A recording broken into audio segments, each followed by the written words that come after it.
was a socialist before H3, the leftovers even started. But what happened was Ethan Klein experienced something that many wealthy people do, which is they say, hey, I'm a socialist. And they're like, all right, cool.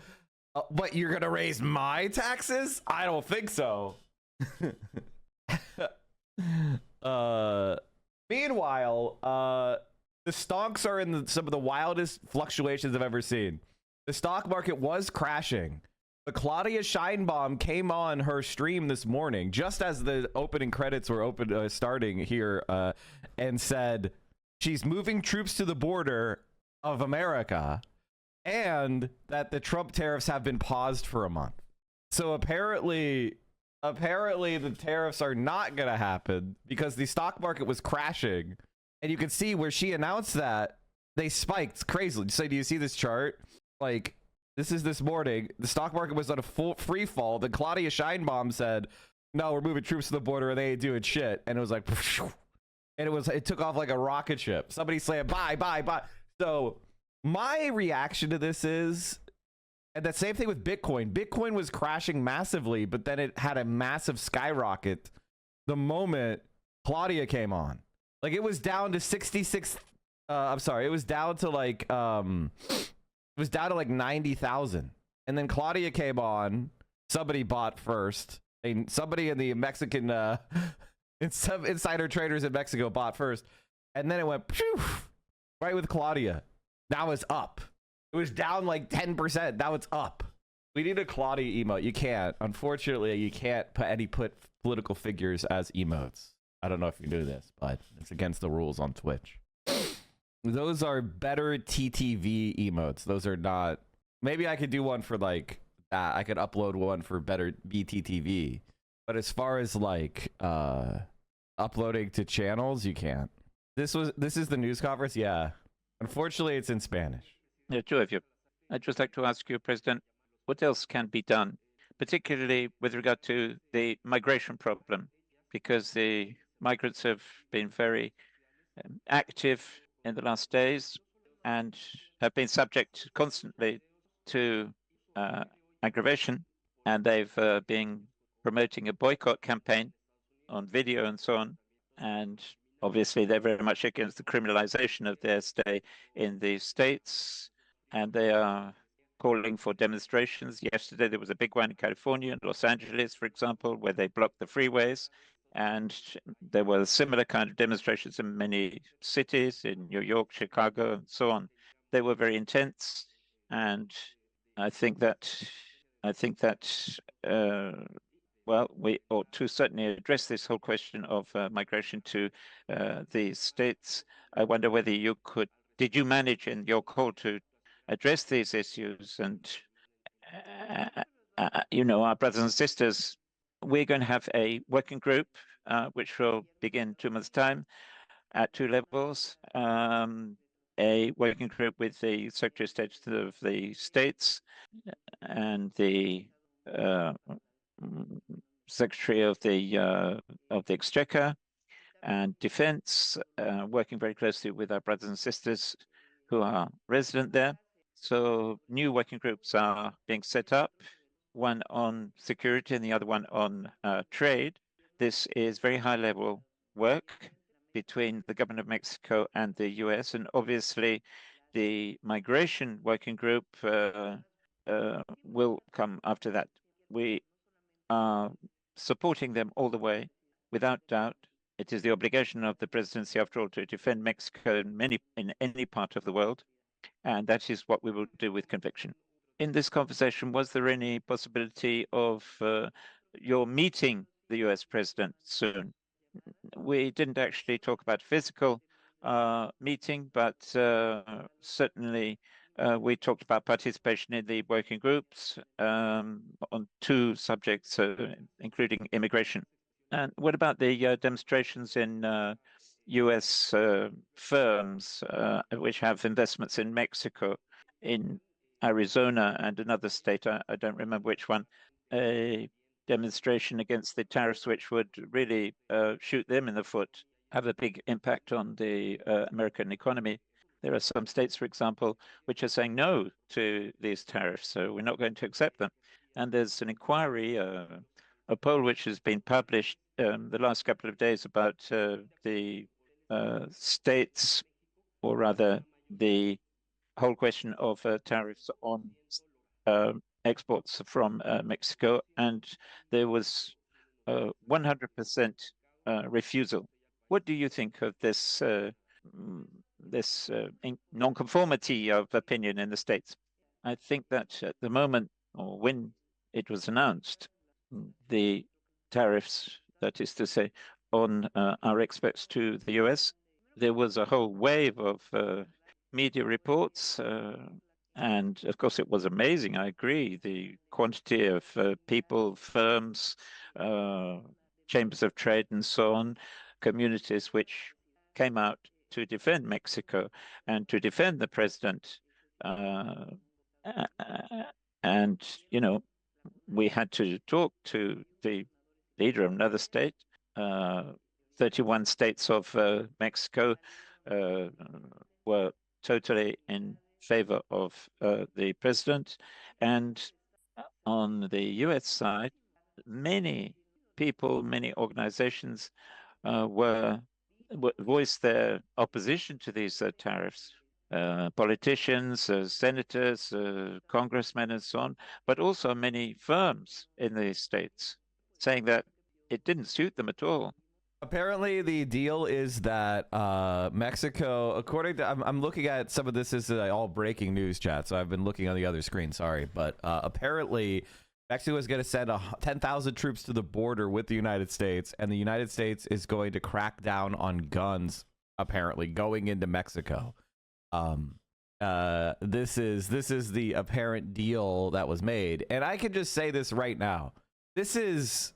I think it's pretty safe to say that Donald Trump's tariff shit is just bluster and bluff in order to get countries to do things so he looks like he's strong. That's why I haven't been all that concerned about it. And being like, you know, everybody else is freaking out, and I'm going like, you know, probably shouldn't, you know, the tariffs aren't that big a deal. I think blanket tariffs on the entire country of Mexico and Canada would be a very catastrophically stupid idea, but he didn't actually do it yet. What he's doing is try to get headlines where it looks like Mexico and Canada and Panama and Colombia are all giving concessions. And in some cases, they might be giving concessions. This is something that needs to be said. Right? Like, the American government doesn't serve the interests of Americans. Like, it never has. It serves as the international enforcer of the capitalist class, and you are the auxiliaries pressed into service. Your tax dollars pay for the capitalist class walking around the world doing shit. It's not for your benefit. Have I seen this? Yeah, that would be pretty bad. I'm not gonna lie. He's not a Treasury Secretary. He's not in the executive branch. That would just be kind of Caesar of power. What else? There was something else I wanted to say. Muy buenas tardes a todas y a todos. Como probablemente estén enterados, el día de ayer el gobierno de Estados Unidos impuso aranceles del 25% a los productos que exportamos hacia su país. Fíjense, llevamos 30 años que esto no existía, porque tenemos un tratado de libre comercio. El último tratado de libre comercio lo firmó el presidente López Obrador con el propio presidente Trump. Esta medida del 25% de los aranceles tiene efectos para ambos países, pero tiene efectos muy graves para la economía de los Estados Unidos, pues va a elevar los costos muchísimo de todos los productos que se exportan de México hacia los Estados Unidos. Va a tener un 25% más de costo. De acuerdo con estas medidas que aprobó el gobierno de los Estados Unidos, hay documentos que lo sustentan. Y según esto, una de las razones para poner este arancel es por el fentanilo que entra de México. I'll just read what she says, because, you know, some of you are on audio only, so let me read it, and I'll have her playing in the background. Which claim that one of the reasons for opposing the tariff is that fentanyl is coming to the United States that's causing illness and deaths from overdoses. But what is even more irresponsible, utterly irresponsible, is that the White House has issued a document claiming there are links between Mexican government and organized crime. I want to tell you about the statement I published on my social media yesterday, where I explained who truly have links to these criminal groups, and the reason for the overdose deaths among Americans, and where I will also say that if they want to take action, they shouldn't focus on Mexico, but on their own country. where they have done nothing to stop the illegal sale of this and other drugs.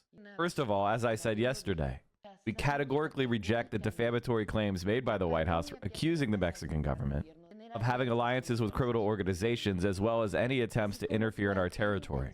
Sovereignty is non-negotiable. If such alliances exist anywhere, they exist in the U.S. gun shops that sell high-powered firearms that are exclusively for military use to these criminal gangs and groups. This was demonstrated, note this well, by the U.S. Department of Justice itself on January 8th of this year. I have here the document published on that date in which the Bureau of Alcohol, Tobacco, Firearms, and Explosives, which operates under the Department of Justice, note this carefully, acknowledged that 74% of guns used by organized crime in Mexico come illegally from their country's military industry. In just 4 months, our government has seized more than 40 tons of drugs, including 20 million doses of fentanyl.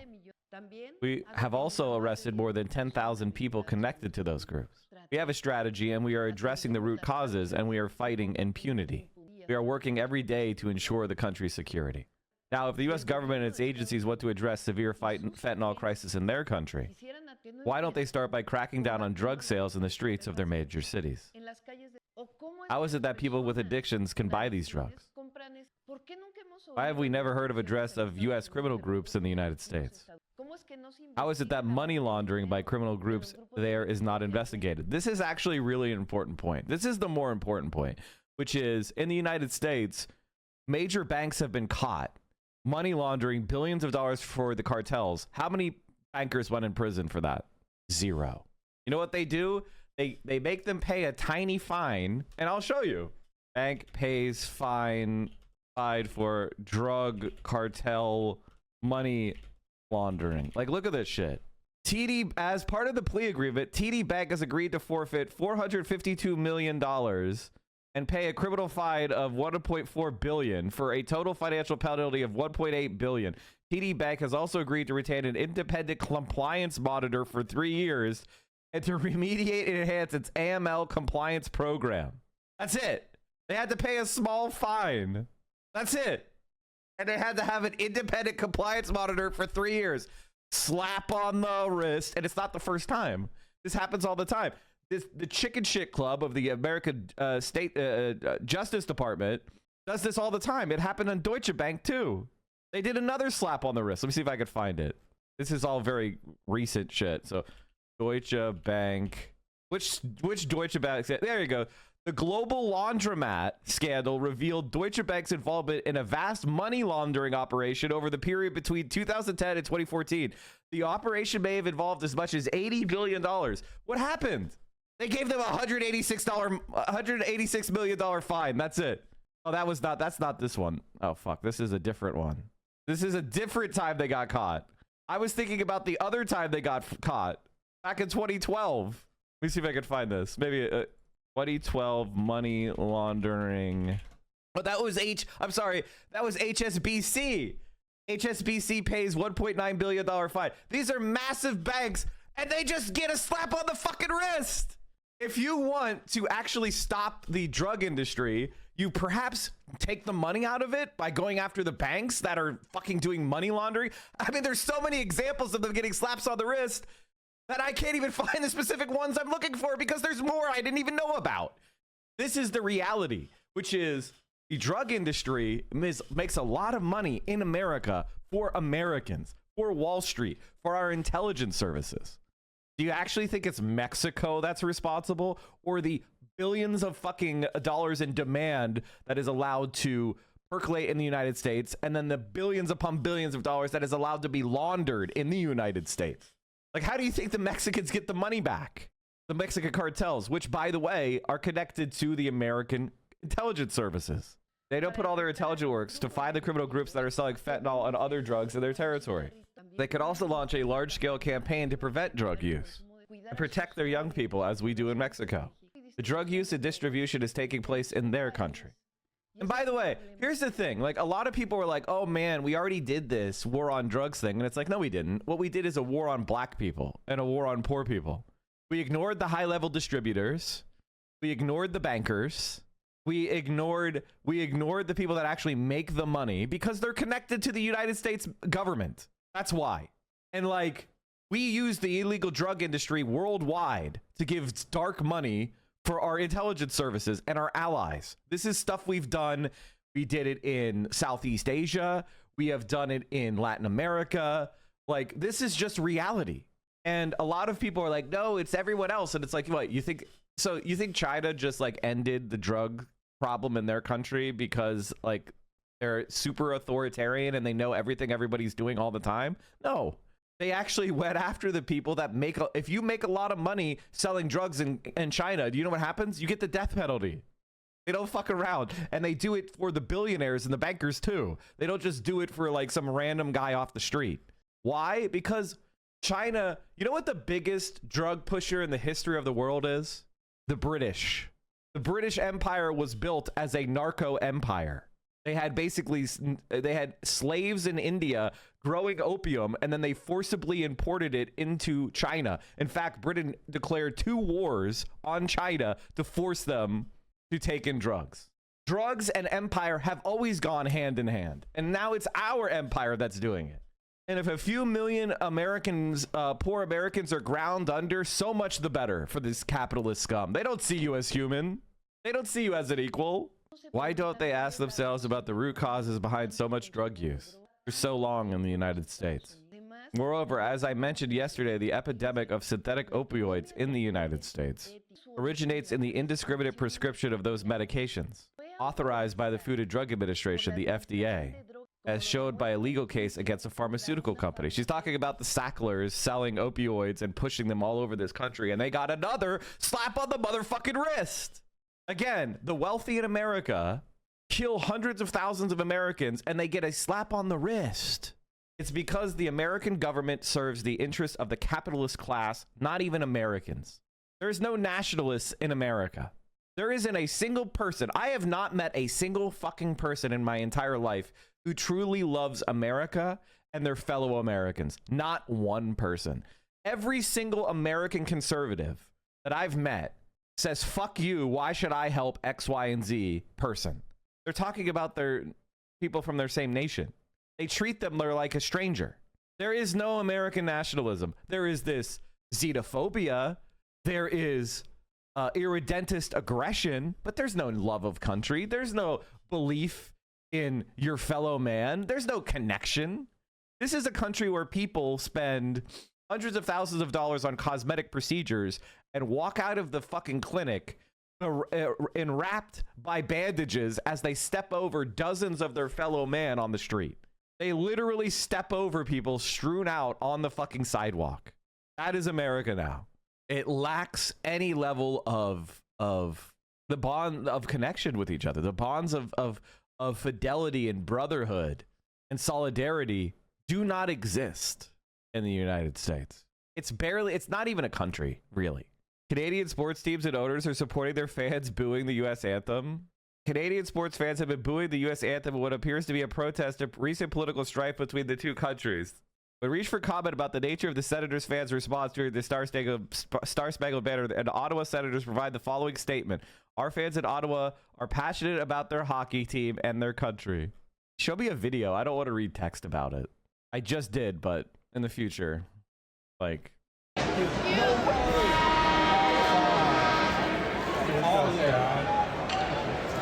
Now, please rise if you are able to your hands and join the national anthem in the city of the Star Spangled Banner and open.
boy.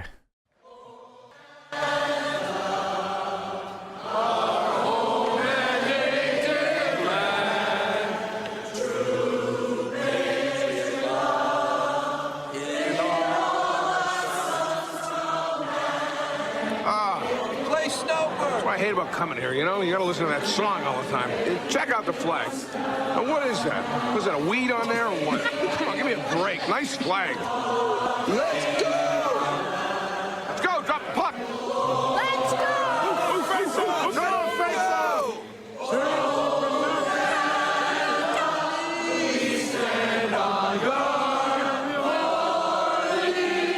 Stand on guard, Canadians. Ladies and gentlemen, and welcome to Hockey Night in Canada. Tonight, the American team visits our Canadian champions, the Ontario Beavers. Please enjoy the game and remember, no bad language and no littering. Let's play some hockey. Here we go. Depart playing Gretzky. They let the moose in. Hey, Cabral, how come you never see any black guys playing hockey, huh? Now, do you think it's easy to just gradually take over every professional sport? Let me tell you something, man. Brothers are starting to figure out this ice thing. Hope you enjoyed it. These Canadians ain't got a care in the world. Yeah, and how about the way they cheat at the World Series, huh? That's our game, people. That is This is literally the Trump base. Another thing, the beer sucks. Olsen does suck. I'm okay.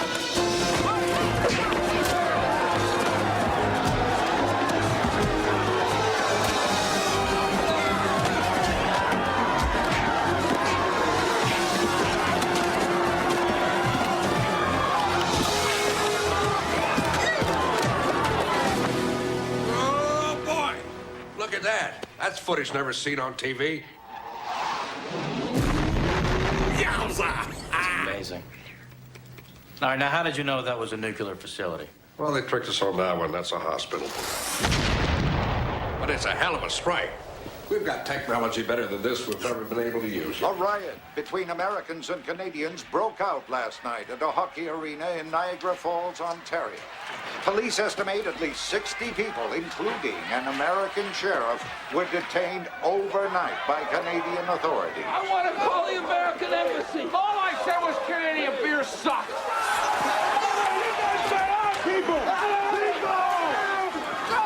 Canadian bacon chat. Honestly, we should do this as a movie night. This is a classic. If you don't know, if you're not old like me, you may have never heard of this film, but it's what's happening today. Can we all just get along? Boy, these Canadians are violent. Quietly, I love you. Even though you're a criminal. Thank you for keeping your cell clean. I miss you. Welcome to Canada. Hold it right there, Canuck. Who are you? I'm your worst nightmare. I'm a citizen with a constitutional right to bear arms. Take the pelts. Take whatever you want. We don't want your stinking pelts. Have some fudge. Just leave me alone. Didn't you hear him? We're your worst nightmare. My worst nightmare involved a pack of rabid wolves. I was stuck somewhere in the Yukon, and there were tall, skinny rabbits, and they were drinking heavily. Just shut up. We want your prisoner. Now, where is she? I don't know what you're talking about. Hey. A boot. It's about what we're talking about. And enough of that A business. You're gonna learn how to talk right, understand? We got ways of making you pronounce the letter O. I want my honey. Now get the keys for the cells now. Now! Easy. Easy. Okay, Mr. Canuck. Mr. Two-time World Series winner. Hey, what's that fancy move? See, this is all the prisoners we have.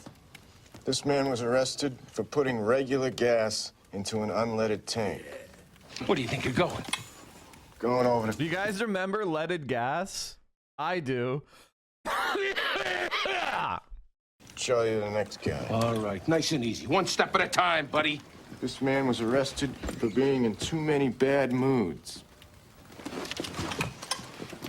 I got you covered. I got you covered. I got you covered, buddy.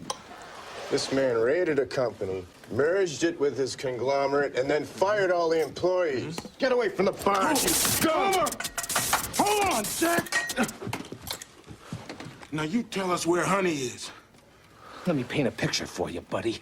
She's petite, extremely beautiful, and heavily armed. Wait, you mean the litter bug? They took her to the Capitol to give her a free mental health examination. Good. The capital, Toronto. No. The capital of Canada is Ottawa. Comrade, thank you for the 5. Yeah, right. Do we look that stupid? Ottawa. Nice try, Dudley. All right, boys. We're going to Toronto. The capital.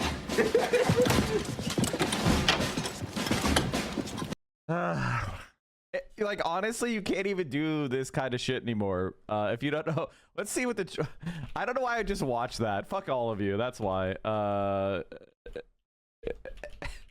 can't spell either. This is so embarrassing. Have you seen the polls? You know, it's not fair. I mean, every other president had all of the Russians to blame for everything.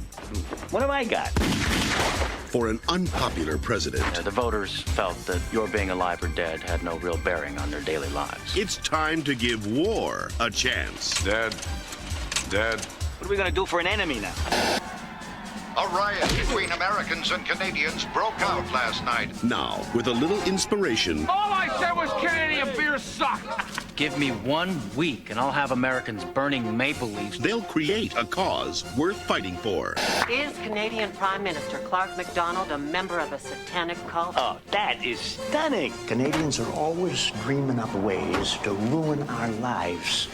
The metric system, for the love of John. Captain Kirk of the USS Enterprise. Canadian. Do not panic. I'm in complete control. Welcome to Canada. I'm your worst nightmare. I don't know what you're talking about. We got ways of making you pronounce the letter O. What we have here is a brave but misguided group of Americans who've gone right into Canada and kicked some serious Canadian butt. Oh, Americans. Welcome to Ontario. Sportsman's paradise. Isn't it, though? John Candy. There's a time to think, and there's a time to act. And this, gentleman, is no time to think. Alan Alda. Surrender pronto, or we'll level Toronto. Rhea Perlman. I'm in Canuck Central. Kevin Pollak. And when have you ever heard anyone say, honey, let's stay in and order some Canadian food? And Rip Torn. I can't kill America's neighbors. I can. From Michael Moore, director of Roger and Me. I think it's time we put the America back in North America. Canadian Bacon. The invasion is coming. I gotta go. Didn't I tell you to go before the invasion? Michael Moore with yet another. By the way, you didn't know he made regular movies, did you? You didn't know, and he predicted this. You didn't know. Another Michael Moore banger. That's why it was able to predict the future, because Michael Moore is never wrong. I wonder, has Michael Moore said anything about this yet? Like, has he said anything about how he made Canadian Bacon as a joke, and then oh shit, it's real? Oh no. Where is the Destiny content nuke? I thought it was Ethan Klein's content nuke. Oh yeah, by the way, chat, the Destiny content nuke is really, really good. NBA fans in Toronto booed loud as well. Year-old Kyra Daniel.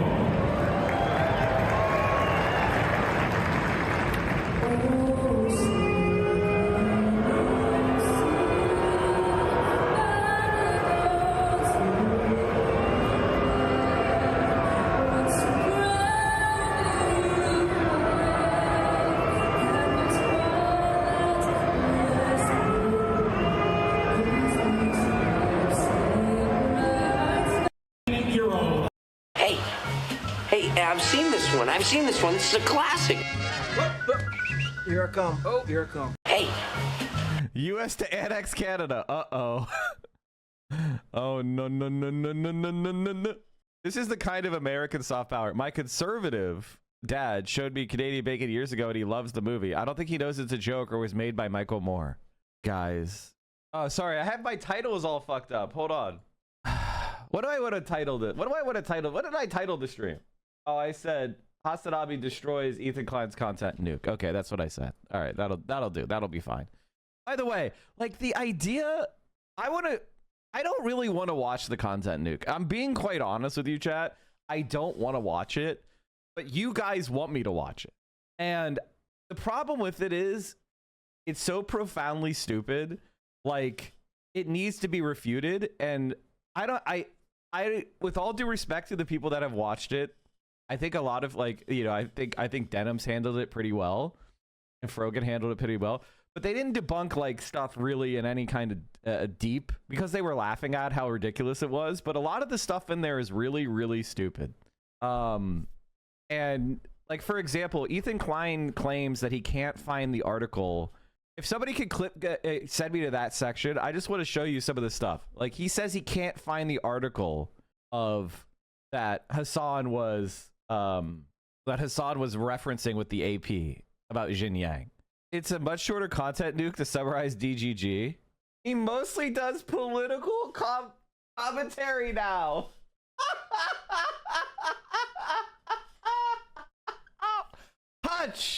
Hutch, man. You've been wrong about literally everything you've said about the Biden administration. I told you that they weren't going to pass Build Back Better. You bet me they would. I told you Donald Trump was not going to go to prison. You bet me he would. I told you that Joe Biden wouldn't win re-election. You bet me he would. Like, instead of being like, oh man, it's so easy to be a socialist, you're just right all the time. How about you stop resisting us then, you dumb piece of shit? How about you stop? Hasn't Trump taught you, Hutch, that all the bullshit rules you made up to defend doing nothing are just horseshit? Like the parliamentarian did not block anything. You bought that. You bought that hook, line, and sinker, you dumbass. If somebody asks you how to play to grow your movement, you get to just say join your local DSA chapter and call it a wrap, or claim you can't grow because the system is rigged against you. You get to totally insulate yourself from critiques from constantly losing. Huh? Online socialist who has literally never known what an electoral win feels like after Democrats have one election cycle loss and followed 3 election cycle wins. Like, I know that he's mentally not all there, but we have elected multiple socialists in this country, like throughout history. We actually have. But by the way, winning an American political system where, you know what happened when the first socialist won their seat in Congress? Do you know what happened, Hutch? Hey, Hutch, history lesson. Hutch gets to learn history. When the first socialist won their congressional seat, do you know what happened? Do you know who the first socialist to win? His name is Victor Berger. Guess what happened, guys, when he won? Guess what happened? In 1919, Victor was convicted of violating the Espionage Act of 1917 for publicizing his anti-interventionist views, and as a result was denied the seat to which he had been twice elected in the House of Representatives. So when he won, saying we shouldn't be in World War I, they convicted him of espionage and denied him his seat. Wow, it's so hot, man. You're saying the system is rigged against you. Oh, what do you mean the system is rigged? Oh, wait, he was literally denied because he said we should fight against, we shouldn't join World War I? Wow. It's almost like you don't know anything, you dumb piece of shit. And as far as the Democratic Party, it's a primary. It has 20% turnout. 90% of the people who voted the primary are 90 years old and they watch MSNBC all day. And even then, the majority of the people voting in the 2020 primary supported Medicare for all. They were told by people like you that it can't happen for some reason. Now, you don't ever have to explain why this stuff can't happen.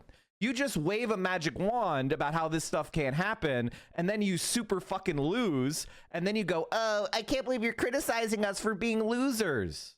Democratic Socialists tied with incumbent mayor and polling third. Big W for NYDSA. Here we are right now. Zoran now in third place. Andrew Cuomo is only winning because of his gigantic name recognition. This is very, very early in the race. And when Zoran wins, you know what's going to happen? They're going to try to sabotage him with all their might, just like they did when Bernie Sanders won in Burlington. You dumb piece of shit, scumbag. This is the thing about people like Hutch. He says shit like, oh, you don't know what it's like. You say it's rigged against you when it's physically rigged. They literally put you in prison. God, he's a fucking dumbass. And Hutch's reaction to this, like, which is he doesn't know anything about dick, right? He doesn't know anything about stuff, is when I try to teach him about, I tried to teach some liberals about Victor Berger and what's called the sewer socialist movement, which was America's earliest socialist movement that actually took over Wisconsin, large parts of Wisconsin, to 1892 to 1960. Did you know that socialist had, Milwaukee had 3 socialist mayors? Like, this was a very important history in America of electoral success. And then when they won the elections, they were the best mayor in America. Milwaukee was considered the best city in America while the socialists were in charge. Like, this is just but when I said, hey, haven't you ever heard about this? People tried to make fun of me for knowing about this. So people like Hutch say, you never won anything. And it's like, actually, no, we did win quite a lot of things, but it is physically rigged against us because the American government is about supporting the capitalist class, Hutch. That's why Elon Musk is able to walk through the government and do whatever the fuck he wants, even though he's not elected anything, because he's a rich capitalist. And that's what our government is designed to do. So maybe you should get on the team and stop whining about how your dickless Democrats do nothing but collaborate, you fucking loser. How did they survive so much McCarthyism? Why do you think they did? Before the break that we have a declared mayoral candidate calling in. Let's take him and see what he has to say. It is Assembly Member Zoran Mamdani. And there you go, chat. If you search sewer socialists on the internet, I guarantee you, after you get past the historical lessons, it's going to be people trying to mock me for pointing this out. It's very, very interesting.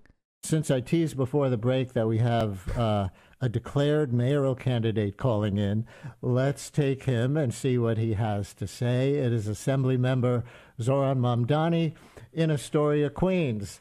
Assembly Member, thank you for calling in. Hello. You want to talk about socialism, the history of socialism? Man. I'm always ready to talk about the history of socialism. Thank you so much, Brian, for having me on the call and for having this segment.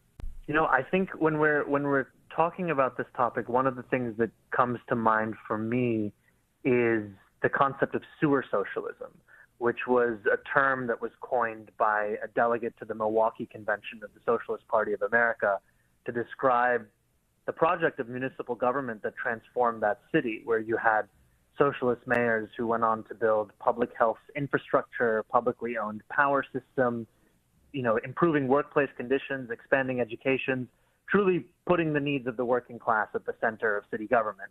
And there was this quote that has always stuck with me that one observer said of those mayors and of that project, which was, they were never approached by the lobbyists because lobbyists knew it was not possible to influence them.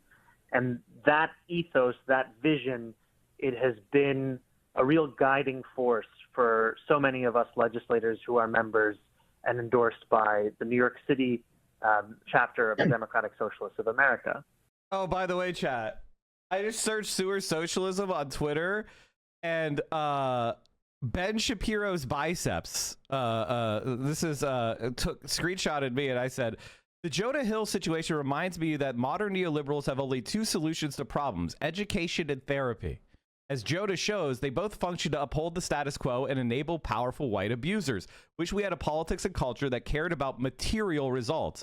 Brianna Wu replying to me, is the neoliberal in the room with us right now? And I said, well, you're here. That'll count. And it says, it definitely says something about you that you're not even curious what could be meant by a leftist critique of the therapy that has been developed under our capitalist system. This motherfucker considers himself a leftist, I think. And he's doing another one. His most recent post is about me. I wonder if he has any self-reflection. Oh, oh my God, he's a Drew Pavlov tweeter. Oh, he's just a destiny orbiter. Oh no. Oh no. This is your brain on anti-Mike shit. Holy fucking hell, that's funny. Brianna Wu. And as you can see, oh my God. Wow, that's... Have I ever been... He has a tier list with Destiny at the top? I don't even need to see that. Ugh. Every single person who is an enemy of mine is a sex pervert. Like, every single person who has ever hated me is a sex pervert. I guess it's because I'm normal and I like adult women. Like all of a sudden I'll get like major hostility out of nowhere. And I'm like, what the fuck? Why is this person obsessed with me for some reason? I said that, like, you know, sex crimes are bad. And then all of a sudden I have like a new hater. And it's like, huh, that's weird. Every H3 defender has Taliban tags and posts. Of course. Of course they do. If I start hating you, will become a sex pervert. I think they're linked. You need to see this. Did you guys hear about the Loner Box drama, which has largely gone under the radar? So, first things first, for some context, Loner Box made a video in which he tried to like distance himself from Destiny now that all the stuff has come out. And in that video, he spends like 5 to 10 minutes actually talking about Destiny and denouncing Destiny. You know, the guy who did sex crimes against, like, as far as I know, at least 3 or 4 people who have come forward at this point. And the rest of the video is him complaining about how basically everyone who has been shitting on him lately for his the separate issue of him supporting genocide is somehow more to blame than Destiny for Destiny's sex crimes. I shit you not. It's like 50 minutes of complaining about me and Hasan, and then 10 minutes of saying, Destiny is okay. I won't associate with him anymore because what he did was so bad, but he's still okay. And, you know, you have to separate the art from the artist. I believe he literally said that. Mr. Cuckold, #1 cuckold, top #1 cuckold. So that is utterly hilarious, just in of itself. Like, there's sex crimes, and he tries to make, and he's like still so shook from being exposed as a genocide denier, as a genocide supporter, not just a denier. He's still so shook from that he somehow tried to make this situation where someone who is apparently his girlfriend was involved in being sex crime by Destiny. And his main concern is, how can I possibly turn this to, like, get back at the people who have been calling me out for the last few months for supporting genocide? He's so shaken by that, that's all he really thinks about. It's me, me, me, me. It's insane. Now, apparently, from my secret sources, Lonerbox was planning to move to the US and become like a direct Destiny employee. And this whole thing derailed that. So now he's there isolated with his shitty little stream. He put all of his eggs in the Destiny basket, and now it's gone. The poor guy, someone who could never stand up on his own merit. The first thing, like, well, he was originally a Vouch Orbiter. Well, like, so this is how I know Lonerbox, right? So back in the day, this is like deep Mike from PA lore. It's like, why do these people hate Mike from PA? Well, back in the day, and I still have these on my YouTube channel, which I don't really post on, but I have as like a place. I just like, you know, a mod of mine used to post shit on there. But I do have the old debates I had with Destiny. I think most of them are on there, but maybe not all of them. I don't know. It doesn't really matter. But basically what happened is I came into this like debate space thinking that there were people who actually believed in different positions, and they like to debate the positions they believed in and kind of do a marketplace of ideas, you know, test the best arguments from both sides and let people, you know, make their own conclusions and look at the evidence and things like that. So I came into that kind of expecting it to be that.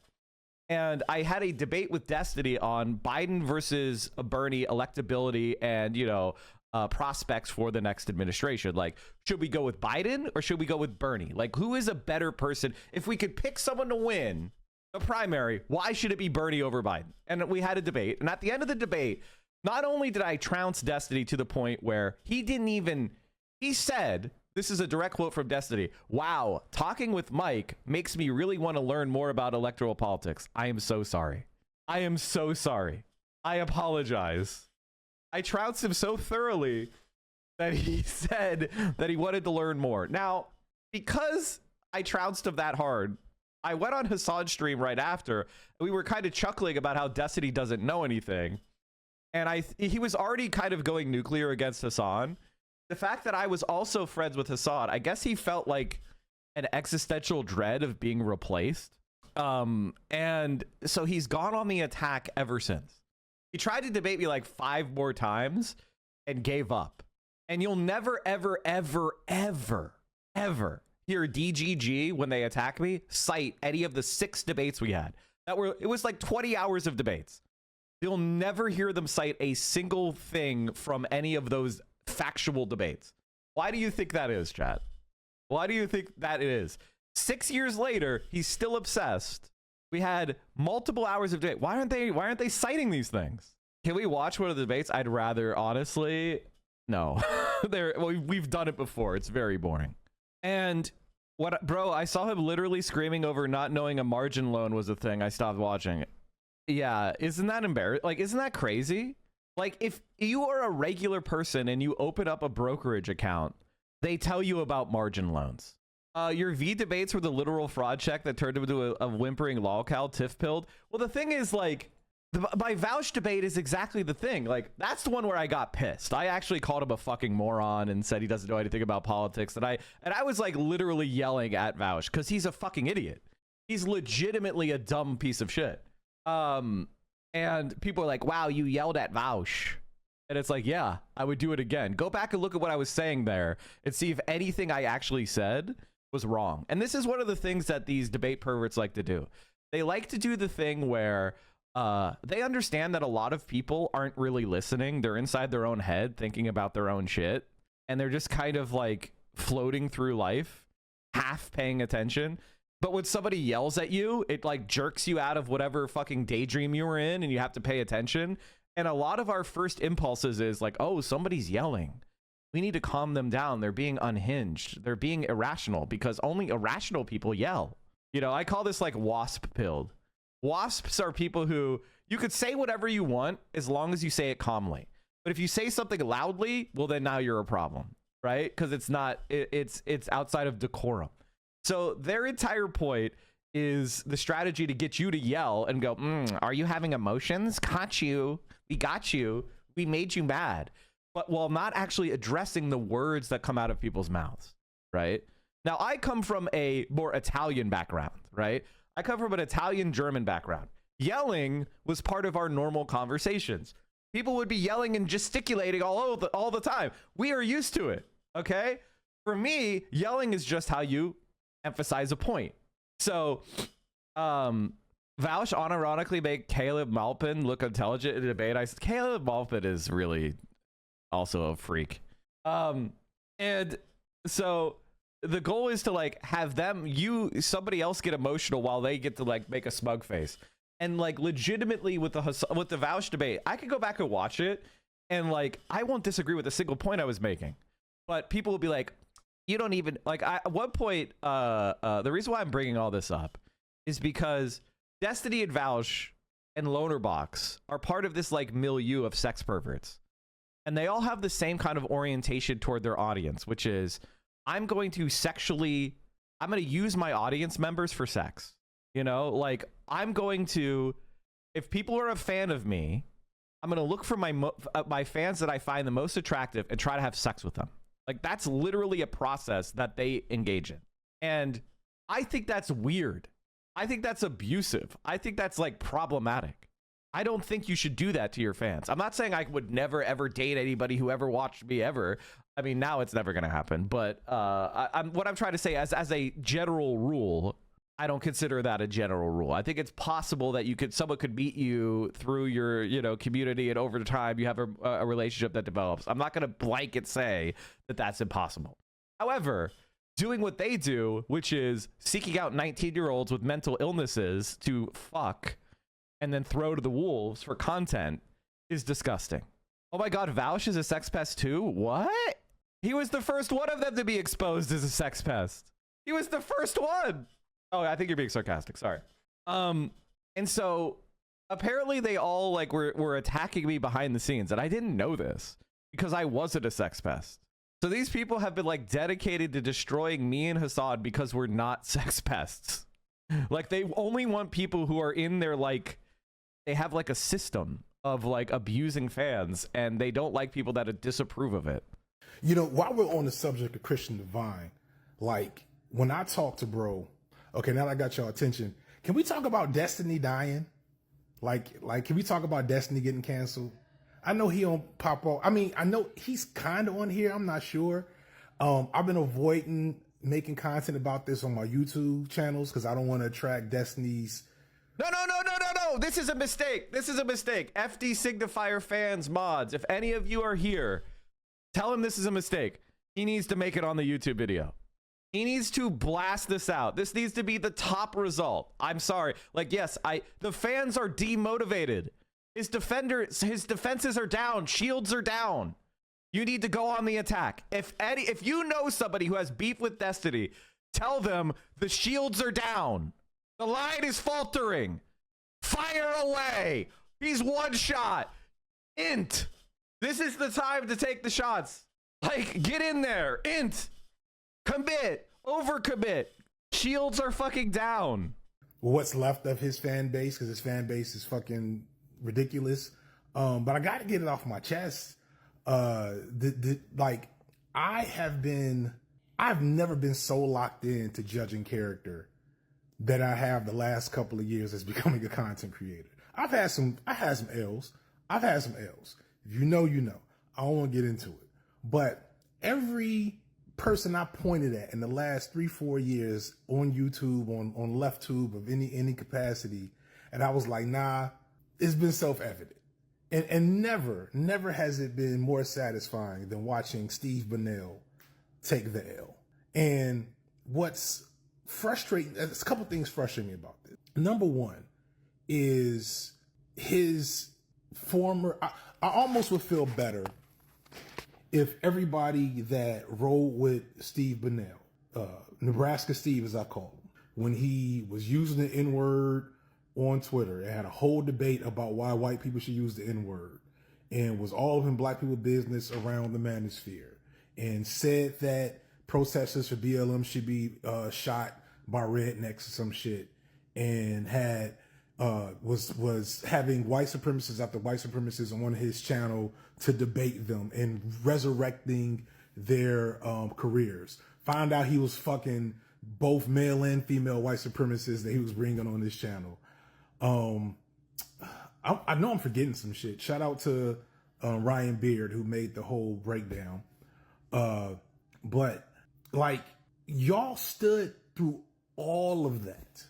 The Taliban, DGG or DGG, I can't remember. I don't really care. But y'all stood by him through all of that. And I'm not saying like this should be thrown in with the rest of the stuff. This is, Namash should be worse on a lot of levels. For those who don't know, he got caught and admitted to. He's all but admitted to. I'm pretty sure he's admitted. I don't know. I'm not paying that much attention. But it's understood to know that he leaked. I'm sorry, he didn't leak. He got hacked, or somebody got hacked. And through that hack, it was found out that he was sending sex and intimate images or videos of other people without their consent. Some of these images and videos allegedly were recorded without their consent. So he's recording people without their consent and then sending that stuff elsewhere. And it's like, it's just profound. It's just profound as I see many a large YouTuber who was cool with Destiny be like, oh man, now I gotta cut him off. Like now motherfucker, now nigga, you gotta cut him off. Shout out to Abba from Abba and Preach. I actually emailed Abba. I'll put that out there because maybe me and him can have a conversation about this. You know, I'm willing to bury hatchets and maybe build off of this. But my man said the same thing I said about Destiny years ago in his video when he said that, because people's excuse toward me around Destiny would be, well, politics, da-da-da-da, and well, he does good work, da-da-da-da. And like through some squint of a measure, you could look at some of the work that Destiny's done on occasion. It's essentially 5% of all his activity because he doesn't know anything else but what he does. You could say that, right? But I said from jump, I was just on Soy Pill's stream a couple weeks ago, and I said, I don't really care what Destiny does. I don't believe him. He's not, you know, and it is, if a good thing gets done, great. But I recognize that Destiny is doing these things for clout. He's not sincere about what he does. And to hear that come out of Abba's mouth years after Abba jokingly donated $10,000 to the Atlanta Police Department to throw shade at me in defense of his racist friend was wild. It's a wild thing. So in closure, cancel Christian Divine. All I can say is, anyway, so getting back to Loaderbox. Now, people have, Loaderbox is whining and complaining because I made fun of him for being a cuck bitch. And he's trying to use Pixie as a human shield for it. And let me just say this, like, I am doing everything I can to support Pixie, right? And Pixie personally thanked us in this stream for helping her raise money. I'm good with Pixie. I'm supporting all the victims. I don't care if they said I was a cuck loser fatso yesterday. If you're somebody who was abused by Destiny, you could have insulted me yesterday. If you need my help to go after a sex criminal, I'm here for you. Like, literally. I want to make this publicly known. If you're somebody who tried to insult me or shit on me, or, you tried to ingratiate yourself with Destiny by insulting me, and you were a victim of Destiny, I don't care. I will be here for you. Like, I do, like, you could say that I'm cringe yesterday. I don't give a shit. That stuff isn't as important as you getting help and justice. So I'm here for you. I am not one of those types of people who is a thin-skinned little bitch. Like, I can handle the fact that somebody did something wrong in the past. That you don't have to be a perfect victim. Because I've been a fan and I've been dealing with a similar situation for this platform. I don't know. You could go ahead and contact me. You believe people could change? This is what I know about change. It is times like this when change happens. People change. People look to leave the toxicity that they have tolerated in moments like this. And that's why I'm going to be the most forgiving. As far as I'm concerned, there is an amnesty. If you were a Destiny fan or a Destiny supporter, or you were a Destiny orbiter or whatever, and you want to distance yourself and you want to leave that community and you want to leave it all behind, as far as I'm concerned, you have an amnesty. You can come now. You are free to leave and you will be welcomed with open arms here and in Hasan's community. Now, if you are like a big DGG warrior and you were insulting people and harassing people in the comments, you're on probation. All right. You're on a 1-strike policy. But as far as I'm concerned, now is the time for an amnesty and for people to be given an opportunity to re-examine all of the positions they took because they were part of that community. And if you were victimized by that community, I want to help you. Pixie thanked Hasan in his chat for covering the story. Hasan pulled up her chat log to read it. And the message before was talk about hate watching, and he did bring it up. Solidarity is not about being friends with someone. It's about helping someone who's being attacked. I don't have to be the friends with everybody. Here's the Claudia emote I promised. Let's go. Let's go. We'll be the first one. DSA Claudia. Let's go. That's sick. Anyway, so all in all, people like Loaderbox. Like, Loaderbox is doing less than the bare minimum for Pixie. And I'm free to say that because guess what, you motherfucker? You're talking about me and Hasan and crying about how destructive people are. Destructive of what? Destiny's career? You were perfectly willing to have a parade of young victims as long as you got to make $50,000 as his butler. You fucking pathetic loser.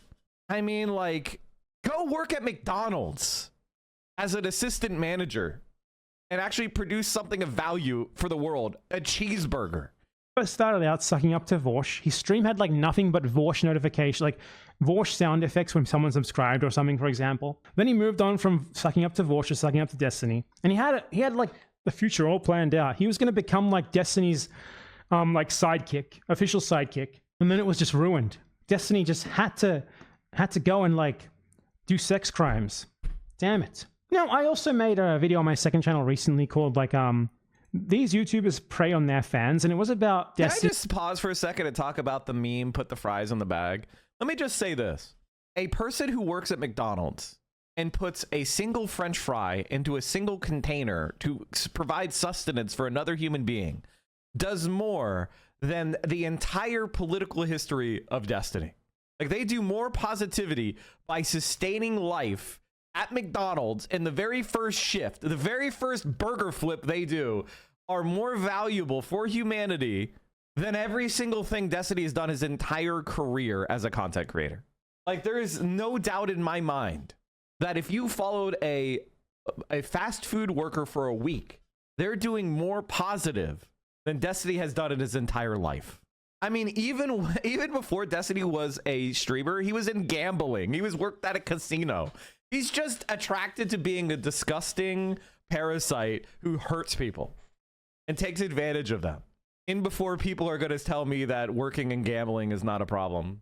Before I learned about this part about him and how he always hits on his fans and tries to like seek out sex from them. You know, like when you're a loser, I guess, it's just easier to seek out sex from people who have preconceived notions of you from a previous parasocial relationship. So that's what they do. Guess who else does that? You want to guess who else does that?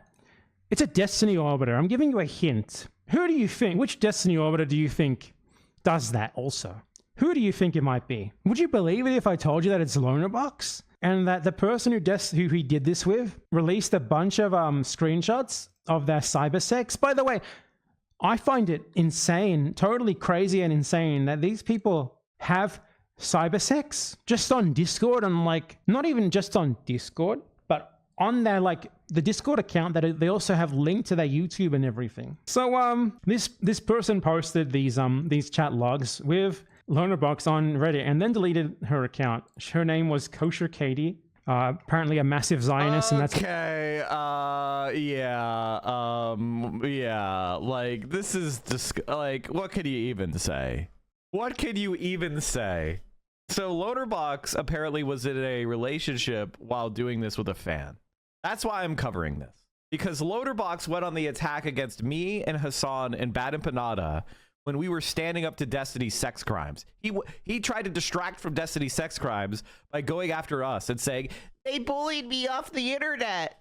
Hasan and Mike and Bad Empanada bullied me off the internet. And it was like, what? And I did a single tweet saying, Lonerbox the cuck, you know, blah, blah, blah, blah. And now that I realize that the scale of the crimes that Destiny committed, I honestly regret the tweet because I feel like it wasn't empathetic enough for the victims. He was helping cover it up by trying to distract, just like Ethan Klein is helping cover it up by trying to distract from Destiny. What do you guys think is a bigger story to be covering right now? Destiny is a sex criminal and abusing dozens of people, or Hasan is a socialist and he tricked Ethan Klein somehow? What do you guys think is the bigger story?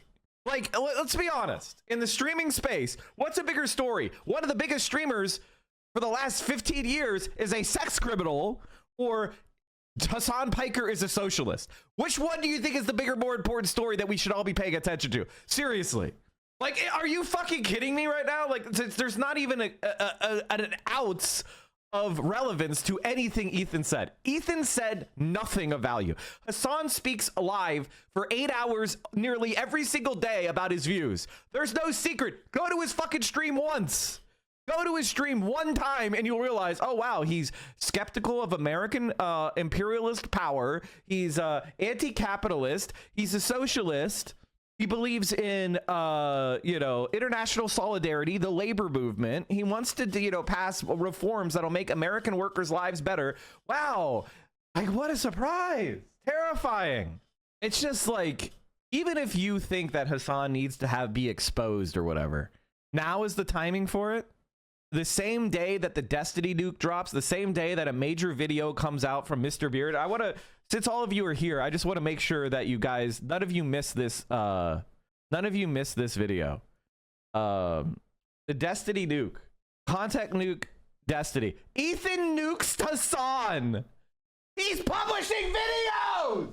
Destiny is publishing videos on his YouTube channel. This guy is a fucking accused sex criminal, and Ethan Klein is helping. Like, they're literally trying to cover it up. I search Destiny nuke and look at these. Hutch published a video too. They're all trying to cover up the fact that Destiny, like, this is reality. His friends. You have a sex criminal abusing fans, committing crimes, making sexual comments about children, operating in this space, and they're trying to cover it up with the bombshell that Hasan is a leftist. That's insane. That's incredible. That's actually incredible.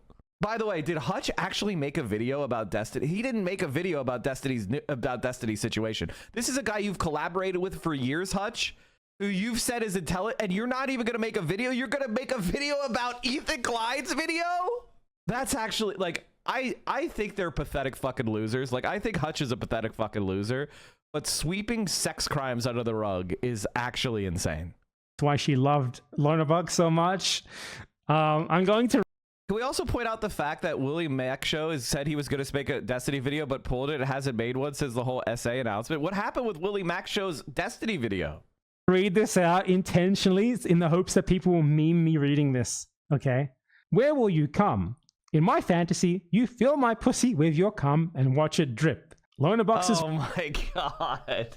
This is what Loaderbox was sending to his impressionable fans. Okay, we're not gonna listen to him reading the sex. I'm sorry, chat. I don't want to get in trouble because it's too explicit. Deleted her account saying, I guess I'll say it here because fuck it. He lied to me about having a girlfriend while we were talking online and sexting for a few months. He's also lying in his video about the relationship. He knowingly dated someone who had a previous sexual relationship with Destiny and they all worked together. The relationship was more serious than he's leading on, but that didn't stop him from using me, a fan, to masturbate to. Point is, he's a dishonest piece of shit and it sucks. Aha. So they had like a chat conversation about this. I just can't get I'd do that out of my head. So they had a chat last week. Apparently they had a call about this. And Lonabox, after the call, said to her, you started roboting. I don't know what that means. And she said, the fact that you were planning on moving in with her behind the scenes still makes me feel like shit. It's slimy as fuck what you did. And then he says, I should have been more open with you and can only try to do better than that moving forward. I mean, look, it's not illegal to seek out like sexual interactions from your audience, though it is extremely pathetic and weird. On both ends. Like, it's pathetic and weird to be the fan who seeks it out, who's open to it. It's pathetic and weird to be the creator who seeks it out because apparently you don't really have much faith in your own ability to like woo people who don't have a preconceived idea of you being awesome and special. Like, I don't want you to take this as me like saying that he's a sex criminal, because as I know as of yet, he's not technically a sex criminal. But he does text his fans and say, what are you wearing? What are you wearing? What are you wearing right now? What are you wearing? He does do that. You hold my hips tight?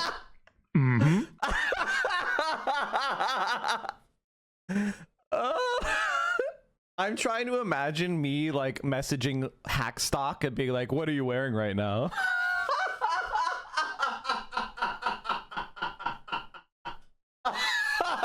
Hackstock, what are you wearing right now?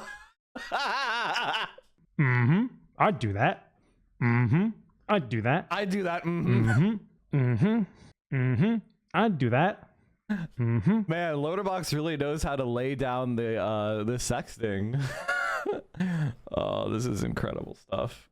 By the way, this was like a couple months ago. Like, you know, if this was like 10 years ago or some really ancient shit, then I probably would cover it. But this was like 3 months ago. Oh, that's incredible. I'd do that.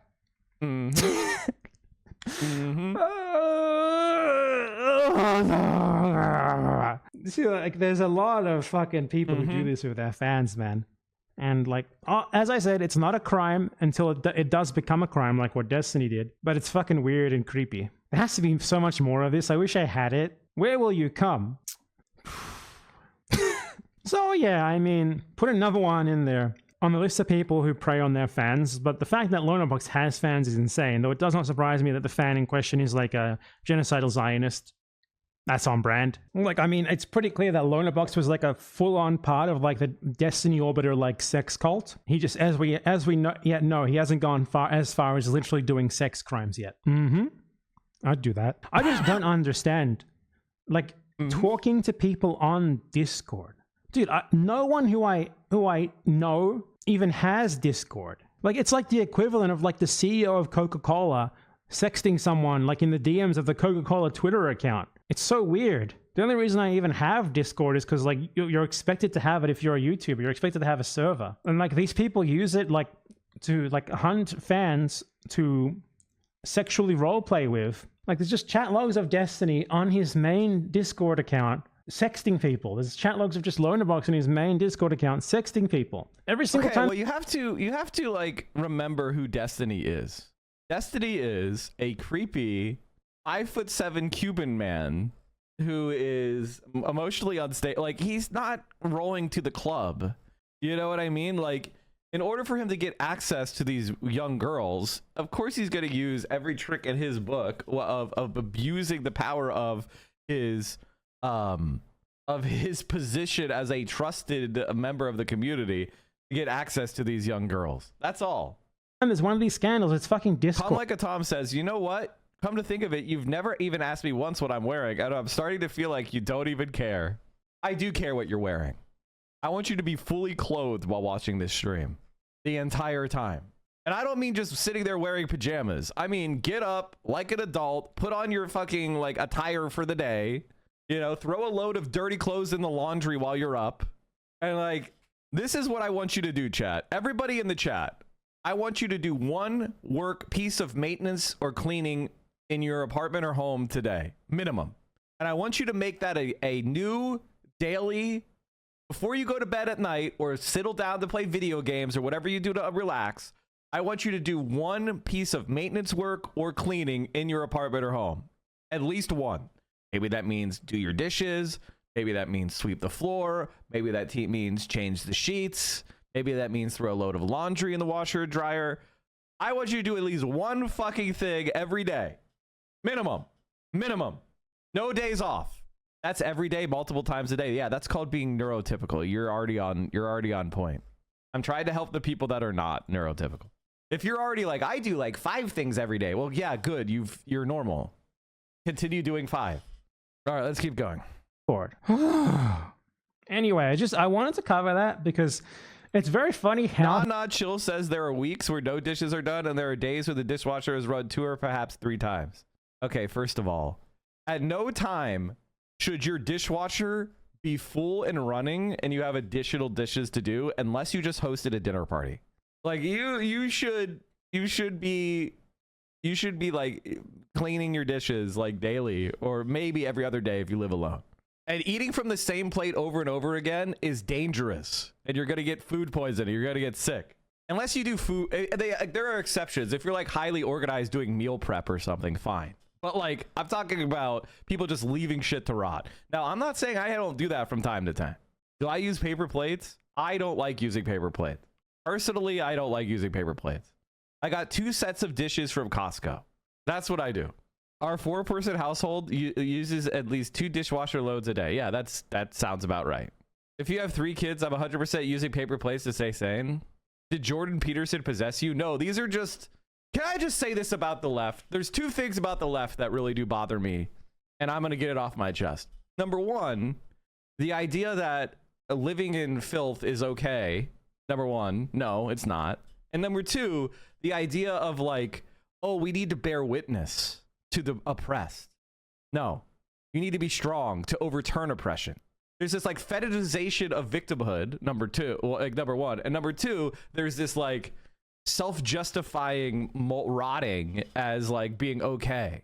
Neither one of those things are smart. Neither one of those things are good. I'm not saying victims don't deserve support. That's a totally different sentence. I'm saying the fetishization of victimhood over collective strength. Collective strength is awesome. That's what you should be focusing on. Surely you mean online leftist. Yes, online leftist, of course.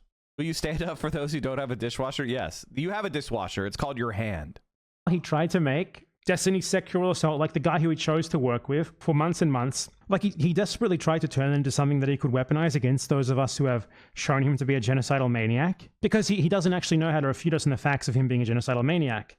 But it's even more funny. It's even more funny.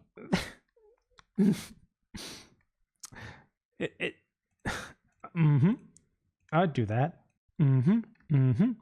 I'd do that. I'd do that. Yeah, we need to make this into a meme. We need to make this into a meme. Like, anytime you agree with somebody, you need to start being like, I do that as a reply. I do that. Hold on. Here, I took a screenshot. I do that.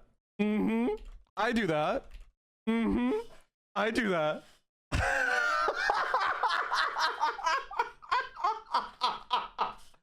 Oh man, the funniest part is like, yeah. Anytime you see Loaderbox, go ahead and give that in the replies. Help him out. When the wife asks if I'm playing Civ 7 for 8 days straight on release, I do that. Oh, you know what game I'm making a 7 TV emote. I don't use 7 TV because they're fascist. I'm sorry. I don't know if you guys didn't know this, but 7 TV is literally a fascist group. So I don't use them because they are. Unfortunately, it's true. If you're ever wondering, like, oh, why doesn't Mike use 7 TV? It's because they're fascist. The other guys are fine as far as I know, but like the entire reason 7 TV exists is because BTTV was like removing racist emotes and like saying they're against the terms of service, and like 7 TV's like, you can put all your racist emotes on ours. Racist. Yeah, I know. I'd do that. I'd do that. Someone should make a song out of this. We need like someone who does dramatic reading YouTube videos to pick this up. I'd do that. Should I name this clip? I'd do that. I think I should. The thumbnail is just going to be this. I'd do that. That's going to be the thumbnail at least. Maybe the title won't. I didn't even know he said that. Like the thumbnail is going to be that. Just that one message. I'd do that. What a great serious topic to cover on the Bad Empanada Serious Politics stream. Oh man, I love Bad Empanada. Guys, if you're not already a subscriber to Bad Empanada, what's wrong with you?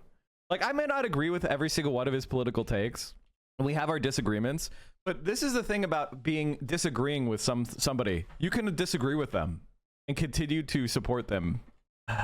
Time stamped on vulnerability. Well, I'm going to focus on that word vulnerable, and that is the fetish. Yeah, I like One Dime. I don't know if we're gonna watch this today, but we'll watch that interview. I have some problems with like, I wouldn't consider myself anti-woke. I would consider myself dark woke, in the sense that a lot of the stuff that people say surrounding wokeism about like oppression and racism and sexism and transphobia is right, but I think that the prescriptions they have are wrong, in the sense of like, oh, there is, neurotypicals oppress neurodivergent people, therefore we need to do like, if you clap, you need to be shamed.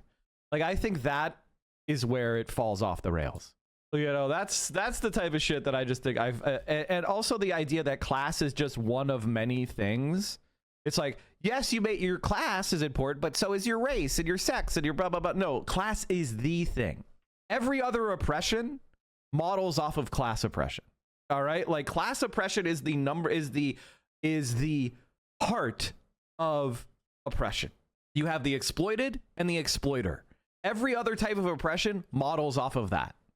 So class is the premier way of understanding oppression. And like a very, very wealthy trans billionaire is going to be oppressing a very poor white cis male worker. Okay, a white cis male homeless man is a hell of a lot more oppressed than a trans, a queer trans black billionaire. Okay, like, and there is no two bones about it. Okay, it's not even close. All right, let's watch Bad Empanada. I feel like I don't want to watch Ethan Klein's Nuke because ultimately it's stupid as fuck, but I do like the idea of watching other people talk about it and laughing at the nuke, because like at a certain point, what are you even supposed to say? What are you even supposed to say? Which is like, oh my god, he's a small bean. Is it true that you left your wife and her kid to get with Bad Bunny? No, I didn't leave my wife. I wasn't married. Also, and this is a very serious question for you. What year do you think this supposedly happened? Spillington, you came into my chat. This is a DGGer chat. You came into my chat. I want you to tell me, what year was this? What year was this? Why is his leak sexting funny? Wait a minute. You're talking about Bad Bunny. Wait, is Bad Bunny funny? Bad Bunny's funny, right? What year was this, by the way? Come on, man. You're here. You're getting attention. You get to say anything you want. You get to say anything you want. What year was this, man? Come on. Oh, no. You can't answer the question. Hey, man, by the way, another $500 to Pixie's fund. Another $500. What's she up to these days, anyway? Woo, $48,000. Woo-wee. I don't think your man's gonna... I think your man's gonna have to make quite the check. How much do you think he's gonna have to pay? Wait, I like Pixie. Oh, I like Pixie. Ooh. Look at this motherfucker. You're not even gonna get banned because you're too much of a cuck. You're too much of a cuck to get banned. If you play the Destiny video, those FCD fans will run back to their hidey holes. Yeah, I know. It's very funny. All right, let's keep going. Oh man, content Keith and Klein. Oh my god. There's no way that I'm reacting, at least now, to all 2 hours of Ethan Klein's shit show. Because I think I honestly expected They're already banned. They're on a sock account. Who cares? Imagine being a Destiny viewer. Like, first of all, you have to be dumb in the first place. Because, like, as far as liberal content creators, he's probably one of the dumbest ones. So, you know, I have disagreements with a lot of liberal content creators, but a lot of them at least know things and have some sort of education and, you know, make an argument. They're all whiny little complaining bitches in bad faith because that's what you have to be a liberal in this day and age. But they at least have some sort of clout or some sort of credential or some sort of institutional connection. Destiny is a nothing. He's dumb. He's a motherfucker who wants to work with Tom Cotton. Like, this is who he is. You know Destiny is a sex-offending gooner, right? I like his politics. Oh. Ugh. What politics does he have? What are his politics? That's the thing. Like, when they're saying I like his politics, what are Destiny's politics? This highly upvoted comment shows how depraved his fans are. Oh, man. I don't care about his gooning activities. I'm not a purity testing type, so even if somebody does something blatantly bad, I'm not going to care unless it crosses a pretty extreme line. Murder, rape, ordering a filet well done, etc. Anything less than that is just going to get a yeah, it's bad. What do you want to say from me? Oh, wait. Okay, I need to search his post. I want to search his post. Can you do that? Hold on. Give me a second. I want to search his post. Okay, hold on, chat. This is very, oh my god, dude. This guy posts non-stop about Destiny. Every single post is in Destiny. South Africa is now a failed state. You know, Mike, I watched you for a long time. I hope it's obvious I'm not part of this internet feud. I want to ask, because many times someone would come here and daily say stupid. We identify them as from Divorce Alley's community. Is this just for content? I'm wondering mainly because there are plenty of stupid people. They don't need to be coming from this other dude's community. Basically, at a certain point, you hear certain types of arguments, and they're all identical from the exact same point of view, the exact same position, and you just know that they're coming from Destiny's community. It's not complicated. Oh, by the way, you interrupted me in the middle of that. He's saying South Africa is a failed state because South Africa sued Israel for the crime of genocide in the World Court. This is your average Destiny. I don't care what anybody does. I support their politics. My understanding is the US military is decentralized. This is the average Destiny fan understanding of military political affairs. We have the Pentagon, which is the largest office building, central office building in the history of the fucking world. It's not decentralized. It is the most hierarchical and incredibly centralized military in the history of the world. That's part of what makes it effective. This guy may be one of the dumbest people I've ever seen in my life. Every single post. Dude, I would legitimately, the suggestion I have this for this dude is to do it. Just do it, man. Just do it. Just do it. Just do it, man. It's not going to get better. Much from him. I thought, like, just uninstall Reddit, uninstall DGG. Just do that, man. Like, Destiny is not important. I know you've spent, like, it's sunk cost fallacy. I want to explain something to you that Destiny will never explain to you. Sunk cost fallacy. You spent all those years of your life as a fan of Destiny, but every single day from tomorrow can be a new day. You can't get that time and investment back. You could start putting it toward a productive use of your time today. Like, chasing good days and good hours after bad is how you end up where you're at in life. He makes a comment about me. Oh, wow, what a surprise. I think you... Oh, wait. He said, but showing my butthole on OnlyFans would be less degraded than what Mike has showed the world about himself. What's that? What have I degraded? Bro, you're a Destiny fan. There's no way to be more degraded than Destiny. He is the most degraded human being on the planet. Well, he would at least try to like adapt his arguments, change them a little bit. And then from what I saw of it, it's just him ignoring the fact that like 20 different people have already refuted everything that he had said before to just restate it all confidently. Like, Ethan settled on his arguments, and he doesn't care that they have been thoroughly refuted, fact-checked, and debunked by me and other people. He's got them, he's just going to repeat them, and he can do so knowing that, you know, the new far-right audience that he's cultivating isn't going to give a shit that they're factually incorrect. Because all they care about is that he's owning Hasan Pecker or whatever. It's honestly surprising that Ethan Klein, being a Zionist, would release a content nuke against an adult rather than a baby. If I manage to find a day in the next week or two where I have 5 to 6 hours to sit down and just go over this shit, I'll just like react to it and refute every single thing that he says, aside from the stuff that I don't care about, like his interpersonal drama with Hasan. Like every single second of it, so that they can't say, oh, you skipped over this part or whatever, because there's so much of it that is just plain wrong. It's just incorrect. And Ethan Klein, like, he's not mentally capable, he's not intellectually capable of research, of critical thought. So what he does is he makes a statement backed up by basically nothing and moves on as if it's proven. He doesn't understand critical analysis. He doesn't even try to prove his claims. When he does try, it's not very impressive, let me tell you. So here I'm going to go over a couple of like really egregious things that I saw regarding just a very limited section of this video, just very, very quickly, to give you an idea of what the destruction of him is going to be like. In the first 5 minutes or so of the video, Ethan Klein implies that like he was duped by Hasan Piker into making a podcast with him. He thought that Hasan Piker was not an evil radical, and his evidence of him being an evil radical is that he hates liberals. And like Hasan, like, you didn't know what Hasan Piker believed. Someone who streams like 70% of his life, apart from sleeping, is live streamed. There wasn't adequate information out there for you to know his beliefs. You, as a poor little baby, a 40-year-old man, were misled by a guy who most of his life is just out there on the internet for free perusal for you to watch. You were misled by him. You poor little baby boy. You had no idea what he really was. Anyway, and that's the extent of my defense of Hasan Piker. So there is a point in here where Ethan Klein goes over like Hasan Piker's disturbing views. And at no point does he actually try to refute what Hasan is saying. So watch. Disturbing enough.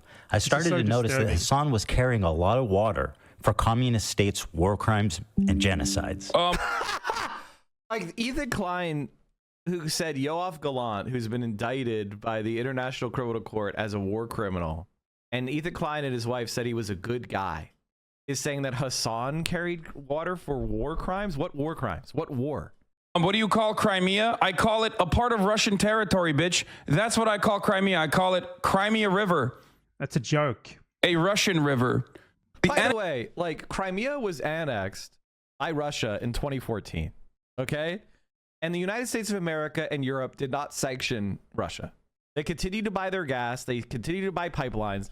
If you think the Crimean annexation was so bad, why aren't you yelling at Obama? Why aren't you yelling at the European Union? They didn't give a shit. You're trying to pretend that lefties should be canceled. Meanwhile, Angela Merkel had no problem with Crimea being annexed. That's not a lefty, motherfucker. So what are you bringing this up like it's relevant? You're just bringing shit up. You're just bringing shit up. You know, and trying to put the geopolitical realities onto leftists for saying this is what the geopolitical reality is. And the idea that Crimea, which had been part of the Russian Empire for hundreds of years, and when the Soviet Union fell apart, Crimea was given to Ukraine because it had previously been transferred to the Ukrainian SSR in the Soviet Union, which was basically a sub-state of the Soviet Union. Wasn't a real national division. And so when the USSR collapsed, the Ukraine got Crimea. However, Ukraine and Russia had signed deals where Russia was basically given military control over Crimea. And when Ukraine's democratically elected government was overthrown during the Euromaidan coup, Russia moved to seize Crimea for their own national security purposes. Now, you can say that this was a violation of international law, and I would agree with you. I think that there was a lot of international crimes committed in that moment. However, the Europeans and the Americans didn't seem to care that much at the time. They were like, well, yeah, that makes sense. And they moved on. And as far as we can understand, the people of Crimea support the annexation. Now, maybe that is, that's due to polling that has been done by Western pollsters. I don't know if you could justify the aggression after the fact, but the idea that it has some sort of like imposition of something that's against the will of the residents of the area doesn't seem to be true. And I think that was the justification that places like Germany and the United States under Obama gave for not giving a shit. So, you know, it is what it is. I think that people that are trying to bring this up as if it's some sort of grand slam dunk argument they don't really understand that they're disproving their own views. Like the West had absolutely no problem with that. Annexation of Crimea is absolutely a justifiable annexation. Tibet was literally a fucking feudal slave mandate, autonomous zone. By the way, Tibet was under China before the communists came into power. I want this to be very, very, very clear. Tibet wasn't an independent country. It was part of China. It had been part of China for hundreds of years. It had been part of China longer than California has been part of America, because America stole California from Mexico in a war of aggression called the Mexican-American War. All right? We stole California and Texas and New Mexico and Colorado and Utah and Nevada and Arizona and California. We stole that land in a violent war of aggression far after Tibet became part of China. So if Tibet is not part of China, California is not part of America. But again, nobody will believe that. Nobody will say that. Nobody will be like, no, Mike, those are totally different. We like Tibet. And it's like, the only thing that happened in Tibet in the 50s is that after the Chinese Communist Party won the Civil War, they did anti-slavery reforms in Tibet. That's the reality. Now, the American State Department has tried to create international support for balkanization in China. They want to divide China up by racial minority and have it launch in, civil wars to undermine China's internal cohesion. This is a strategy of an aggressive realpolitik power state, which is the United States. Sort of like if China was pouring a bunch of money into California for Cal exit, or pouring a bunch of money into Texas for Texas independence, or pouring a bunch of money into neo-Confederate movements, everybody would understand that those movements were being supported from China to weaken the United States. It's not very complicated. You can see, like, we don't have to pretend that what the United States is doing is being a good guy, all right? We can look at that reality and go, huh, that's weird. And I don't think anybody in this country thinks the United States invading the South to end slavery was wrong. Well, I think actually a lot of Americans like slavery, but the majority of Americans think doing Reconstruction and ending slavery was fine in 1860. Why is ending slavery in the 50s bad? Why is ending slavery in Tibet 90 years later bad? Because it's convenient for American narratives of trying to create civil wars in other countries. Them a favor. That was one. I mean, in America, when I say something like this, people was Tibet not like a slave state? Wasn't it? Get very upset. This is like the Willie Mack show thing. You just play a clip and you don't actually try to refute it. You just play it and then you move on as if it's like self-evidently wrong. You know, we talk about the Dalai Lama saying "suck my tongue" or whatever, but like that's not far from the norm in fucking normal Tibetan existence before the Communist Party came in and so China unilaterally took over Tibet. Was it unilateral? Do you think they did not have support from anyone in the population? Like, well, their culture. They basically are trying to, homogenize the culture. If your culture, they're trying to squell the religion and okay, squell their religion. Squell their religion, guys. This is an educated liberal. Klein, like, it's genocide to abolish slavery because apparently it's like a part of their culture. He's just going to present him saying this with no clarification. Identity. The part of feudal warlords and slavery, abolishing that, yes, I do think that is good. No, China did them a favor. This is a good way to. Like, he's just a child for. It's like, is there serfdom? Do you agree with serfdom or not? Hey, Marvin, we can see your we can see your avatar. You know that, right? Like, look at you, dude. Like, we can see your avatar. We've seen your avatar on many sex offender registry. We can see you, buddy. Oof. Speaking of holding L's, all right, you know what? You've convinced me. He's convinced me, chat. I'm gonna hold that L. I do that. I do that. I do that. I do that. I do that. All right, back to making fun of Ethan Klein. Throwing a tantrum here. He's like, oh, so China did them a favor? So you said that slavery is bad, so China did them a favor. Is that what you're saying? That's what you're saying? It described Taiwan as well. The American federal government going to the fucking South and killing, unfortunately not all of them, but a decent amount of slavers and defenders of slavery. This is violent retribution from a powerful federal government that squashed, okay? Tibet is the South in the Civil War? Yes. And like, this is one of the things that, like, Ethan Klein does, which he just assumes you're going to hate China while knowing nothing. And the answer is, yes, it was a slavery, serf, and caste system where people were put into castes and positions by dint of their birth.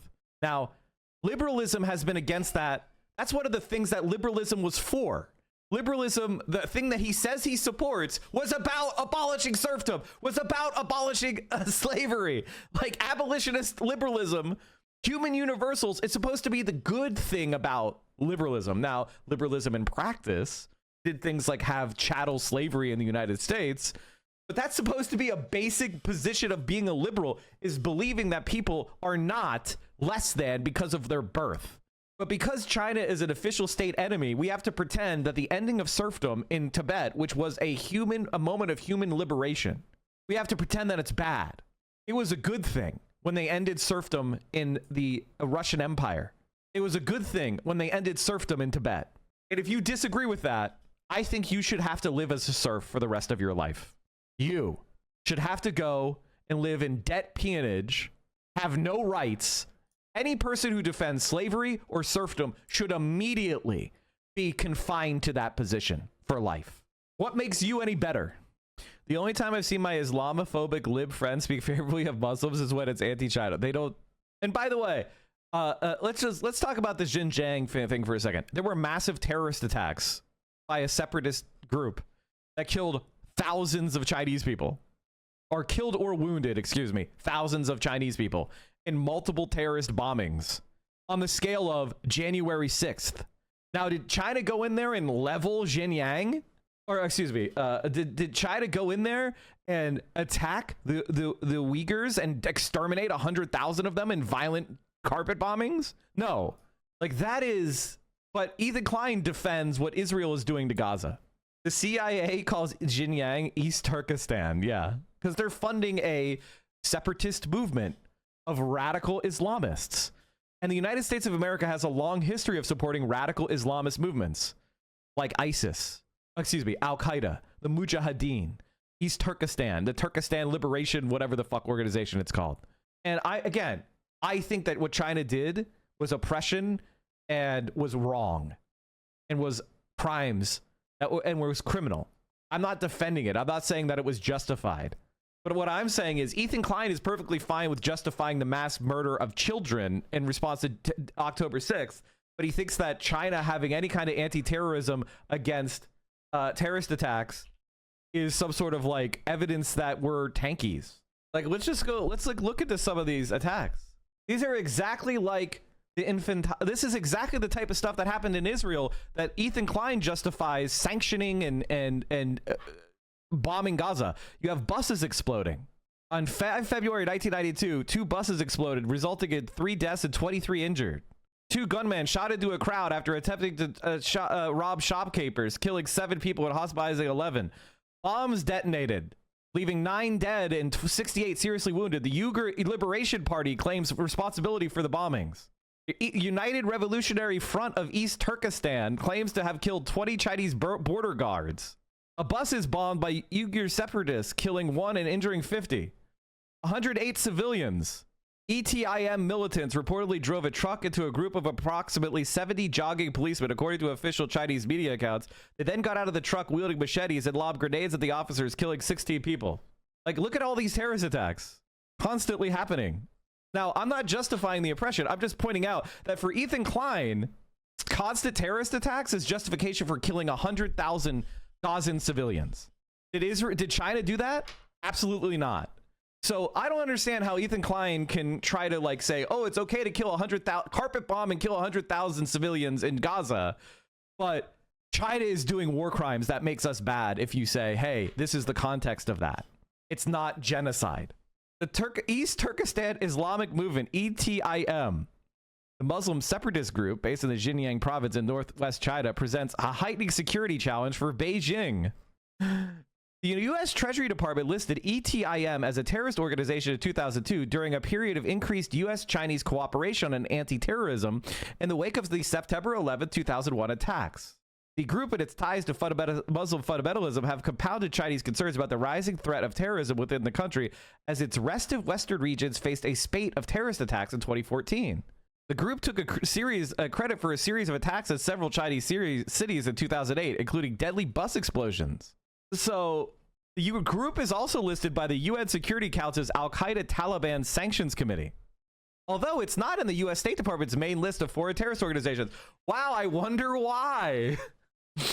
Does the ETIM have ties to Al-Qaeda? In January 2002, a Chinese government study reported that ETIM had received money, weapons, and support from the terrorist organization. According to the report, ETIM militants were trained by Al-Qaeda in Afghanistan and crossed back in the Xinjiang, where they set up terrorist cells. In a 2013 paper for Strategic Studies Quarterly, expert Philip Potter writes that China's ongoing security crackdown in Xinjiang has forced the most militant Uyghur separatists into volatile neighboring countries such as Pakistan, where they are forging strategic alliances with and even leading jihadist factions affiliated with Al-Qaeda and the Taliban. Wait a minute. I thought that these guys were liberatory pro, why these guys are good guys, I thought.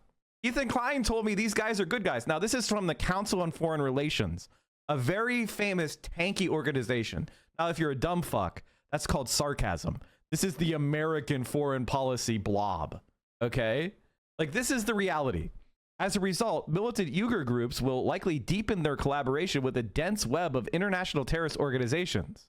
In March 2014, TIP leader Abdullah Mansour vowed from his hideout in Pakistan, an American ally, a holy war against the Chinese, who he described as an enemy of all Muslims.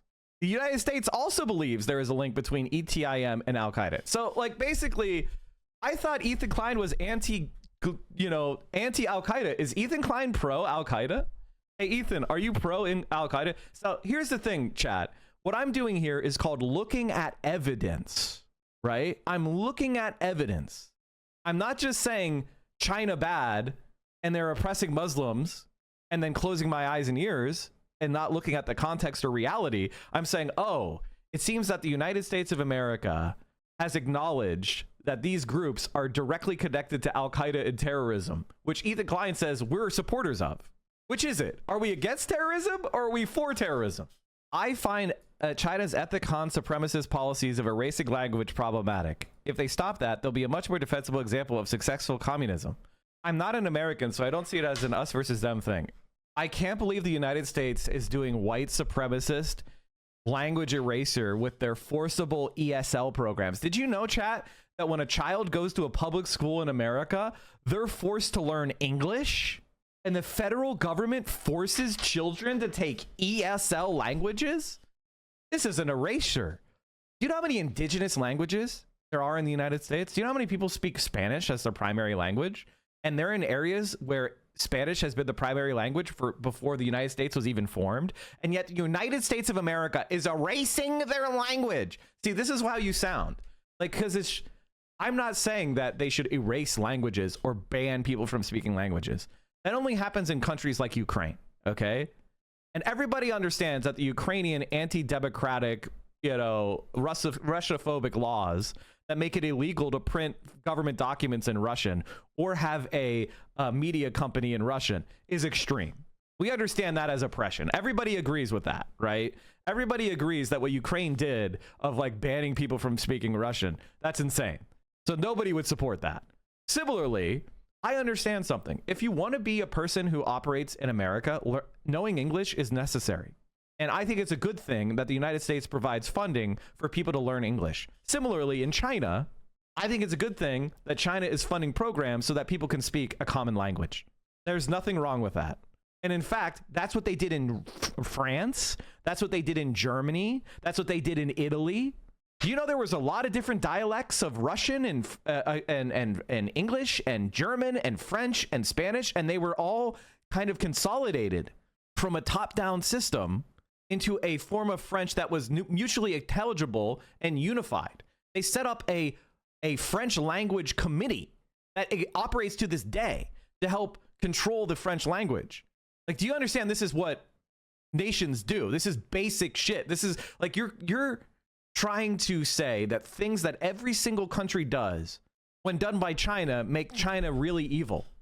And it's just stupid sounding. I'm not saying China doesn't commit a lot of things I disagree with. They do. But your propagandistic lies are embarrassing. And they insult everyone's intelligence. And so when Hasan says, hey, this stuff is overblown and it's propaganda and it's abuse, it's an abuse of the word genocide, he's talking about reality. And he's saying things that are not popular in the American State Department because they want to do an empire. They want to fight a war against China. Do you want to fight a war against China?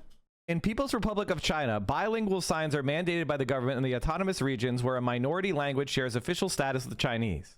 In Xinjiang, signs are in Uyghur and Chinese. In Tibet, they're in Tibetan and Chinese. And in Inner Mongolia, signs are in Mongolia and Chinese.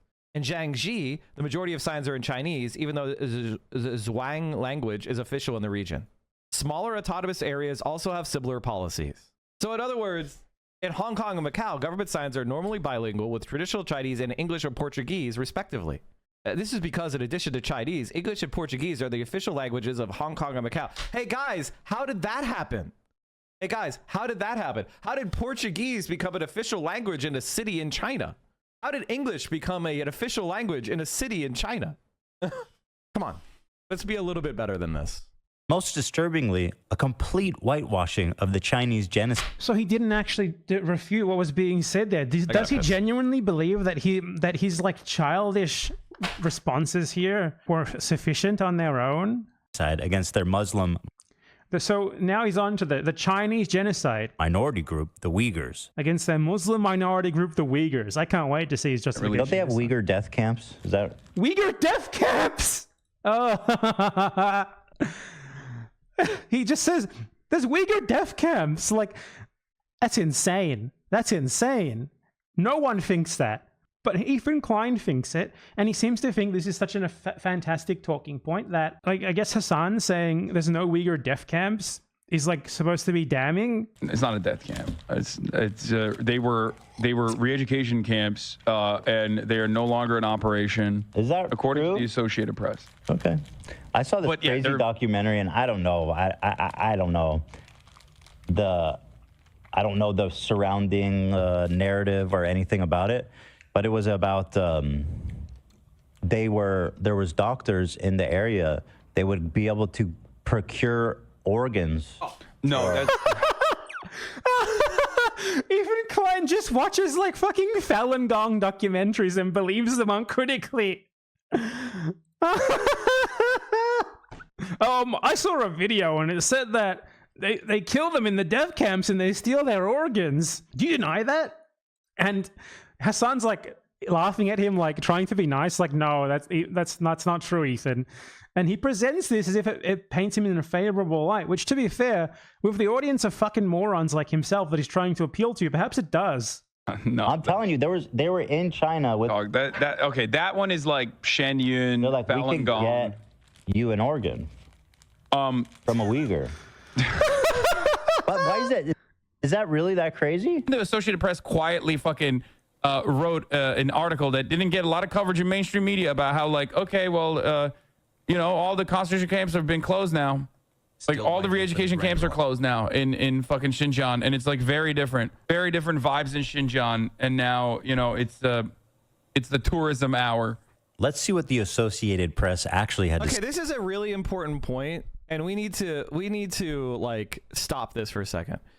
This part is why Ethan Klein is a fucking liar, or he's so fucking stupid that he might as well be a liar, right? Which is, he's gonna claim Hasan pretty much told you exactly how to find this information without giving you the direct link. And I want you to, so he said Associated Press, tourism, it said it's tourism hour and the oppression ended. Let's go. AP, let's see, AP article on Xinjiang. Let's see here. It's like tourism. There it is. There it is, chat. The first response. The top one. You click, Terror and tourism. Xinjiang eases its grip, but fear remains. This is what he was talking about. This is from 2021, but it was the top fucking response. And it said the razor wire that once ringed public buildings in China's far northwestern Xinjiang region is nearly all gone.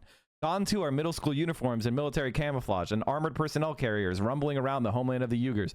Gone are many of the surveillance cameras that once glared down like birds from overhead poles, and the eerie eternal wail of sirens in the ancient Silk Road city of Kashgar. Uyghur teenage boys, once a rare sight, now flirt with girls over pounding dance music at rollerblading rinks. One cab driver blasted Shakira as we raced through the streets. Wait, isn't this what you fucking racists say you want? Isn't this what you want? A secular Muslim society? Isn't this exactly what people like Ethan Klein say isn't possible? A secular Muslim society that's modern? Isn't this what you say you want, you fucking piece of garbage? The control 4 years after Beijing launched a brutal crackdown that swept up a million or more Uyghurs and other mostly Muslim minorities into detention camps and prisons, its control of Xinjiang has entered a new era. Chinese authorities have scaled back many of the most draconian and visible aspects of the region's high-tech police state. The panic that gripped the region a few years ago has subsided considerably, and a sense of normality is creeping back in. But there's no doubt about who rules, and evidence of the terror of the last 4 years is everywhere. I mean, this is still the AP. Which is, what is this? This is just editorializing. Like, what the fuck is this? But the reality is, okay, they don't have the camps. There's not surveillance everywhere. It seems like it's over. It's seen in Kashgar, where one mosque was converted into a cafe, and a section of another has turned into a tourist toilet. Guys, I don't know if you've been to America, but a lot of churches have been converted. Like, one mosque being converted doesn't mean there's some sort of like this is just this is supposed to be the evidence they're showing. Guys, they put a bathroom in a mosque that people can use. Oh my god, I can't believe the oppression. It's so insane. Anyway, they're bombing. Let's compare this to Gaza as an example. A convenience store cashier chatted idly about declining sales, then was visited by the shadowy men tailing us. This is also another like feature of coverage of China is like, guys, there were shadowy men tailing us. Do you think if Chinese state media was touring around the United States, the FBI wouldn't be watching? Serious question. Do you think if Chinese media companies were going around the United States, the FBI is not going to be watching them? Of course. This is ridiculously stupid. This is a dumb fucking point. At one point, I was tailed by a convoy of 12 cars, an eerie procession through the silent streets of Aksu at 4 in the morning. Anytime I tried to chat with someone, the minders would draw in close, straining to hear every word. It's hard to know why Chinese authorities have shifted to subtler methods of controlling the region. It may be the searing criticism from the West, along with punishing political and commercial sanctions, that have pushed authorities to lighten up. Or maybe simply that China judges it has come far enough in its goal of subduing the Uyghurs and other mostly Muslim minorities to relax its grip. Uyghur activists abroad accused the Chinese government of genocide, pointing to plunging birth rates and mass detention. I guess we're in genocide here in America because we have both of those things. Many of the practices that made the Uyghur culture a living thing, raucous gatherings, strict Islamic habits, heated debate, have been restricted or banned. In their place, the authorities have crafted a sterilized version, one ripe for commercialization. While Uyghur groups have contradictory stances on the Israel, oh wow, it's because they're State Department run groups. Like, it's not very complicated. Like, they're not going to go against their supporters, right? Like, the United States of America wants to support genocide in Gaza. So if you want to keep getting funding from the U.S. teat, you have to say what they want you to say. There's a YouTube videos of Westerners hitchhiking in Xinjiang that show you a total lie this coverage from the AP is. Well, I mean, the point of this coverage, if you can read between the lines, is the whole like, oh, they're arresting everybody and putting them all in camps is not true. James Leibold. Your name is Leibold? Are we in a simulation? Are we in a simulation? Hey guys, listen to my expert. His name is Leibold. You're not even trying. Makes it seem unnecessarily spooky. When I traveled to Beijing, there were people staring at you because you look different. Yeah, because you're a foreigner. And China doesn't have a lot of like foreigners in it. So yeah, when I lived in Japan in 1991, you know what happened to me? I got stared at a lot by Japanese people because I was a little white boy. And they don't see a lot of little white boys in Japan. Now, maybe nowadays it's different, but in 1991, I was getting stared at a lot. My mom, a tall white woman, was being stared at a lot. So, like, what are you talking about? It's just the way it goes. Like, I'm not going to call Japan, like, oppressive because of that. What the fuck are you talking about? Holy shit. For decades, policy in Xinjiang swung back and forth, even as the state granted special benefits to minorities, such as hiring quotas and extra points on entrance exams. Wait a minute, China was doing affirmative action for Uyghurs? Don't they know that's reverse racism against the Han Chinese? Shouldn't we why is China doing DEI? Glass ceilings, racism, and restrictions on religion alienated and angered many Uyghurs. The harder the government tried to control the Uyghurs, the more stubbornly many clung to their identity. A few resorted to violence. Can you imagine people saying this about Hamas? Hey, Ethan Klein, listen, the harder that Israel, tried to control the Palestinians, the harder they clung to their identity. A few resorted to violence, carrying out bombings and knives against a state they believe would never accord them genuine respect. Hundreds of innocent civilians, both Han Chinese and Uyghur, perished in increasingly deadly attacks. Hey guys, I was told that this oppression was just anti-Islamophobic racism. See, when you carpet bomb Gaza, Israel, that's good according to Ethan Klein. But when China has policies to root out terrorism, that's genocide. Carpet bombing 100,000 civilians, totally justified. Policies to combat extremism, that's genocide. Now, I'm going to go ahead and say something that's really wild. Everybody in the room, prepare yourself. The genocide in Gaza is bad, and harsh measures of repression against the Uyghurs is bad. I'm the only person who's saying that both things are bad. Ethan Klein, and same thing with Hasan. Hasan says the same thing I do on this. Ethan Klein thinks genocide in Gaza good. Or actually, he denies that it's a genocide. He says that Yoav Gallant is a good guy, right? Yoav Gallant, good guy. Ethan Klein. The debate ended soon after President Xi Jinping's rise to power in 2012. The state chose forced assimilation, detaining Uyghurs and other minorities indiscriminately by the thousands and branding them as suspected terrorists. Man, this sounds exactly like what happens in Palestine. Today, the checkpoints and police stations are gone and the bombings have stopped, but the racial divide remains clear. All right, so China, there's some racial tension in China, according to the AP, which means genocide. Now, I don't know about you guys. I love living in America where we have no racial tensions at all, right? We have no ethnic or racial tensions whatsoever in the United States. Thank God. Can you imagine how bad that would be if we were like disproportionately imprisoning black people by the millions? Uyghurs who live outside Xinjiang must register with the local police and report to an officer on a regular basis. Their moves tracked and monitors. Many Uyghurs living in Xinjiang are not allowed to leave the region. Now, chat, this is what we call propaganda. In China, you register with the region you're from. This is true of all Chinese people. In fact, if I move to Austria, do you know what I have to do? I have to register with the local Austrian police department. This is something that happens in many countries in the world. This is honestly, again, this is just propaganda. That's all that is. Information on Xinjiang within China is heavily censored. And state media now promotes the region as safe, exotic tourist destination. Chat, how many people are promoting Gaza as a safe, exotic tourist destination, do you think? It's very funny to read this article and compare with what's going on in Gaza. And the reason why I keep bringing up Gaza in relation to this is because Ethan Klein thinks it's good. Within Xinjiang, Han Chinese and Uyghurs live side by side. An unspoken but palpable gulf between them. Well, how could I possibly disagree with that? It's palpable to the AP English speaker. He's sensing a palpable gulf. How can I debate with that? How could you debate with that? It's palpable, folks. I spot a Lunar New Year banners with slogans and Chinese characters like the Chinese Communist Party is good plastered on every storefront. An elderly Han Chinese shopkeeper tells me that local officials printed the banners by the hundreds, handed them out, and ordered them put up, although Uyghurs traditionally celebrate Islamic holidays rather than the Lunar New Year.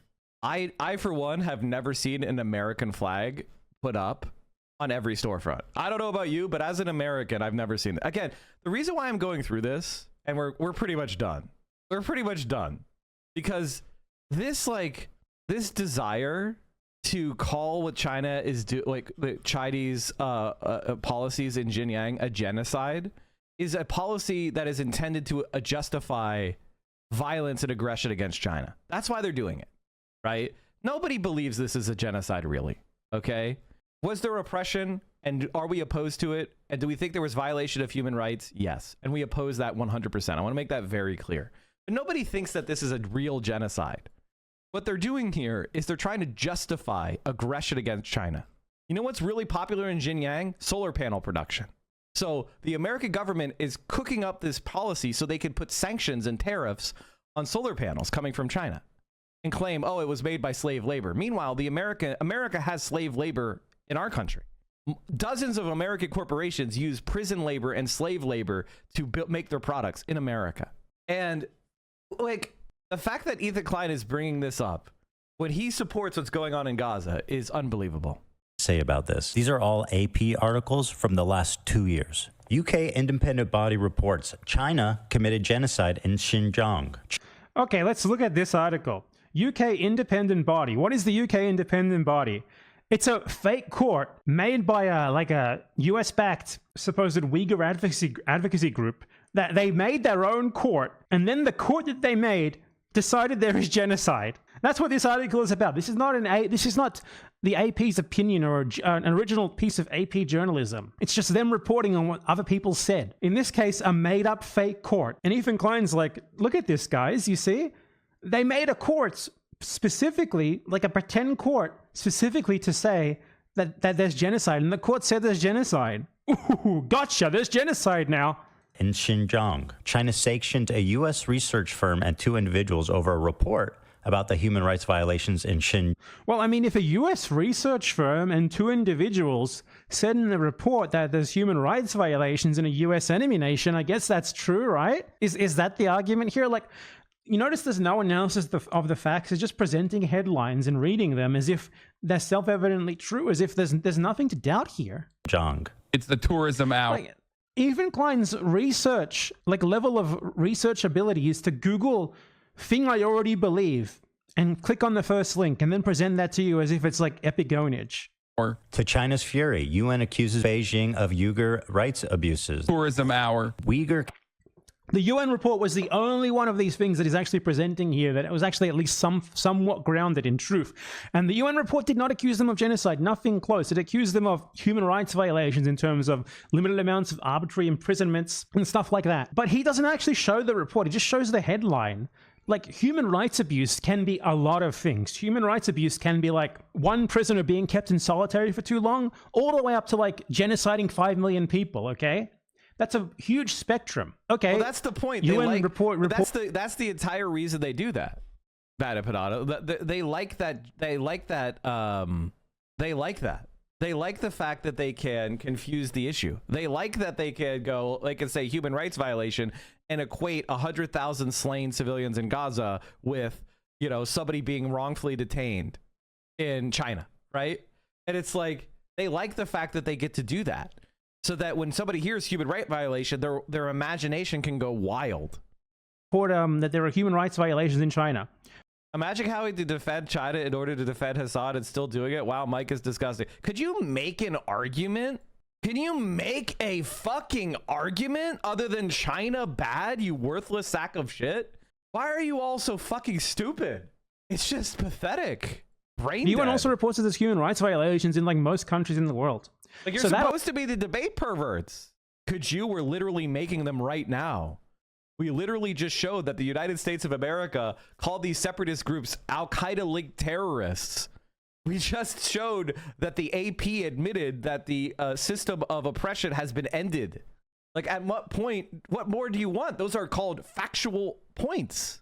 Alone means very little. You need to analyze what they're actually saying. He doesn't do that. He just presents a headline. Uyghur County in China has highest prison rate in the world. So one single Uyghur county. I mean, okay. Does that prove genocide? That one single county in Xinjiang has the highest incarceration rate in the world, according to the AP. I'm willing to take that at face value. What does that prove? There's genocide? How exactly? For all we know, maybe there's like 1,000 people there. Not exactly broadly indicative of genocide, of there being death camps and organ harvesting. The goalposts have shifted here from Ethan Klein stating there are death camps and you can go to China and buy a Uyghur, like specifically a Uyghur spleen or something if you want one. We've shifted from that into like this one specific Uyghur county has high incarceration rates. We're not even on the same planet anymore from the original claim. County in China has the highest prison rate in the world. 1 in 25 people is in a Chinese prison. It's the tour county, one county. Do you know what that means? I'm pretty sure that Ethan Klein doesn't actually understand what this means. I think that he read Uyghur County and he thinks that it's about all of Xinjiang when it's about a specific county in Xinjiang. As you can see in the text down here, it might be too small, so I'll read it. Nearly 1 in 25 people in a county in the Uyghur heartland of China has been sentenced to prison. It's a specific county, but I guarantee you, Ethan Klein does not actually read articles and doesn't even know how to comprehend a headline, and he misread this as being 1 in 25 people in all of Xinjiang, which is not the case. Tourism hour. 48 Uyghurs detained in Thailand for almost 11 years are on hunger strike to protest their imminent deportation to China, where they... 48 Uyghurs in Thailand are hunger striking to protest Thailand deporting them to China. What exactly about this is specific evidence of there being genocide in China? Like, you would think that death camps and organ harvesting, there would be a lot of evidence for that rather than just something like so far removed like this. Like, they face imprisonment or execution. Not only they claim they face imprisonment and execution. That may be true. It may be false. You're not presenting any evidence of this, are you? Where's the evidence? You know, refugees lie sometimes. Refugees who don't want to be deported or are facing deportation, they will say, you can't deport me for this or that reason. It may be true, it may be false, but you can't take this shit at face value. You know, if you want to show us that Uyghurs are being killed in Xinjiang, why don't you show us evidence of Uyghurs being killed in Xinjiang rather than refugees from another country attempting to avoid deportation, claim that they would be killed if they were deported. We need actual evidence here. You haven't provided anything that even remotely approximates the original claim. Does this AP article seem not to exist? These are just random pictures. Like, these are pictures of prisoners. Like, you can find pictures of prisoner roundups like anywhere. Damn. What exactly about this specific picture is proof of your claims here? There's like a random picture of a prison facility with text on it that makes a specific claim about what that facility is for. A random picture with a text subtitle. Urumqi internment camp number 3. How do we know that this is what you're saying that it is? It's an internment camp? It looks like a regular prison to me. What about this makes it an internment camp? Where's the evidence of that claim? This is something that these people do a lot, by the way, is they just present like random pictures of buildings in China, and they tell you this in this building this thing happens, and they provide no evidence for it. The articles seem not to exist. Reading the AP proved exactly the opposite. Reading the AP, how does anything that you just proved exactly the opposite? Okay, I'm gonna find this article in 3 seconds. Okay, watch how easy this is to find. Xinjiang AP News tourism. First result, Ethan Klein. The first. Well, Ethan Klein couldn't find it, guys. He couldn't find it, guys. He's been researching for 3 months. He couldn't find it. He couldn't find it. He couldn't find it, guys. Fucking results for Xinjiang AP News tourism is the article that Hasan was talking about. Not only does this article not seem to exist, but the AP, according to him, actually reports the opposite. This is original AP reporting. Xinjiang eases its grip, but fear remains. Tourism.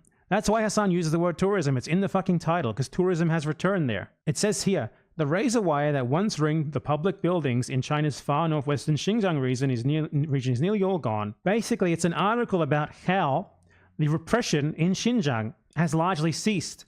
And it's from 4 years ago almost already. And Ethan Klein is here talking about Uyghur death camps and organ harvesting. So the article that Hasan mentioned is right there. And the articles that Ethan went over that, according to him, prove the opposite of what Hasan was saying, do not even remotely approximate doing that. Most of them are just the AP reporting on what other people have said. Ethan does not go into analyzing the evidence or anything. He's just like, look, this made-up court that anti-China group made said there's genocide in Xinjiang. Whoa, dude! Great! Why didn't you type Xinjiang AP News tourism into fucking Google? Like the first evidence-based attempt to... Of course he's playing Fox News clips. This is DGG research, by the way. DGG research is, I'm going to show Tucker Carlson clips to prove Hasan wrong. At a certain point, what do you even say? What do you even say? Justify something based on the evidence that Ethan Klein makes in the entire video. And it's him somehow not finding... Well, that's what I'm saying. Guys, you don't understand. Hasan is watching a a Fox News clip making fun of it, and Ethan Klein is saying, no, I agree with Fox News. Are you guys confused? He's saying this is evidence that Hasan is bad because Hasan is disagreeing with Fox News. The article. It's him fumbling completely at basic research. Hasan has happily eaten up the Chinese propaganda on this and has regurgitated it to his mainstream audience. Why is he defending China? None of us have ever said Chinese propaganda. You know what the Chinese propaganda is on Xinjiang? The Chinese propaganda is we are protecting their culture. Actually, we care about our minorities. We're protecting their culture. Actually, we're de-radicalizing them from extremists. Because there's a lot of Islamic extremists that have committed terrorism, and we're going through and de-radicalizing people, and we're making sure that they're not connected to terrorism, and we are protecting them, you know, and we love their culture. That's the Chinese propaganda. Have you ever heard us say that? Have you ever heard us go, no, actually China's preserving the culture? That's what the Chinese propaganda is. So what we do is we take a balanced, objective position. But in America, if you take an objective, balanced position and you say, this was bad, but it's not this, it's not the American propaganda line, it's this third thing, which is they were fighting a legitimate anti-terrorism or operation. However, they violated human rights and they were excessively oppressive toward the Uyghur minority. That is the position that Hasan and I have always held. It's not genocide because no one legitimate believes it is. But it's also not just cultural preservation and de-radicalization like the Chinese government says. We have the objective third-party position. That is what we're doing. And it's unbelievable that that is considered Chinese propaganda by Ethan Klein's brain-dead fucking scumbags. Like, and of course we're not doing Chinese propaganda. Of course we're not. Because if we did, we would look stupid. Because anybody who's reasonable will look into the evidence and go, oh man, Hasan and Mike are doing Chinese propaganda. This is gross. They're covering up for China's crimes. And the answer is we don't. But we accurately reflect what is really going on. And we look at the nuance and the reality. And we provide discernment. And we have critical thinking. It's not, that's called that's what makes us a special places. China's genocide of their Muslim population. When have you demonstrated there is a genocide of their Muslim population? You've done nothing that even remotely approximates that. You made an insane claim of there being death camps and organ harvesting, and then retreated from that to just human rights abuses, which can be a massive spectrum of different things, but which aren't specifically genocide at all. Where is the evidence of your claims? You do not prove a single fucking thing here. If anything, you just completely failed to do basic research in encountering the fucking article that he was actually talking about. How does this... Which again, is from 3 years ago. Like, this shit is practically ancient at this point. Like, the claims of Uyghur genocide are from like 2017, 2018, 2019. The system of repression has been largely dismantled since then. It was largely dismantled already 3 years ago. And you're still talking about this, not just if it's currently happening, but as if there's literal death camps. Like, death camps, you have to understand, it's a very specific thing. Death camps is a term that only really applies to 6 German camps. I think it was 4 or 6, one of those two numbers, in World War II, where they killed Romani and Jews and some other people as well. Camps specifically built to kill people. And he's claiming there's like analogies of like the Auschwitz death camp in China. An utterly insane claim, which he's done nothing to prove, not even close. And we're just supposed to accept Hasan is bad for saying that that's not true. Like, give me a fucking break, dude. Even makes sense. It only makes sense if A, he's being paid, or B, he has the political complexities of a 5-year-old. I know. Yo. Oh, the fucking irony is crazy. No, America bad is a meme that people laugh.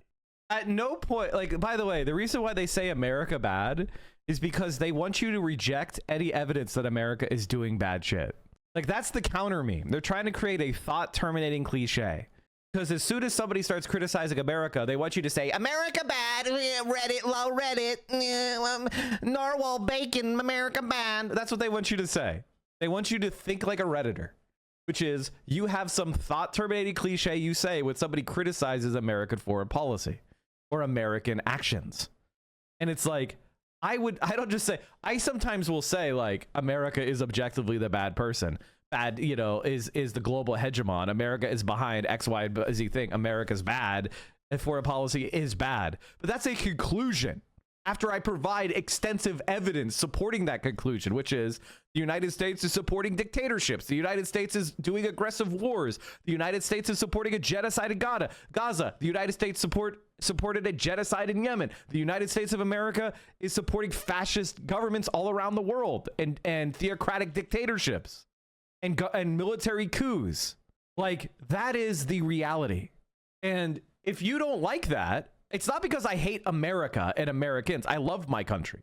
I love the people. I want us to not do evil shit to other countries because we don't need to. And it doesn't serve your interest and it doesn't serve my interest. That's why I'm against it. Because I want America to be good.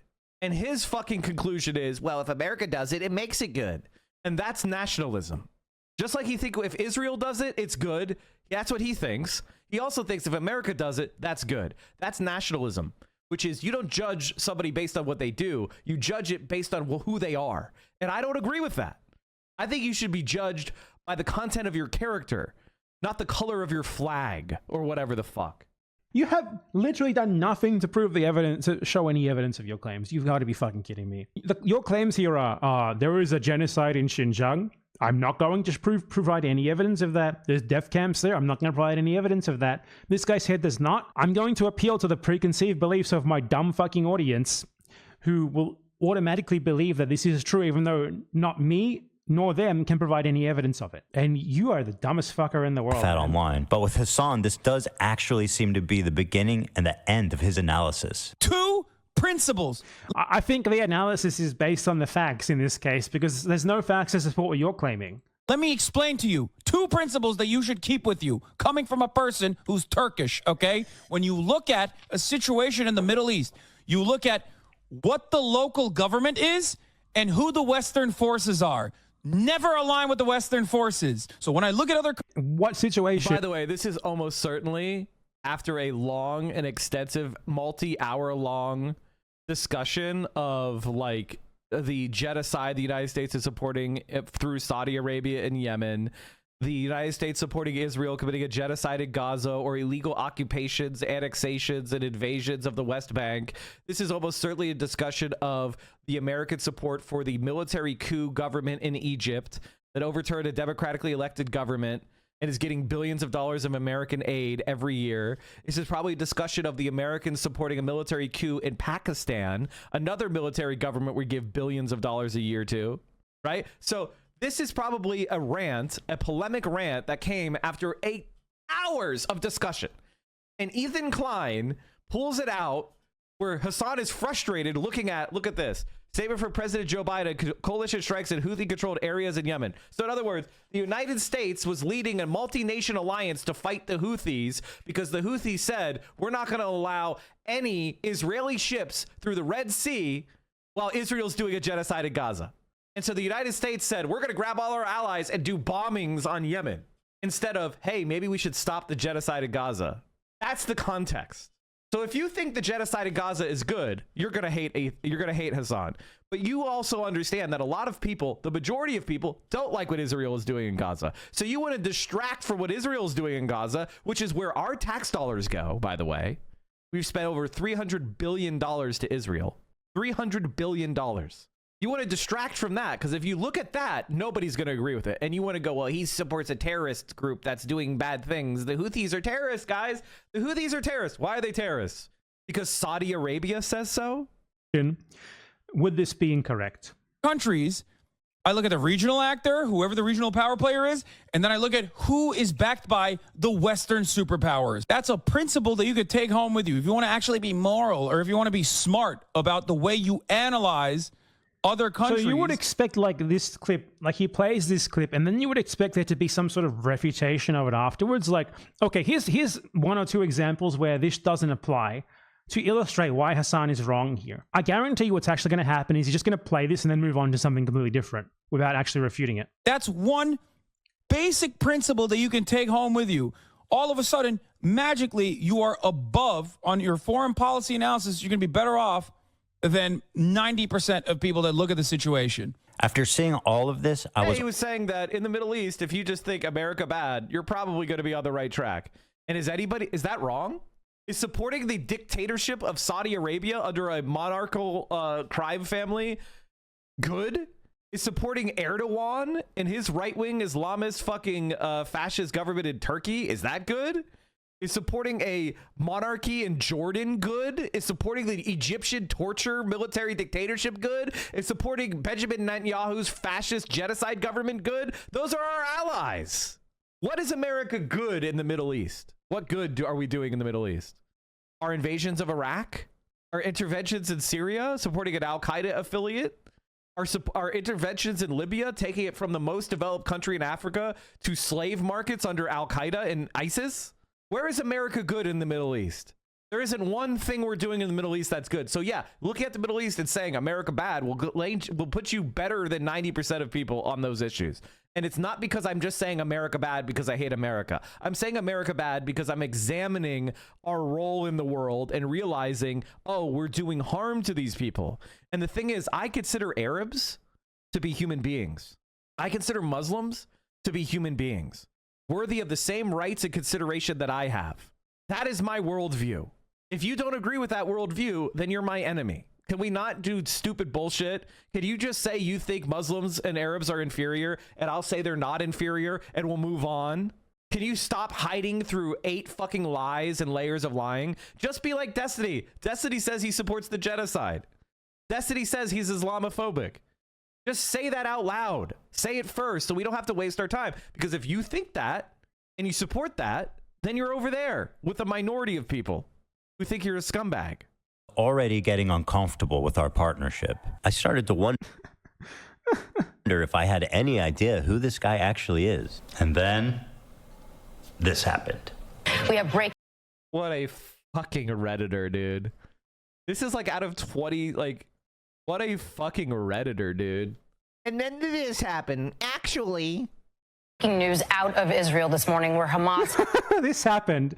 We did genocide. By the way, his wife's a terrorist. Just want to remind you all of that. Ethan Klein is married to Healer Klein, who is a terrorist. Anyway, so I will deal with most of the rest of this when I do actually make a long response to every single word that he says, aside from the Hasan Piker drama parts, because I don't care about the honor of Hasan Piker. But there is one part in this regarding the Houthis, which is just blatant in his level This is where I disagree. I don't care about the honor of Hasan, critical thinking. but I think that what Baden Panada is doing is short-sighted.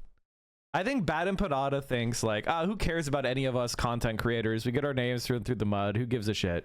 I think he really underestimates the importance of people like trusting a person, right? Like if you've been successfully poisoned against Hasan, you're never going to listen to anything he's saying because you've been poisoned. The well has been poisoned. No matter how sweet the water, you know, you're going to ignore it. And that's exactly the point. Is like, I defend Hasan because I understand how human beings understand persuasion.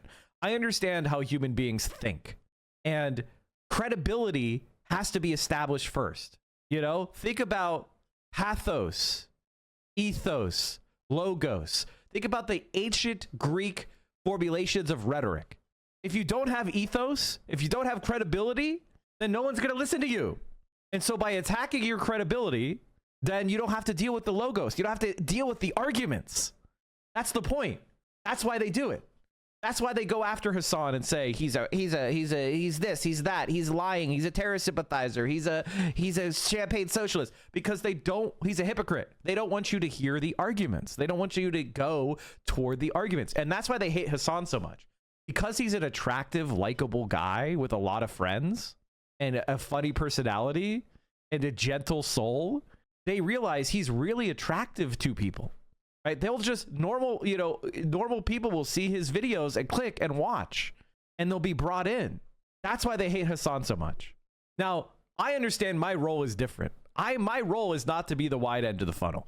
My role is to, you already are listening to the arguments. My role is to present you with the arguments and give you a call to action, is to get your knowledge to be deepened. That's why I work with Hasan, because I understand there's different parts of the job. I want you to become more organized and more active and think deeply, as well as be entertained. And that's why they try to attack me. That's why they attack me and Hasan's credibility. They want to try to turn us into objects of ridicule because they know they can't defeat our arguments. And how do I know they can't defeat my arguments? 6 debates with Destiny. 6 debates with Destiny, which resulted in what? A Mike from PA ban from the subreddit. Now, you may have noticed that Mike from PA ban from the subreddit was lifted. That was lifted many years ago to be because when he realized I wasn't going to debate him anymore, and he failed to suppress my channel when I had 200 viewers or whatever, he realized that the next strategy was to just, let's attack Mike personally.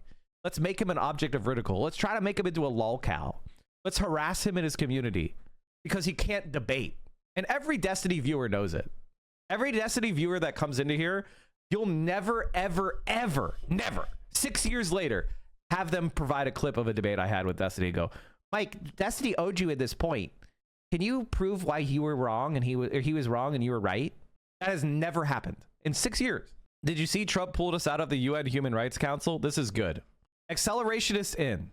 Accelerationism in. This is the reality. The United States is going for pure power politics. This is 19th century imperialism. All the frou-frou bullshit about like, we care about international rights and human rights and we want a rules-based order. It's done. Accelerationists in. I was against it. I tried to tell them to vote for Bernie. I wanted to have general reforms, but now we're in the era of heightened contradictions. Solidarity is very important because all these leftist content creators can be picked off one by one without solidarity since they're underarmed compared to right-wing content creators. Of course, the right wing is exactly what the capitalists want. The right wing tells you, hate this person, protect Elon Musk. That's exactly what the rich want. And the other thing is like glaze. Like, what is this supposed to... So what does glaze mean? A guy with a fresh account who has a lot of opinions about me and Hasan. Okay, I think you're this guy's just spamming random shit. Never mind. Feels his level of research that is just obviously search bad. He went to Google and he searched bad thing Houthis. He did this.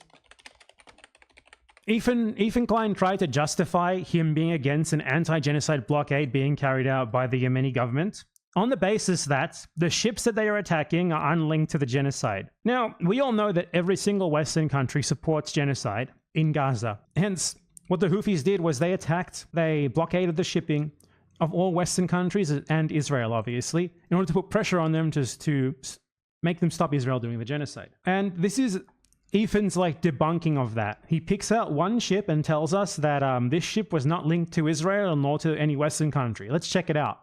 Let's review his claims. His first claim is that the boat is headed for Israel. It's not. It's going from Turkey to India. Next claim is that it's owned by an Israeli company. It's not. It's being chartered by a Japanese company, and the boat's owners are registered in the Isle of Man. I'd like to Wow, how did the Isle of Man get so much money to own these international ships? These multi-billion-dollar ships? How did the Isle of Man get a hold of the money for this? It's a very small island in the Sea of Ireland. How is the Isle of Man able to do this? I wonder if perhaps Ethan Klein's research failed him. What do you think, guys? Do you think the Houthis attacked an innocent ship from the Isle of Man?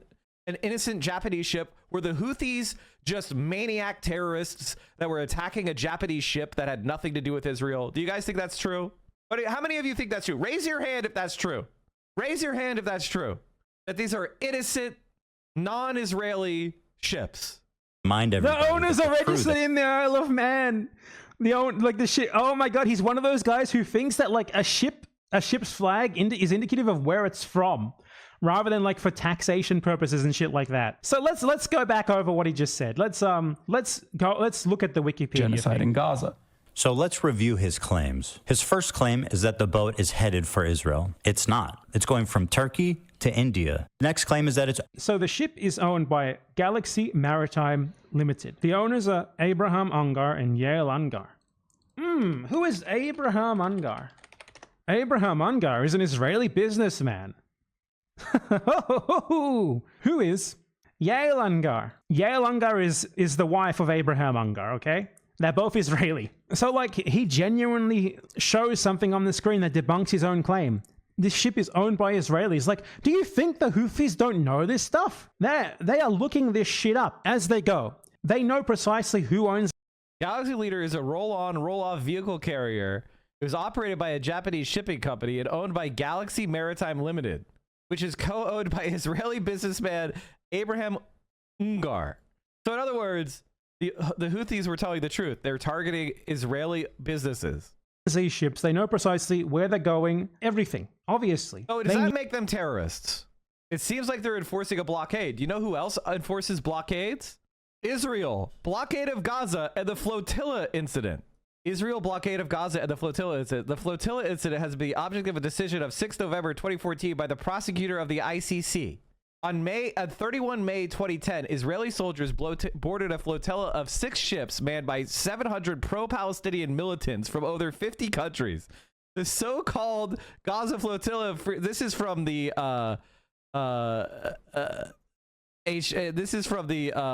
ICRC. The raid by Israeli Defense Forces, which left 9 people dead, received widespread condemnation internationally. So in other words, Israel attacked ships that were trying to go to Gaza, that were aid ships. So if attacking peaceful ships and killing 9 people isn't terrorism, then how is militarily capturing this ship terrorism? Knew this ship was on. Ethan doesn't know this. He knows it's all a lie. He's doing it the typical start of making people waste time picking apart lies. It's why he wants Hasan to watch the video. Yes, it's wasting our time. It's called a gish gallop, but I'm doing it anyway because why not? What are we going to do? Cover the news? Owned by an Israeli. If it was legitimately a Japanese flagged and owned ship, they very likely would not have stopped it. But they knew that it was owned by Israelis and thus they stopped it. Very simple. It's owned by a company that is registered. Who have a flag of convenience in the Isle of Man. If you don't know what a flag of convenience is, why are you having strong opinions about politics? You don't understand basic reality. Okay, it's not a ship from the Isle of Man. It is a international corporation owned by Israelis, flagged in the Isle of Man to avoid having to pay taxes. For tax purposes in the Isle of Man. Like, do you really believe that these people are from the Isle of Man, Ethan? Are you that fucking dumb? They probably have never even been there. Bahamas is actually the real headquarters of like multiple billion-dollar companies. It has a population of like what, 500,000, something like that. Ethan Klein, are you okay? Do you need some basic logic lessons here? So yeah, obviously this is an Israeli-owned ship. And this is just demonstrative of Ethan Klein's brain power, that he shows you something on the screen that debunks him. Right there. It's owned by Israelis. It's an Israeli company that is headquartered in the Isle of Man for tax purposes. Anyway, so let's go over 2 more claims that he makes in here that I think greatly demonstrate his brain power. So Ethan's fantastic brain. You know, he went and typed in Google, bad things Houthis, tell me bad things Houthis do now. And he found an article. What did the article say? Let's find out. Most fun one. They brought back slavery. We think the Houthis, Ansar Allah, is doing what... Okay, so the Houthis brought back slavery. Source, a headline, and another headline. Let's check this out. Exclusive. Houthis restore slavery in Yemen. The source for this is Ashaq al-Awsat. What is Ashaq al-Awsat? Let's find out. This is a paper that was founded with the approval of the Saudi royal family and government ministers, run by a company called the Saudi Research and Marketing Group, which is noted for its support of the Saudi government. The newspaper is owned by Faisal bin Salman bin blah blah blah, a member of the Saudi royal family. So you might already know this, but Yemen has been under attack by the Saudis for more than a decade. The Houthis are the enemies of the Saudi intervention in Yemen. The Saudis have massacred something around 500,000 people in what accurately can be described as a genocide. Ethan Klein is citing Saudi state Goebbels propaganda to claim the Houthis restored slavery. But hey, you know, who knows? Maybe this Saudi propaganda is actually based on something concrete. Let's check out the sources. Sources close to the group told us. Sources close to the group told us. You know, we swear, trust us. They definitely told us. Yeah, they told us, you know, this Saudi royal family-owned newspaper was told 100%. Several local reports have also confirmed this. Just some local reports. Yemeni activists have definitely said this. They told us. We can't even name one of them, but they told us. A civilian even said this. Experts confirmed. A US State Department report said. It's just like, This guy who he made up said so. This other guy who he also made up also said so.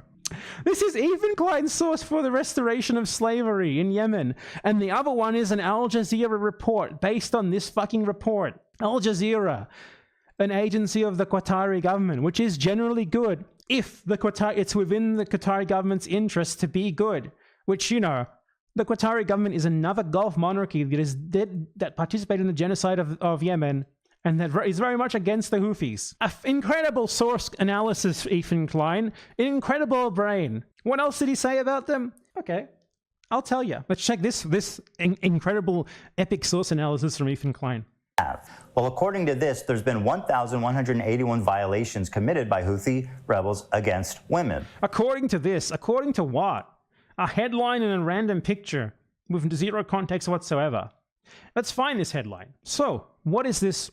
According to this, what is this? This is a report only reported on in this specific outlet, Anadolu Ajansi, which is the state broadcaster of Turkey. Now, you might not know this, but Turkey is also one of the countries that participated in the anti-Houthi coalition in Yemen. 1,000 violations, whatever that means. What does a violation mean? Human rights group. What human rights group? What are the violations? Quoting testimonies. So we have testimonies. People saying that something happened to them. And we have reports. So there are two groups cited in here who participated in these reports. One of them has a website, the Coalition of Women for Peace in Yemen. Now, it's very interesting to have a website that is a coalition of women for peace in Yemen that's entirely in English and that says that it's for peace in Yemen, and yet it outright says here, our aim is to free women who have been arbitrarily detained by the Houthis. Now, you would think that an organization like this, that is for peace in Yemen, would document and be against abuses done by everyone, not just by one specific group. That's kind of weird, right? There are a lot of really biased human rights organizations in Syria, for example, but they at least pretend to document and be against abuses done by everyone. Now, it might not surprise you to find that this organization was founded by someone, Noor al-Jawi, who defected from the rebels to the Saudi-backed government and then immediately founded this organization. And now this organization is presented as a massive representative organization of women in Yemen, when in reality, while it is not at all transparent about its funding sources, it's just a propaganda front. This lets us talk about the news that's happening today. This is what USAID funds, by the way. This is what USAID is funding, is this flurry of all these random groups that are saying that America's enemies are doing all the crimes and America's allies, their crimes are justified. This is what USAID funds. And it's just this large, and then US media reports on the reports from these USAID funded groups, and then liberals buy it hook, line, and sinker. Now, I want to say this straight up. I am certain that the Houthis are committing human rights violations. I'm sure they're abusing women in detention. How do I know that? Because America does it. So if it's happening in America, if American women are being raped and murdered and tortured in American prisons, I have no doubt in my mind that it's also happening in Houthi prisons. That would be an insane thing to deny. To then say, oh, because there's abuse of women happening in these prisons, that means the Houthis are terrorists and we don't have to follow the rules of war. That's what Ethan Klein is trying to say. Ethan Klein, that's what terrorist means. Terrorist means we don't have to follow the rules of war against these people and their supporters. We get to silence them. We get to murder them. We get to arbitrarily detain them. We get to torture them. We get to rape them because they're terrorists. And that means they're not human. That is what these groups are trying to do. That's what Ethan Klein is trying to do. That's why he's saying that I'm a terrorist sympathizer, Assad's a terrorist sympathizer, when you'll never hear me say a positive word about the ideology of these groups. The only thing I will say is I support groups that are resisting the Israeli oppression of the Palestinian people. And I don't think the United States of America should be funding that. Who is Epstein? That's Destiny. His nickname is Epstein because he's committed so many sex crimes. Wait, if somebody says, how is he supposed to know this? Wait, did somebody really say that? Oh my God. You guys really nitpick your sources. It's crazy. Ethan really gives you guys the juice. Denham's also really milking it. I mean, not really. Not really. Ethan, honestly, this is probably hurting my stream, to be honest. To be honest, I was doing much better even before this Ethan Klein shit. That being said, whew, doing pretty well so far in February. Average viewers of 4259. Woo! That's because Hasan was in Japan, chat. Because Hasan was in Japan, I was able to get more Hasan viewers because he was starting late. Let's just be honest. That's what it was. But like, what do you mean? Like, this is no thing, man. This ain't no thing. It's funny that they go from watch the video in less than 24 hours. Please stop watching. You're milking it. Rents due. Please stop watching. Yeah, exactly. You guys are really nitpicking the sources. Did you want us to watch the video or not, motherfuckers? Did you want me to watch the video or not? I'm in the video. Am I not allowed to watch the video? Denims is in the video. Are we not allowed to watch the video? Wait a minute. Which is it? By the way, thank you for making me rich. Front for the Saudi-backed former Yemeni government, which is obviously why they specifically talk about the Houthis and only the Houthis. And you click the film, detained under the Houthis. 3 brave women have decided to speak out on film against their persecutors. Source, we said so. And they have a trailer. Now, there's no evidence here. There's basically nothing here at all. It's this group founded by a woman who explicitly defected to the Saudi-backed government under very weird circumstances, founded a group to claim that the Houthis like mass rape women, like all, the most generic propaganda ever. And this is what that article in the Turkish government state media outlet is citing, basically. That group and 1 or 2 others that are essentially the same thing. This is not at all a reliable source. It presents basically zero evidence. It's obviously ridiculously overproduced and all in English. It's specifically made for an English language audience, and Ethan Klein does not question why any of this is the case. Detained by the Houthis. I said so. So in other words, there's just actors in a dark room? Like, come on, man. This is it? I could make it, Ethan Klein. If this, let me give you like a little bit of perspective, okay? I could make a 60-second long video about this with like a couple of actors who all accuse you of horrible crimes, called like Detained by Ethan Klein, Locked in the Basement, or something like that. I could do that tomorrow. It would cost me like $200. I could put it to like terrible music and like buy some stock footage of prison cells and stuff like that. Would that be evidence of you holding 1,000 women or whatever in your basement, Ethan Klein? Ethan Klein, have you ever considered being a bit critical of your sources? Ethan Klein, have you ever considered thinking? Have you ever considered engaging in critical analysis? It's just headline, headline, headline, headline, headline, headline. Saudi government said so. Turkish government said so. Well, I'm convinced. So Ethan has not even remotely substantiated his claims. I just wanted to go over some of the most egregious ones that I saw here in a little short thing. Maybe later, I'm not promising anything, but maybe later I'll go over the whole thing all at once, but that will be like 6 fucking hours sitting there and then editing it down to a digestible thing. It's not a very fun prospect, but I might do it. Just because, I mean, it's a lot of pain, but there is a lot of gain, a monetary gain. It's just frustrating because I don't want to reiterate the same things over and over again. I've already responded to the shit that he's saying here. Ethan Klein is not a sentient being. He does not adapt his arguments. He does not change when counter-arguments are presented. He just keeps repeating what he was saying beforehand and relies on his audience being too dumb to seek out the already existing counter-arguments. I made multiple videos refuting his bullshit months ago, and he's still repeating it the same as if nothing ever happened. And I don't want to sit here all day just retreading the exact same ground I've already retread 1,000 times before. Ethan Klein is someone who needs to be confronted live, in real time, in detail, and dismantled point by point on all the claims that he has made, presented with the evidence showing him why he's wrong. The thing is, he will never allow him to be exposed, such as himself to be exposed to that sort of situation. So all he can Why do you think he stopped posting on Twitter, chat? Like, Ethan Klein says this himself. The reason why he posts Instagram stories as a response to tweets is because people can't reply. Ethan Klein wants to create a situation where nobody gets to reply to him. He just gets to lie about people knowingly, and nobody ever gets to reply.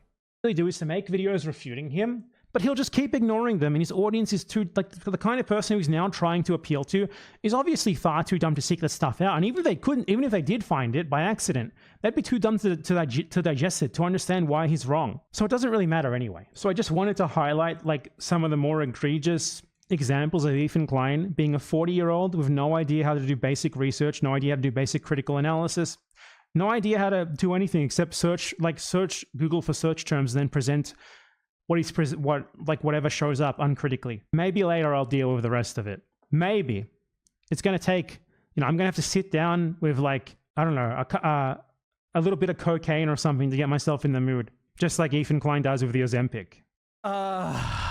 Wow. And what's really incredible about this is it gets even worse. Does anybody have the clip of the okay, hold on. Let me show you this thing. I want to get the Ethan Klein clip. Let me bring up Hasan's response to the nuke. I want to say it's Hasan Productions had an edit that I could watch. Because I honestly don't give that much. No. Oh yeah, here it is. This is it. Was I being manipulated this whole time? There is. Was I being manipulated this whole time?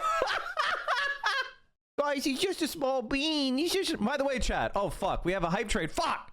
I didn't notice. No! I was gonna chill. No! All right, we'll have to wait an hour. We'll chill again. Is a bust of Vladimir Lenin behind my head. What the f are you saying? What? Do you think Hasan being good faith to content creators who change their ways is probably a bad idea? It just seems like such a headache to have something like this happen. Okay, here's the reality. You don't know what the fuck you're talking about. With all due respect, chatters, you don't know what the fuck you're talking about. You don't know what content is good. You don't know how to build a stream. You don't know how to do this every day and day out. You don't know how to fight our enemies. You don't know anything. Shut up. You're not a content creator. You don't have it. You're not him. Okay? When Hasan wants to fight back against Destiny, that's the right call. Your job is to shut the fuck up and help. You're not balling. You're not on the team. If you want to be on the team, listen to what we're saying to do and fucking do it.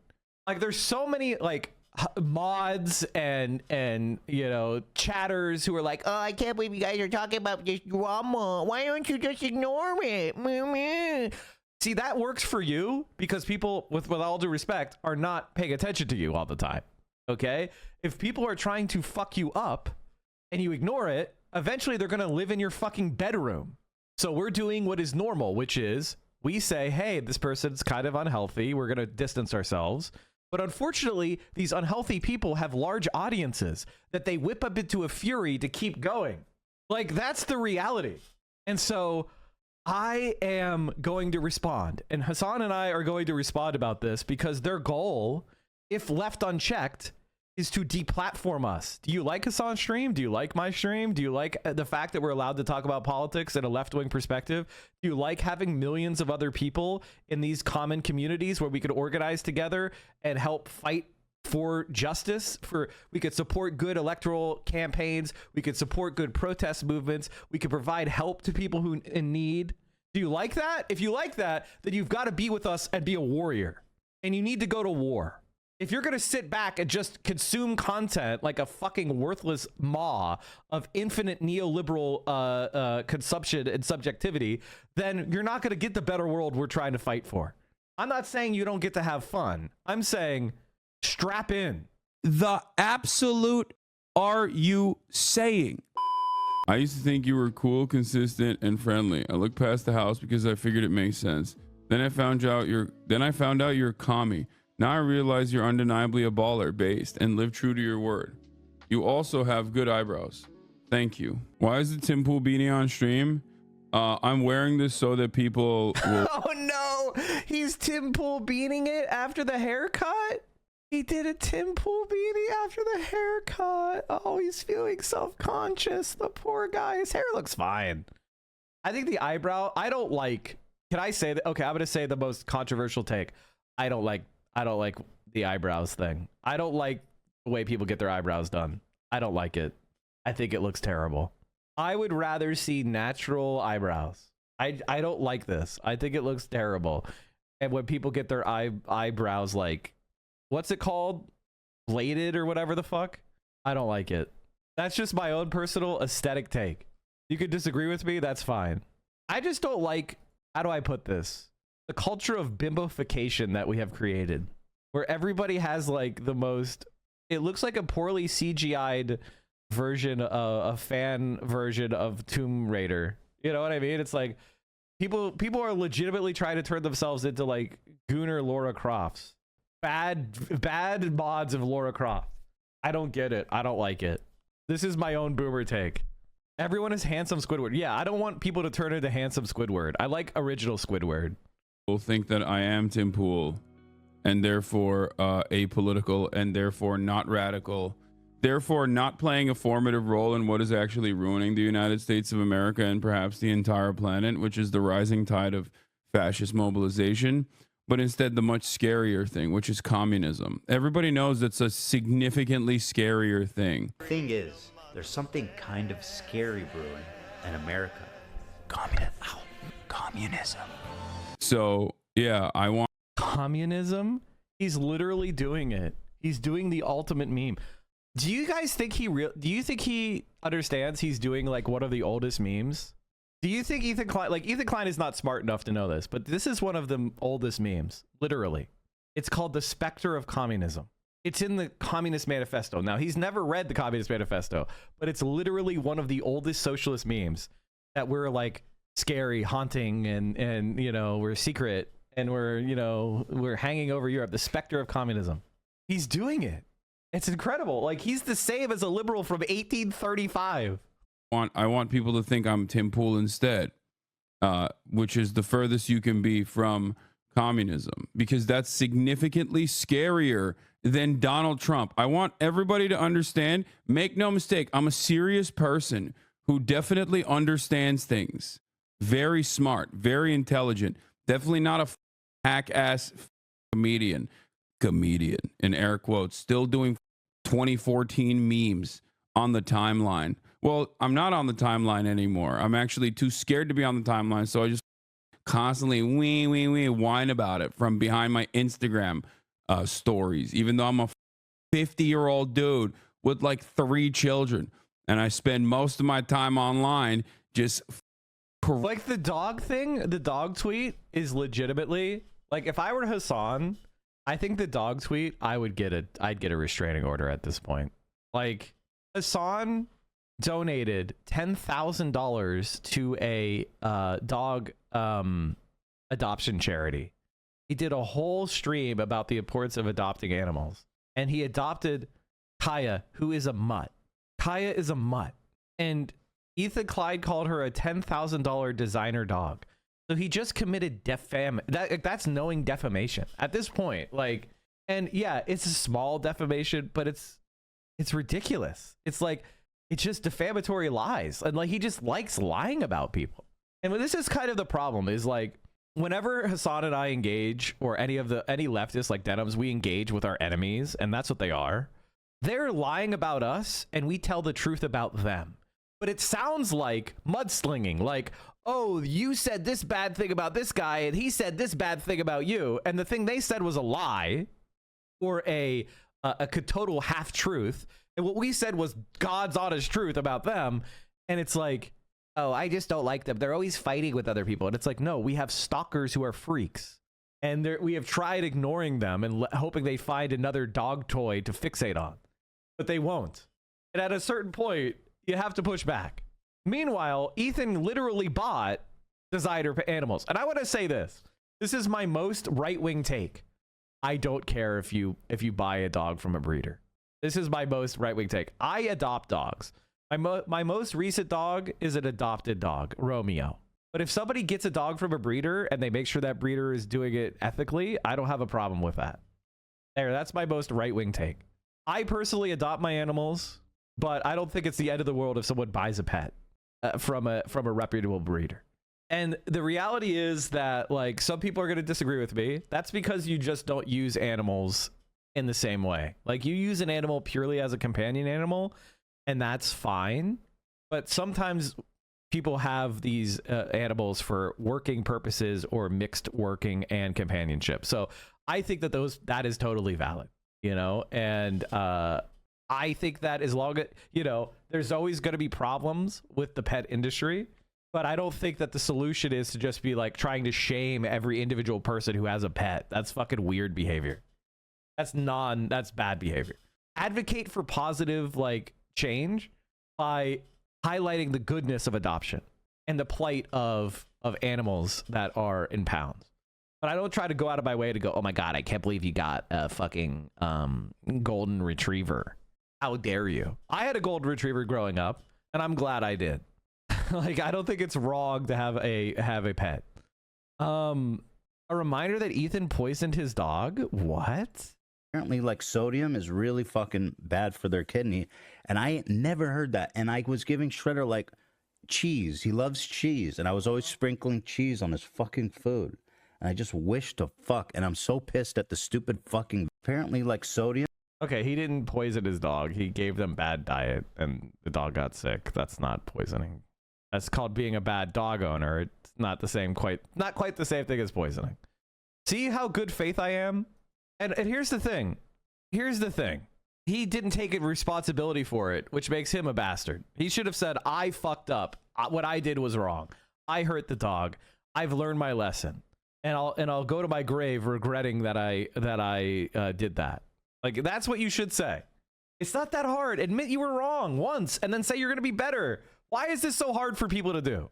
Why is it impossible for people like Ethan Klein to say he was wrong and he's got to get better?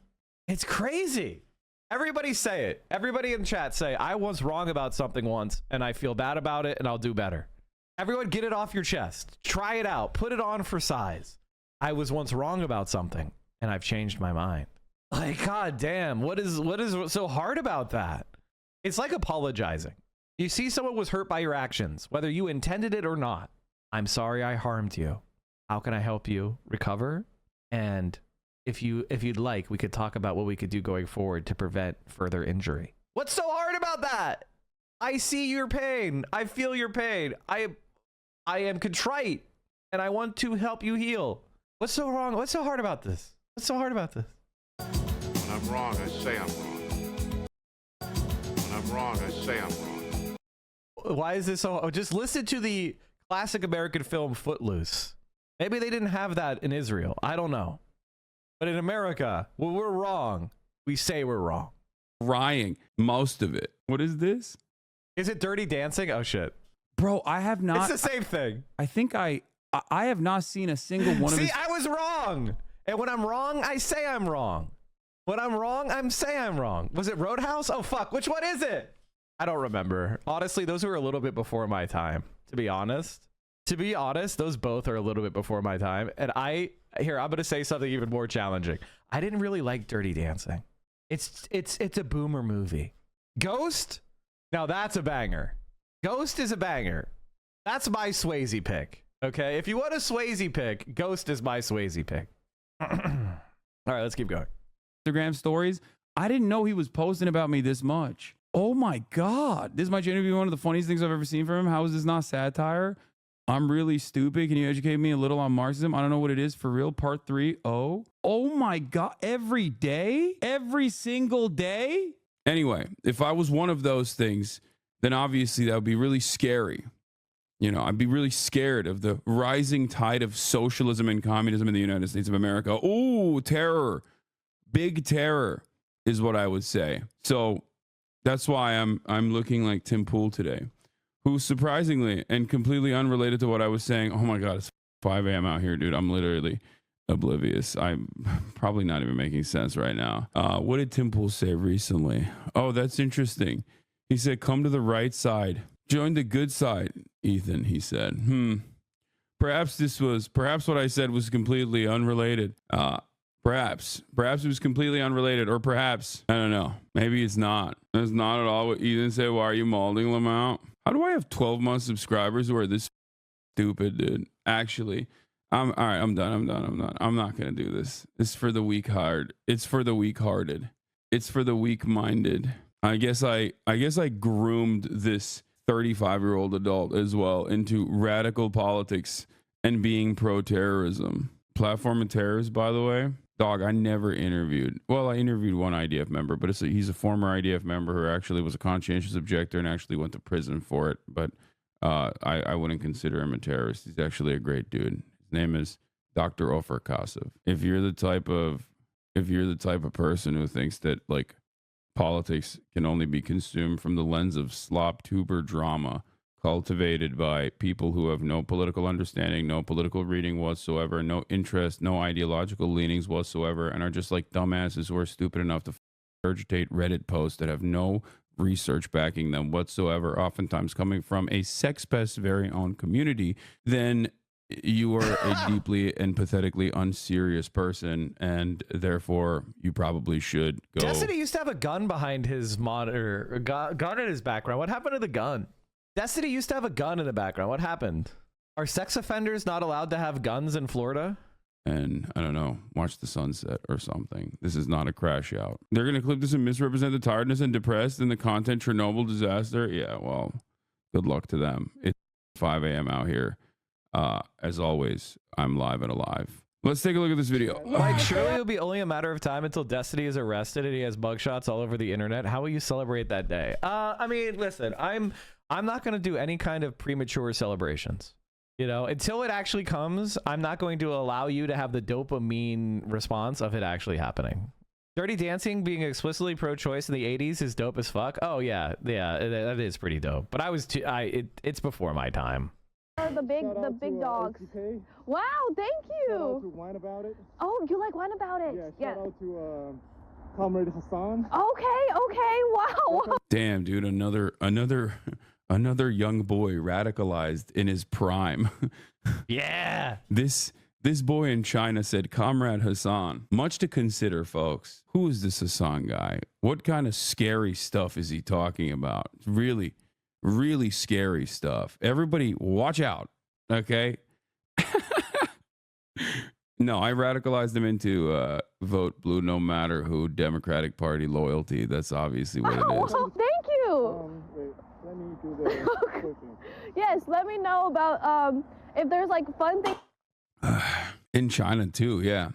Radicalizing the Chinese youth. Yeah, I personally think that everyone deserves human rights. Okay, controversial opinion. I personally think everyone deserves dignity. God, he's really tired in this, huh? Everyone deserves human rights. Everyone deserves health care. I know sometimes, okay, listen.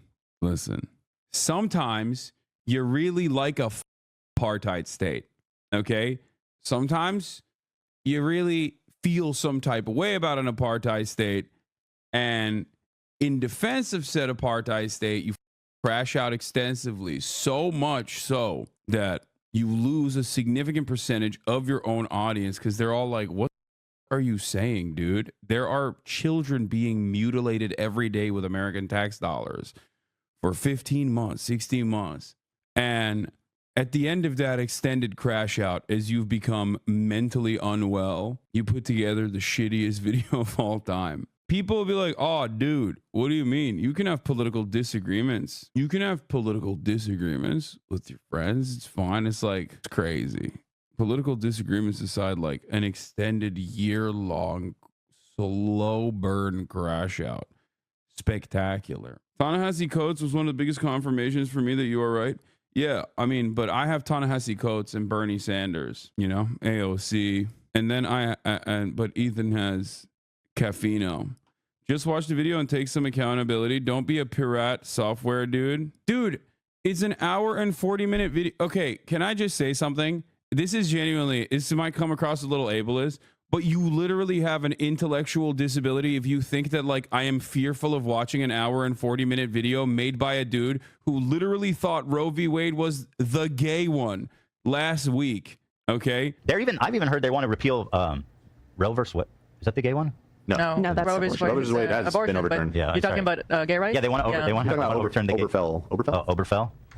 Like when every single child, Jesus Christ, or someone with an actual child brain, a person who literally was a Yang Ganger, okay, someone who was in support of Yang Gang, who genuinely does not know anything about politics. Like, what am I supposed to do? Watch every crash out? You think like every single time some slop tuber makes a video? This is actually incredibly important points. The only thing you're demonstrating is your own stupidity. Okay? There are already 100 responses to every accusation. I know. There's like... DGG used the gun behind him to have my TikToks taken down for displaying weapons.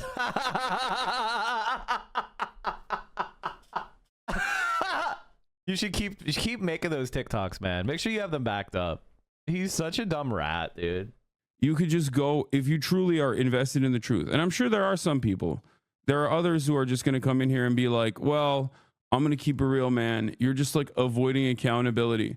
Yeah, dude, I am pro. Like, this is one of the things that you get on the internet is like, this is virtue signaling, right? Like, it sounds like you're saying something, but you're gesturing in the direction of it. Like, what's the accountability? Instead of saying you're avoiding accountability, say, I think that the argument based on this point was very strong. Can you address the idea that, you know, you are a terrorist sympathizer or whatever? Like, at least try to make an argument. That's a piece of advice. But here's the thing. They don't want to actually draw attention to any specific argument because they know they're all bullshit. Hey, I was looking for your videos on the Mike versus Desi debate way back in the day, but I couldn't find them. It's right here. Here's an example of one of them. This is one of my favorite. Stupid. This is somebody who did a clip highlight of debates I did with Destiny. It's very, very funny. And Destiny will never. Why won't Destiny react to this video? Destiny, why aren't you reacting to this video of you looking like a dumb fuck? Come on, Destiny. Why would you react to this video? React to the tiny versus tiny debates. Boost my TikTok right now too. Oh, did you guys make a TikTok? Say about what? Here's how you could explain whiteness in a nutshell. Whiteness simply means not black. That's it. And exactly who is in the not black category depends upon what you need at the time. It's more of an anti-category than a category of coherence. That's why if we ever successfully did deport all the migrants and do all that and deported all the black people, then the white category would contract, and then the Greeks and the Arabs and the Persians and the Italians and the Portuguese and Sicilians and all this shit, they would start to come under scrutiny, right? Then it's the Poles, then it's Slavs, and like whiteness would self-destruct because it only can define itself in an exclusionary fashion. There you have it. And by the way, whiteness has changed, you know? We've talked about this before in the history. And there you go. That's some bars right there. Speaking of arrow going straight down, I went to H3H3 Productions live sub count. I just opened this 4 minutes ago. And as you can see, you know, it's pretty unusual to have one of these live sub counts where it just goes in a negative direction. This is actually a pretty unusual thing for YouTube. For a content creator actively making videos, it's pretty rare for the sub count to actually be actively going down. It's like you get a tick of few views on the channel and then you see more declines in the subs. And it just keeps going down and down and down. Oh, there's another one. Another unsubscription as I was speaking. I think he's down somewhere in the range of 50 to 60,000 since he put out the nuke. Yeah, he's down 50-some thousand so far. Palestine. Incredible That's stuff. it. I'm pro-Palestine, okay? If that's news to you, you are the dumbest baby on the planet, all right? I am pro-Palestine. I am anti-genocide. I am someone who is a leftist, okay? I'm a leftist. I do not think capitalism is the final evolution of mankind. I think we can evolve beyond it, okay? There are literally Guantanamo Bay internment prison facilities being set up right now. And if your number one thing is your favorite 50-year-old content creator with 3 children and his endeavors for the past 6 months, you are a deeply unserious person. This literally only talks about the genocide now when it's to say there's a genocide going on cynically. Teenager who's only known genocide his entire life. In the middle of talking about genocide in Gaza. My argument sucks? You think it justifies? By the way, this clip was when criticized for not blowing his nose. He was in the middle of a conversational point and somebody was like, blow your nose. That's weird fucking parasocial behavior. Ethan Klein is actually, he is truly the lowest form of life on earth. Do you have any resources I'd recommend to learn about socialism compatibility with a market economy? Basically, market just means an exchange. Socialism is referring to the ownership of the means of production. So, my honest to God recommendation, if you are really new to socialist thought and you want something that's been contemporary but is very approachable, but takes I recommend A Socialism, a Manifesto by Bhaskar Sankara, friend of the show. It's a very simple, easy book to get into. It's not very long. It talks about a lot of the kind of different strains of left-wing thought over the past couple centuries. It talks about a possible way of creating a synthesis of the lessons that we've learned in both social democratic states and explicitly communist states, and maybe charting a path forward. Also, Einstein's letter as well is another good one. Socialism, a Manifesto is literally linked in the chat right now. Genocide? What are you, stupid? Everything that can be tangentially turned into like Jewish people are under attack is a decent way to just like drive discourse away from open genocide in Gaza. If your sole focus when Israel is doing a complete genocide in Gaza, if your sole focus... Is he saying there's no genocide? Is Ethan saying there's no genocide? Like, that's what I mean. Like, what is this? Like, he's whispering genocide, but it's like, Yoav Gallant and Benjamin Netanyahu are being indicted by the International Criminal Court for like multiple crimes against humanity. They're being sued in the World Court by South Africa. Is South Africa anti-Semitic? Like, what is the theory here? That Ethan doesn't even... This is the destiny method, by the way, which is don't actually give yourself any positions. Just try to like have a mocking tone about somebody else making a position. Like, this is a political channel. This is your political nuke video. This revolves around that people are saying you're a Zionist. Yeah, go yell at streamers for not covering sufficiently the ongoing active genocide in Gaza instead of coming in here and chirping at me. And his entire baby-brained moronic fan base also reiterate that point over and over again while they think they're making a brilliant point because they misunderstood my initial assessment of the matter, which is that when I'm watching children get mutilated every goddamn day, I think it's a pathetically selfish way to approach that conversation from the personal feelings of a rich 100 millionaire sitting in a Bel Air mansion talking about his own goddamn feelings. Okay? That's it. I still wish Ethan well. Okay, I do. But I do not. I do not wish Ethan well. I do not wish Ethan well. I don't. Like at a certain point, a narcissistic crash out gets to the point where the person is so toxic to everybody around them. Do the people around Ethan look like they're having fun? Like just look at. Oh, by the way, chat. You want to see something really funny? I've been shitting on Ethan for a long time. I've been shitting on Ethan like nonstop, and I got a new follower recently. So like, I don't know. The people around Hasan, we're having a blast. His friends, his colleagues, a bunch of him and his friends went to Japan on a trip. I've seen my stream continue to grow like crazy since Hasan brought me on twice during election week. Thank you, Vio, for the pie, unasked for. Vio gave me a small piece of apple pie. Anyway, I've been having a blast. Denims, we're having blast. He looks like he's about to die. His sniping, he's like censoring his co-hosts. He has a button where he could like abuse his people on stream without it being recorded. Like, how fucking weird is that? I need to have a special button so I could scream at my staff like an unhinged asshole. I think everybody knows who's having not a good time. I know it's drama time, but this is pretty big. U.S. Ready's new $1 billion arms sale to Israel. Okay, that's pretty standard. We ended our aid for foreign countries except Israel. Ethan Klein loves that.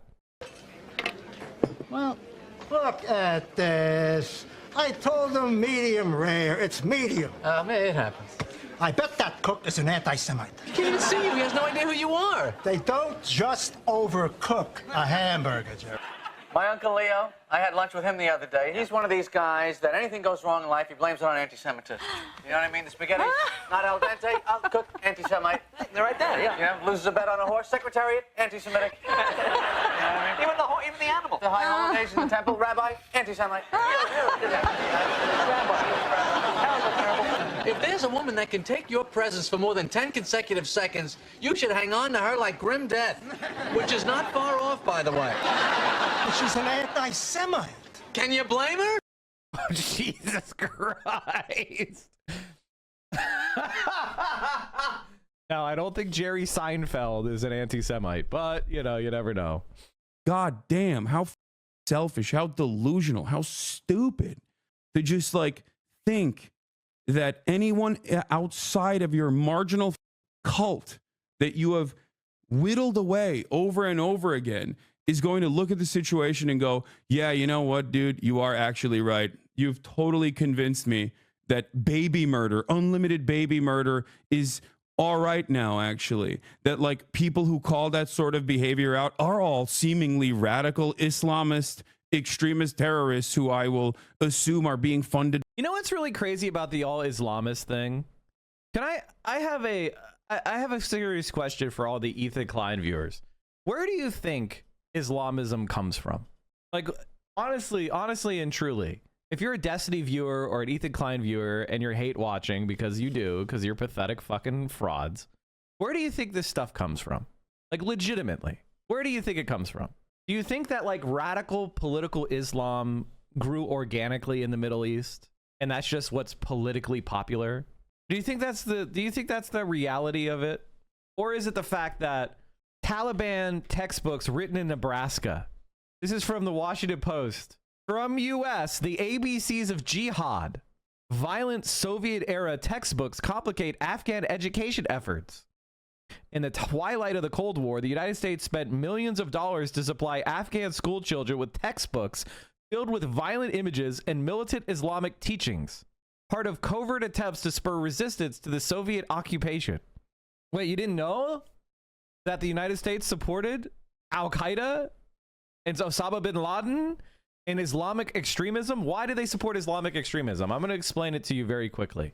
Basically, after World War II, there were two superpowers: the Soviet Union, leading the communist bloc, and the United States of America, and leading the Western imperialist bloc, right? And the United States, and then there was a non-aligned part of the world called the Third World. You may have heard the Third World be used as a pejorative, going, ew, Third World equals poor. And that was all the countries, that was the rest of the world, places that were being decolonized. They were undeveloped, they were poor, and they were having their fresh national movements, right? In the post-war era. In the struggle over these non-aligned regions, the United States of America was opposing anybody who was left of center in any country in the world, not just communists. Just if somebody said, I think we should have a minimum wage in labor unions, the United States of America would launch a coup. Why? Because American corporations might have slightly lower profits in that country. Right? If the banana pickers of Nicaragua are getting 50 cents a day instead of 25 cents a day, that might slightly reduce the profits of the banana company. Can't have that. We're going to do death squads. In the Middle East, there was something called pan-Arab nationalism, which was a left-wing or center-left kind of like socialist adjacent nationalist idea that all the Arab states that were set up by France and England after World War I and World War II should unite into one Arab country called Arabia. It's founded on secular lines, secular democratic lines. That was that's called pan-Arab nationalism. It was one of the most powerful movements in the world. The United States of America saw that pan-Arab nationalist movement as a threat to the Western world because we needed their oil. And so we started supporting this. We supported the Saudi royal family. We supported the Jordanian royal family. We supported a military dictatorship in Egypt, and we were trying our best to, at Syria, support right-wing, counter left-wing movements. That was our strategy.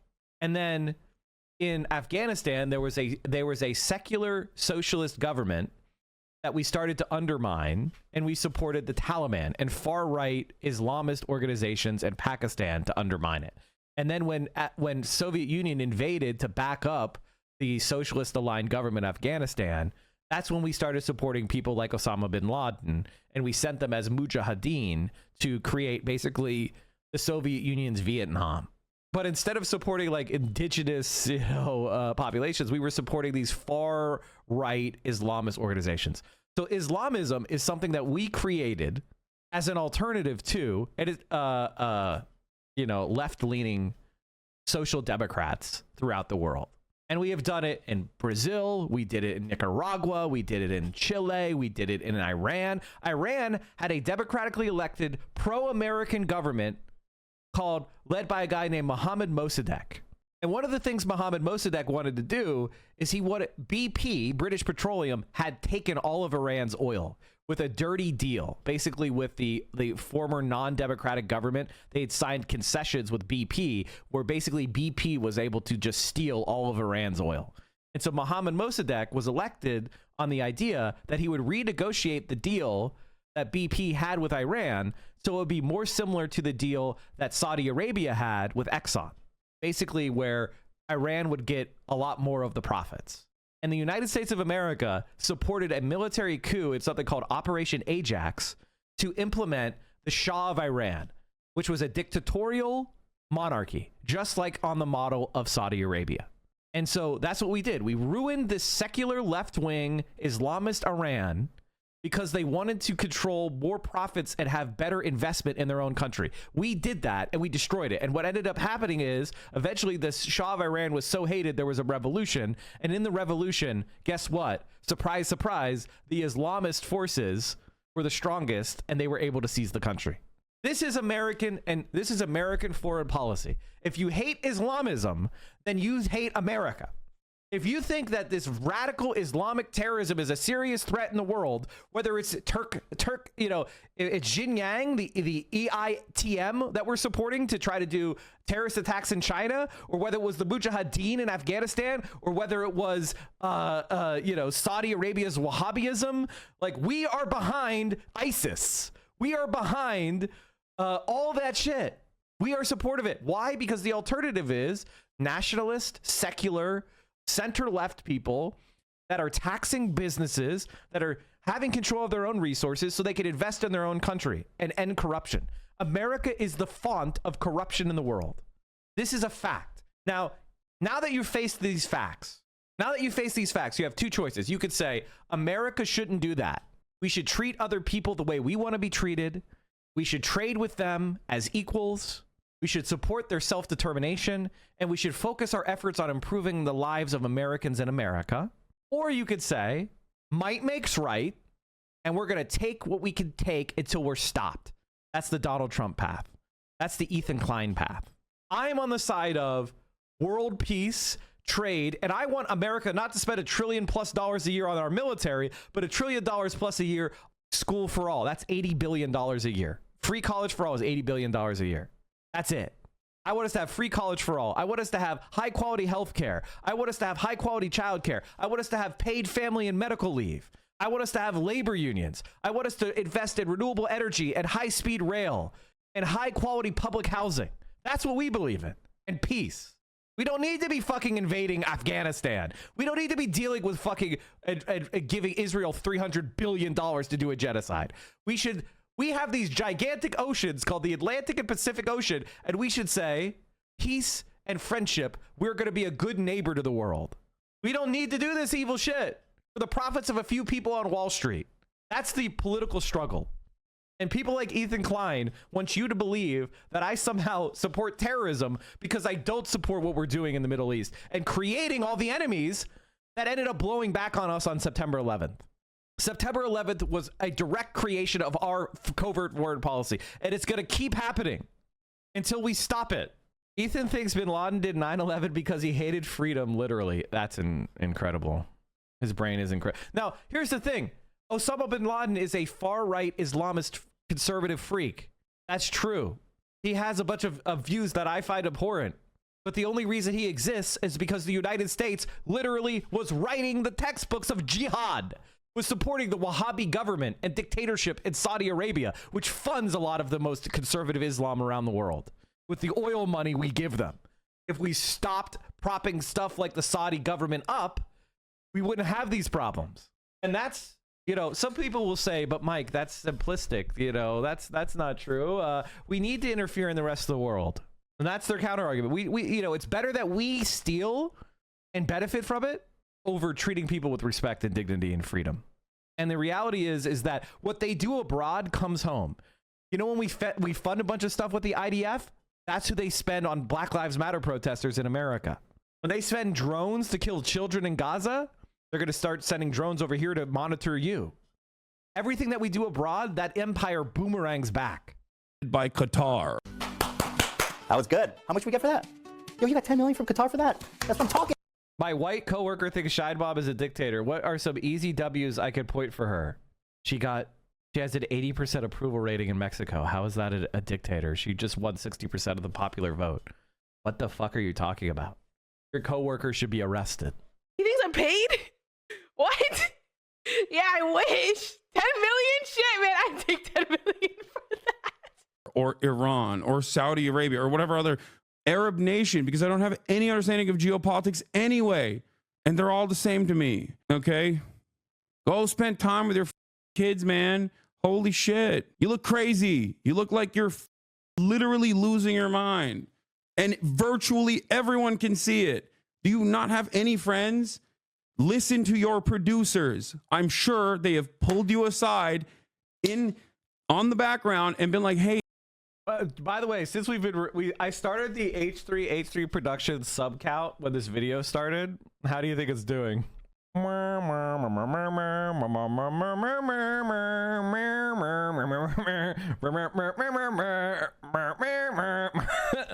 no, down. Live sub count graph. Hey Ethan, can you stop doing this? It's very uncomfortable. Oh, it's one of my favorite things is Destiny. People will go into my channel and be like, your channel is dying, Mike. You're so irrelevant. I have 1% of almost 1% of every single person who's in just chatting in the entire world watching this stream right now. I have 1/3% of all English speaking like viewers on site wide. It's like, come on, man. We're better than ever. My favorite thing to do with Destiny people is this, because it's an irrefutable fact. When Destiny was streaming on Twitch, he had been streaming for over 10 years. He was promoted by every large streamer. And when he got banned, his average viewers was 3,073 for March 2020, which was actually a tick up for the previous month of 2,799. I don't know, you little bro. Honestly, that was good for him. Him going to YouTube where they basically don't regulate content and he can get promoted by various right-wing groups. Oof. Well, every time the camera pans to them, hit me with that game show. Today, my friends, we are going to play the exciting game here. You at home, play along. We're going to play. Is it Twitch or is it a terrorist? Let's take a look here, guys. Start. I don't know who made this, but yeah, I'm not a fan. Yes, by the way, this was made by Destiny's community and Dan. There's no connection, guys. Ethan Klein has no connections. What do you mean? What do you mean? There's no connection. This is the main point that I would say. It was very clear if you watched the Nuke, which I did. I watched the Nuke thoroughly because it was comical. Honestly, my favorite part was when he called me fat because, dude, you're Ethan Klein. You're on Ozempic. You're a man on Ozempic. Now, maybe things are different in California. I don't know. But in Pennsylvania, that is a joke and a punchline all in one. This dude's on Ozempic. Like, we don't even need to say anything more. That's funny. That in and of itself is fucking hilarious. Because you think like a 14-year-old girl with body image issues. You're calling a 40-year-old straight white man in a long-term relationship fat. Yeah, that's every single one of us. How many white straight men in a long-term relationship do you know that are not fat at 40? That's every single one of us. It's called America, bitch. I get to let myself go.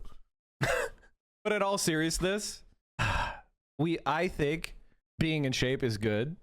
And it is something that I want to do just for strength purposes, you know? Just for strength purposes and health. I just don't care how I look. Which, if you're going to make online content, you're supposed to care about that shit. You're supposed to be obsessed with your appearance. I just don't give a shit. I think it's weird that people, especially young men, want to tell other young men they're not hot enough. Like, is this a Zoomer thing? Like, I'm an elder millennial, and this is wild. Like, this is not something that I would ever do. Like, I would go into somebody's and go like, oh, you're not sexy enough. I can't goon over this stream right now. Well, how about these locks, these curls? When you're 40, let me see your curls, bitch. the Hasan and Osama on the front page. They need to at least if they're gonna compare them, I mean, I'll guess. There's a reason for it, okay? Because everyone around you thinks you're crazy, okay? God, it took this long. By the way, we know that to be the case. We know that to be the case. Hey, AB, how you doing, buddy? I'm sorry that Ethan Klein is having a mental breakdown because he supports genocide, man. For me to finally be like, dude, please, you're never gonna get better unless you take accountability, okay? Jesus Christ, go to therapy or something. That must have felt cathartic. I mean, it doesn't feel cathartic at all, because then as the classic like cry bully behavior gets reiterated over and over again, they will go, see, he cares about this. He cares about this. We gotta pause for breaking news. Did you hear what Donald Trump just said? That he could agree to change your mind on the tariffs? Well, we can always, but look, what I'd like to see, Canada become our 51st state. We give them protection, military protection. We don't need them to build our cars. I'd rather see Detroit or South Carolina or any one of our, Tennessee, any one of our states build the cars. They could do it very easily. We don't need them for the cars. We don't need them for lumber. We don't need them for anything. We don't need them for energy. We have more energy than they do. We don't need them for energy. So I say, why are we doing this? Why are we willing to lose between $100 billion and $200 billion a year? We don't need them. As a state, it's different. As a state, it's much different. And there are no tariffs. So I'd love to see that, but some people say that would be a long shot. If people wanted to play the game right, it would be 100% certain that they'd become a state. But a lot of people don't like to play the game because they don't have a threshold of pain. And there would be some pain, but not a lot. The pain would be really there. So we're going to meet again. He's playing like EU4 or something. This motherfucker's playing Victoria 3. Like, what's happening? Canada, oh Canada, you are really fucked. How long do you think the Europeans are going to defend you, Canada? Also, if you're a European, I want you to sit up in your chair and stop laughing at the Canadians and understand that Donald Trump feels the exact same way about you. You need to form your own power block independent of the United States yesterday. You need to leave NATO yesterday. Canada's in NATO, and Trump is making belligerent threats. Why are you in an alliance with a country that could just threaten you out of nowhere? What are you doing? Get out of NATO immediately and form your own alliance. Our governments would rather take it from Trump than say hi to China. Yeah, it's pretty incredible, the white racism. Okay, oh, buddy, we're not laughing. We're next. You should not. By the way, you should not laugh. You should absolutely not laugh. Canada is not, you know that the United States prepares to invade Canada all the time, right? Like, this is an open secret in the Pentagon.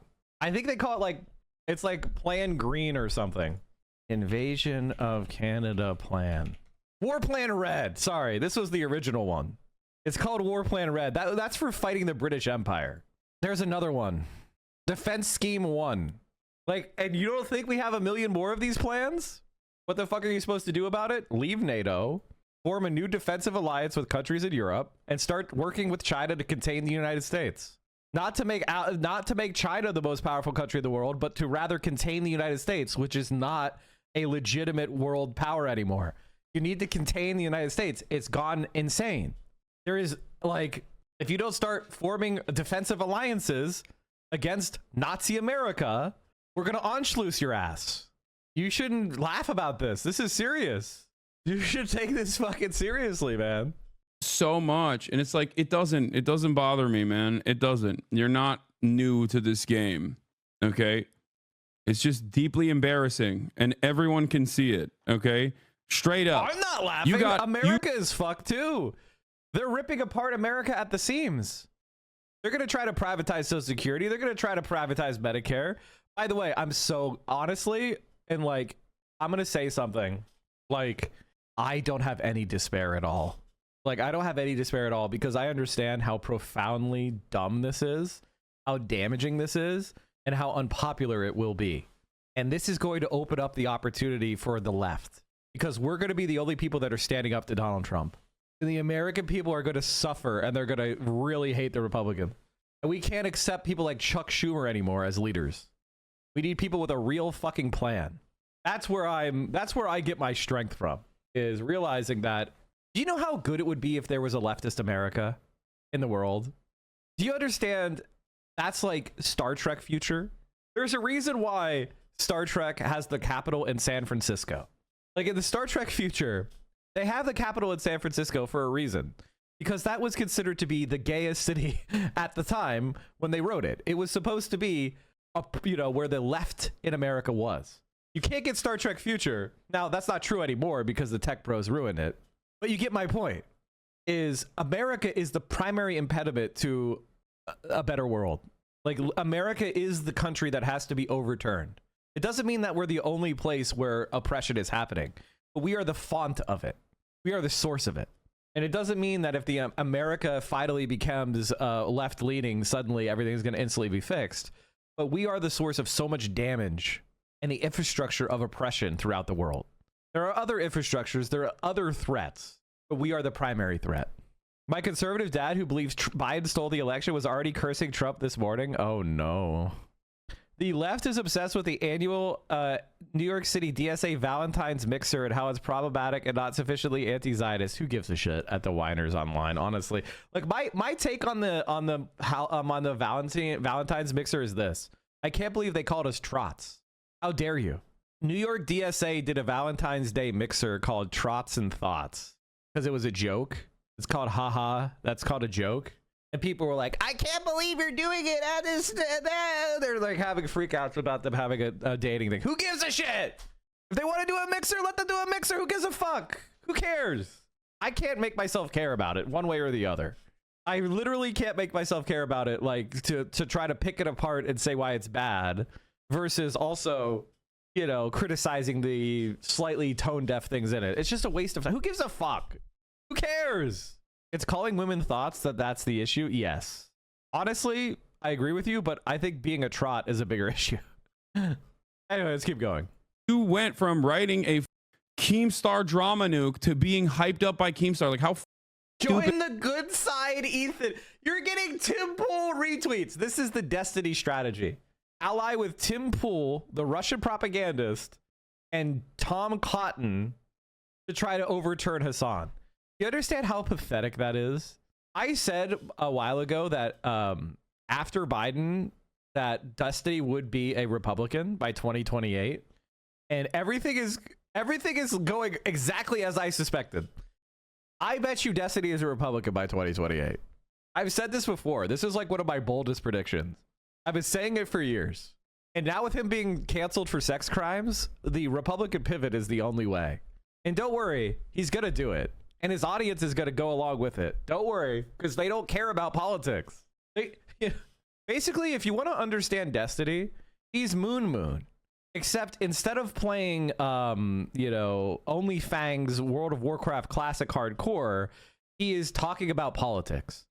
But Moon fans are not WoW Classic fans. They're Moon fans, right?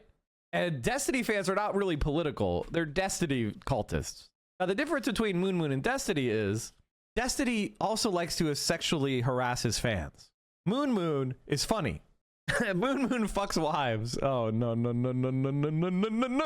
I learned that you were actually a Republican. This is like one of the things that's so funny. I grew up in a very conservative military family. And through the course of time, I converted everybody in my family to the left. Actually, I would also say my middle sister did as well. And my youngest sister was always kind of more left-leaning, but she was like a kid when I did it. So, like, my parents voted for, Bernie Sanders in the 2020 primary. How many of you can say that all your relatives were voting for Bernie Sanders? I'm proud of my own political journey that I had to take. I was not a red diaper baby. And my political, and it's like, people are like, oh, you should ignore Destiny being a sex criminal because he converted some online Nazis to change their YouTube video habits. And it's like, I changed legitimately a lot of people to the left. But that doesn't matter, of course, because you're just trying to attack me personally. Well, what's your secret for convincing your family? The answer is tailoring the argument toward them instead of lecturing them. Although I do that sometimes. I can't help it. The way I converted my dad is it was partially a self-conversion. He started to get into organized labor after his military career. And he really became enthralled with class struggle. And that was something that I was just continually talking to him about over and over and over again. All of his left-wing views come from experiencing class struggle. Now, he still has reactionary boomer takes. He doesn't understand trans people, even though he's trying. He still has reactionary boomer takes about, you know, all sorts of issues. But at the end of the day, he voted for the right people, and he's a kind man. It is what it is. You know, my mom was a Republican politician, and now she's a Bernie supporter. I mean, it is what it is. We do our best with the people that we have. So, like, you know, I don't shy away from that, because conversion and change is what will make the left succeed. If you're looking for people that were always perfect, then you're going to have a pews full of no people. Forgiveness, change, learning from reality, learning, you know, emerging from conservative environments and becoming left wing is important. So anyway, my advice is to always discuss with a thing that always try to frame things in a way that appeals to them. And the other thing is a media diet maintenance. The biggest impediment to changing your parents is what media they're watching. If they're watching Fox News and Newsmax, it's going to be very hard because they're just ingesting so much horseshit, and it creates these certain like autonomic responses. So it's about the media diet being shifted. Wait, is this real? Is this real? He signed with the Weinstein Agency? In December 2017, there were reports that the agency was actively involved in cover-ups relating to abuse and harassment by disgraced Miramax executive Harvey Weinstein. Variety, citing a report of the New York Times, reported that at least 8 agents knew about the ongoing harassment, yet continued to do business with Weinstein, and even sent actresses to meet with him in situations where they might be vulnerable to his predations. Actress Uma Thurman accused the agency of being connected to Weinstein's predatory behavior. In 2005, Courtney Love advised young actresses in an interview, if Harvey Weinstein invites you to a private party in the Four Seasons, don't go. Love said she was banned by CAA for speaking out about Weinstein. In October 2023, Makia Dakhali resigned from the agency's internal board after making comments on social media critical of Israel during the Israel-Hamas war. The post read, "You're currently learning who supports genocide." And she added her own caption, "That's the line for me." This was in reference to CAA making a statement in support of Israel in an Instagram post. Yeah. I mean, signing with them would make sense. But in malleable are you as a goddamn adult? The CAA is the CIA of Hollywood. Also, chat, quick update on the H3 production live sub counter. Since we started watching this video, he's dropped, what, another couple hundred subs? Line go down. You can be manipulated by other slop tubers, okay? It's kind of shocking. Yeah. You know, I didn't watch Ethan's video, but wow, he changed my mind with his year-long crash out. Brother, you keep agreeing with chatters who say you're giving drama clippers a reaction and saying you're right and then continuing to cover it. Yeah, I know. Because I'm a human, man. I'm a human being, okay? I'm a being. God damn it. There's only so much I can take. What are we doing here? There's only so much I can take, god damn it. What the hell? This guy literally had a disagreement with me over Israel, ended the podcast. I was so gracious to him, far more gracious than he goddamn deserves. Like, literally ends the podcast because he can't cut it. Like, he's like, oh, I don't want to talk about politics anymore because people are hurting my feelings when I talk about Israel, because it kind of comes across like I'm defending Israel, okay? And then everybody goes, oh, you're defending Israel. It's like his whole shtick for the past year has been saying liberal Zionist talking points and then getting mad at everyone when they go, are you a Zionist? And he's like, whoa, this is anti-Semitism. It's like, shut up, dude. What kind of moronic attitude is this? Just don't talk about politics. Just go back to talking about like gooning or Justin Baldoni or whatever new thing is happening online. You know what the most annoying part is? For a year, I was like, oh man, I don't want to like hear about this stuff. I'm sure Ethan means well, blah, blah, blah. And everyone was in my constantly yelling and being like, no, he did this, he did that. And I was like, who cares? He's just like, you know, he's just doing whatever. He's just doing whatever. He's just doing whatever. And everyone was like, no, dude, listen, he made fun of Aaron Bushnell, you know, himself. Like, you don't understand. He's like doing all this propaganda, whatever. And in that entire time frame, I was like so charitable. And I was just like, hey, I've heard the things that he said one time in 2021 about how he's like pro-Palestinian, like that's important, whatever. And he did this to himself. Like, that's what's so crazy about this narcissism. Like, these dumbasses will be like, Hasan, you don't have any accountability for what? You want me to say I'm sorry for being like pro-terrorism or whatever kind of Islamophobic nonsense that you've cultivated over the course of the past 15 months from a sex cults community? God damn. Oh, we have a bingo card for Hasan's reactions. Like, I saw that too. And it's like, you just have no interest in anything real, okay? You have no interest in anything real. You will fall victim to the whims of right-wing politics, okay? If Ethan fully flipped the script and became like a right-winger, then you would also do that because you are a stupid person. Anyway, I hope, and I mean this with genuine sincerity, in all sincerity, I hope this was like, I hope he got it out of his system, you know? I hope he got it out of his system, and instead of like clip chimping everything that I'm saying right now and then posting it on his stupid ass, silly little drama show, okay? If Ethan wants to talk to me, he can talk to me, okay? He doesn't have to constantly cry as a 50-year-old adult with 3 children from behind an Instagram story, okay? You can talk to me in person, big dog. You got my phone number. We can have a conversation on your stream. We can have a conversation on my stream. Last time, I had the baby gloves on, and you cried like a after doing Teddy Fresh ads in the midst of our genocide coverage. Play in your position if you want. I'll wait. I'll take over. Guys, everybody watching, go to teddyfresh.com. Black Sale Friday. Black Friday sale is live now, you guys.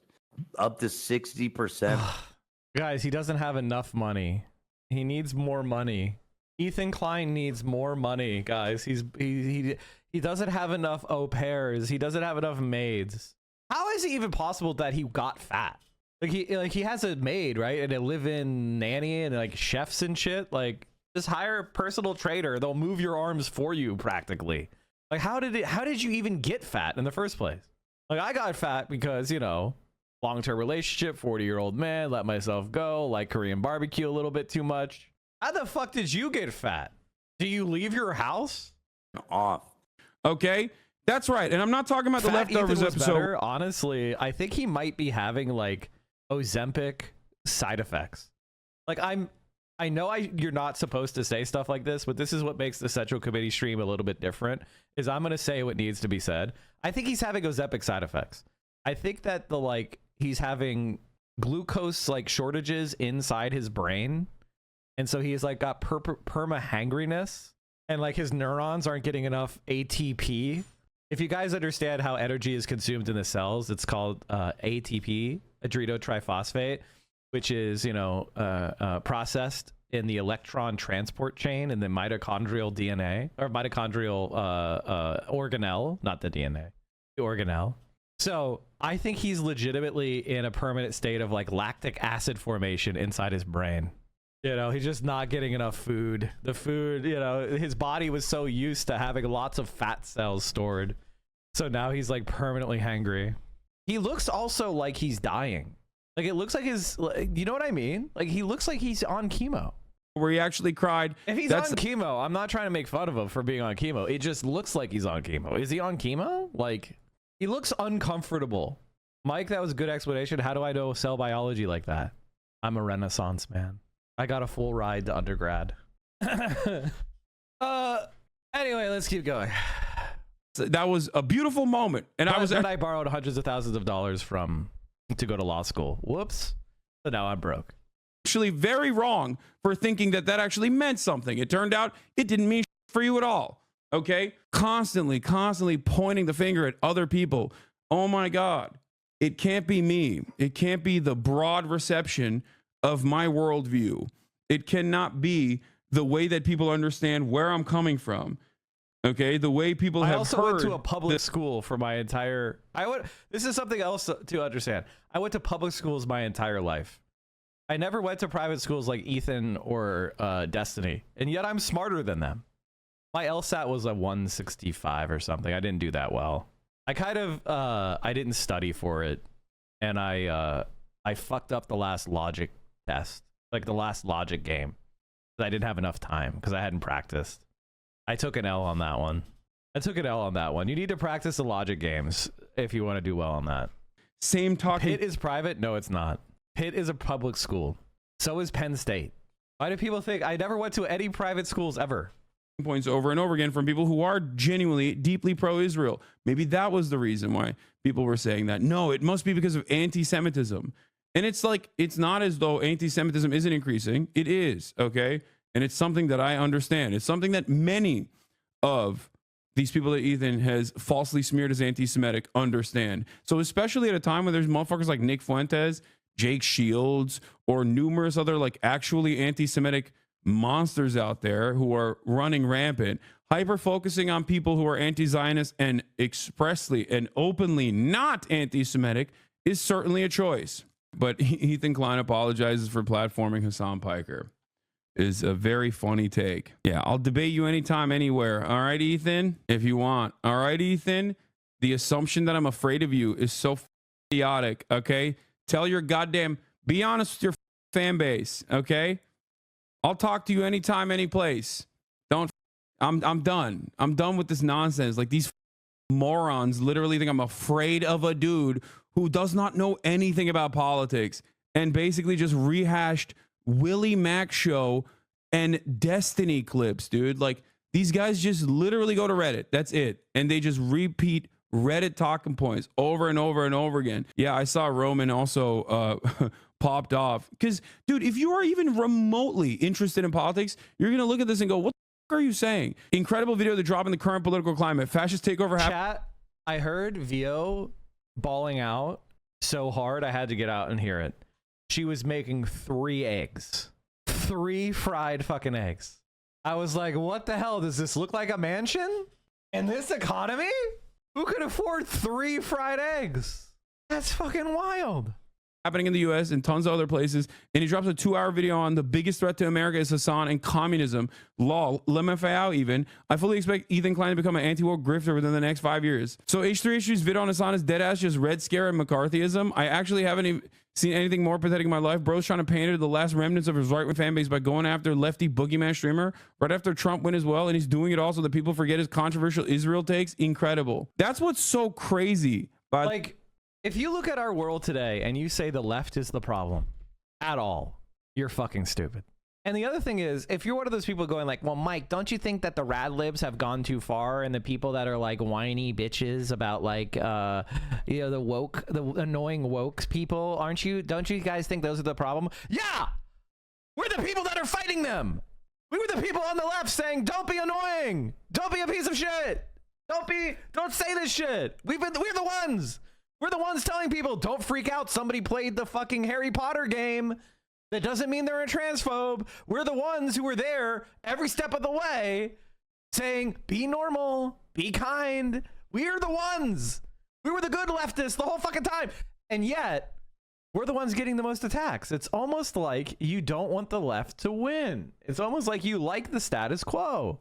Elon Musk is literally walking through the government like he's the fucking Viscount or the Viceroy, canceling programs outside of the constitutional order, doing Zig Heils, and you're saying Assad is the problem? The Democrats are running around going, whatever Trump does, God is on his throne, instead of protesting anything. And you think we're the problem?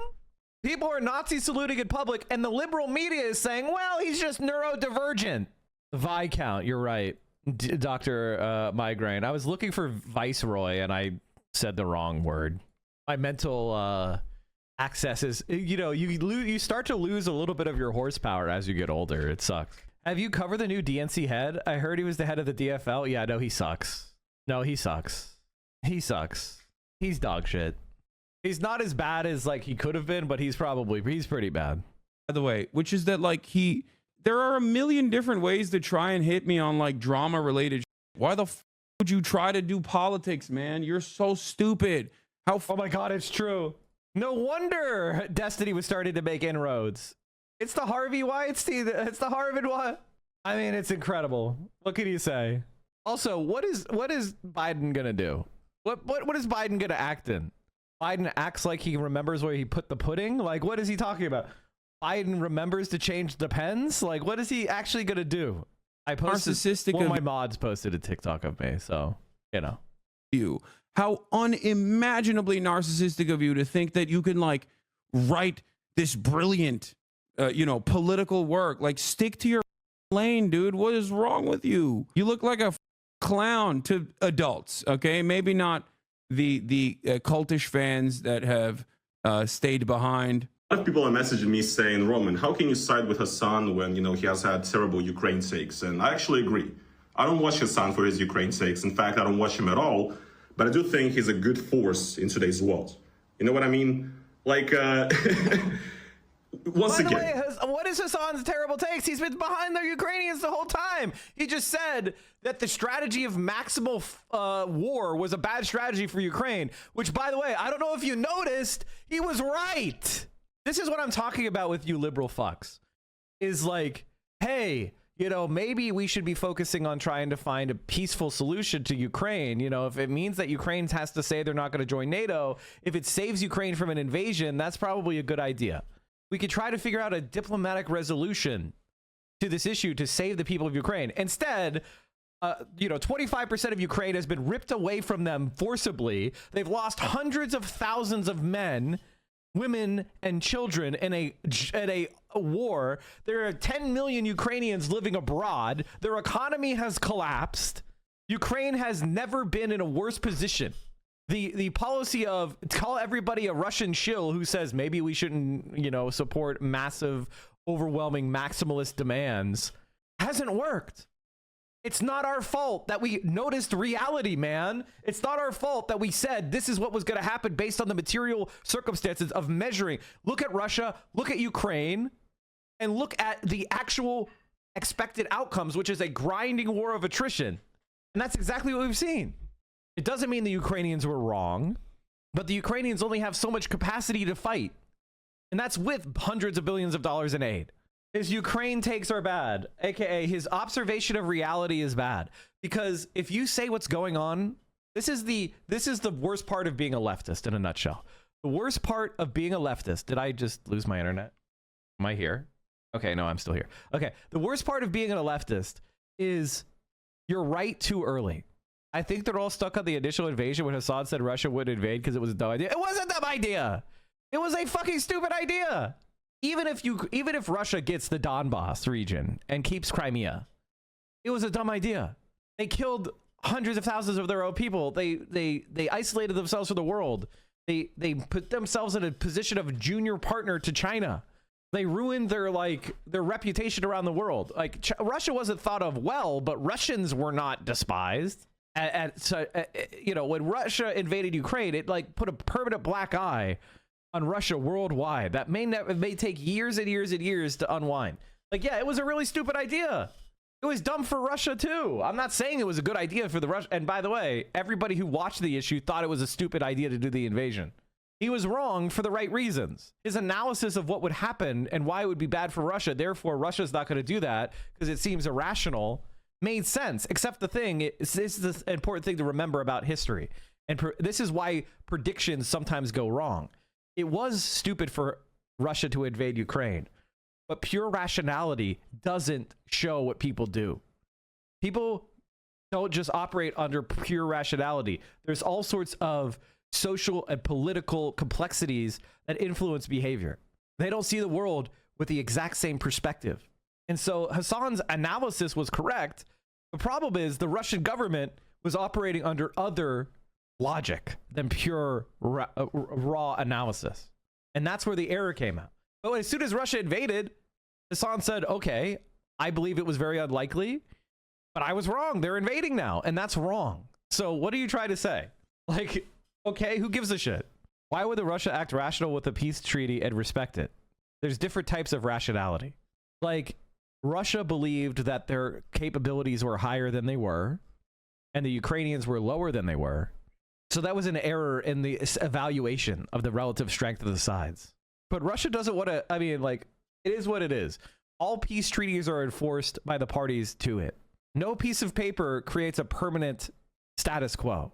But the end of active fighting is good. Just like a ceasefire in Gaza was good compared to active fighting, even if it didn't solve all the problems in Ukraine, or in Gaza, rather. If it did solve all the problems in Gaza, but I still want to see a peace treaty. I still want to see a ceasefire. The other thing is, like, people don't evaluate. One of the things that American liberals do is they don't evaluate the world from the position of their opponents.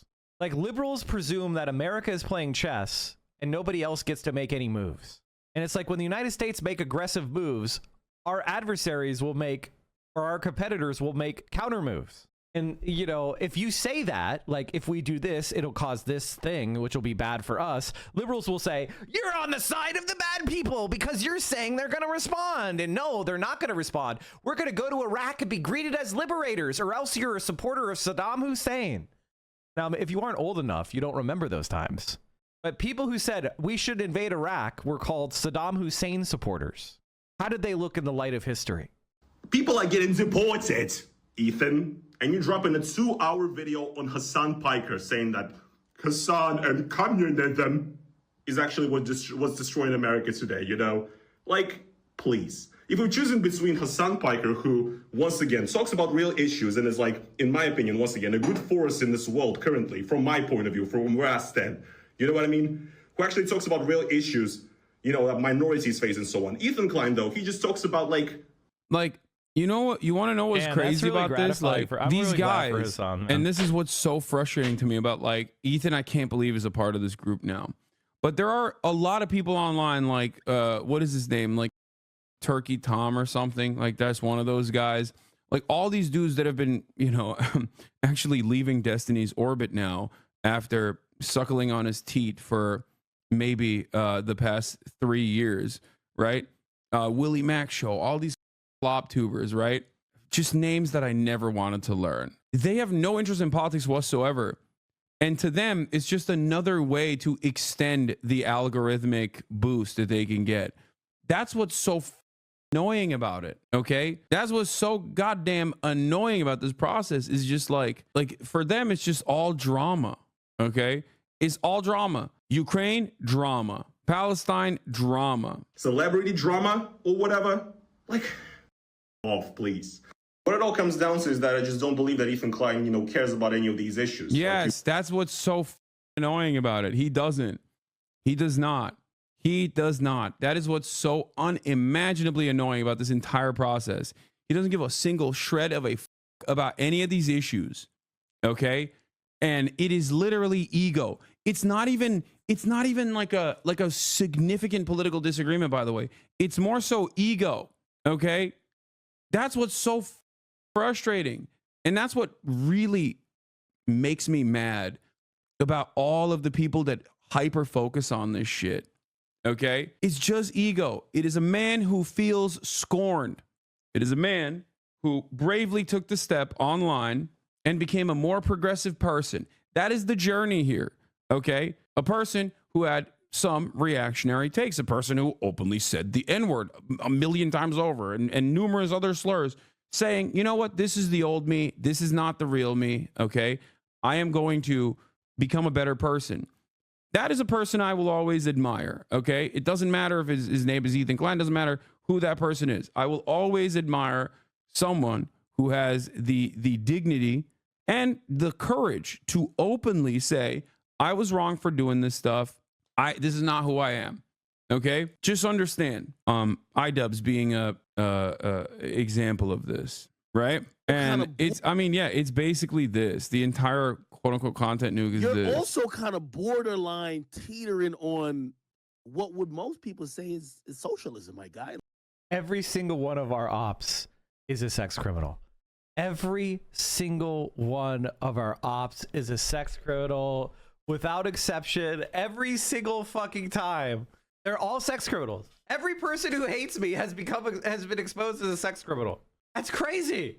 Like, I actually think, like, this is my conspiracy theory, is I'm starting to realize, like, the reason why random people take shots at me is because they're part of like a greater pedophile network. Like I thought that was like QAnon level craziness, but now I'm starting to realize like, oh, if you're a normal person who only has like sexual relationships with adults who consent and you keep it private, they think that's a threat. They think that's a threat. That's crazy. Like, wait, what? Let me tell you something about myself then. Yeah, I don't give a shit. Yeah, I don't think that the capitalist organization of the economy is adequate. We don't need to have that conversation.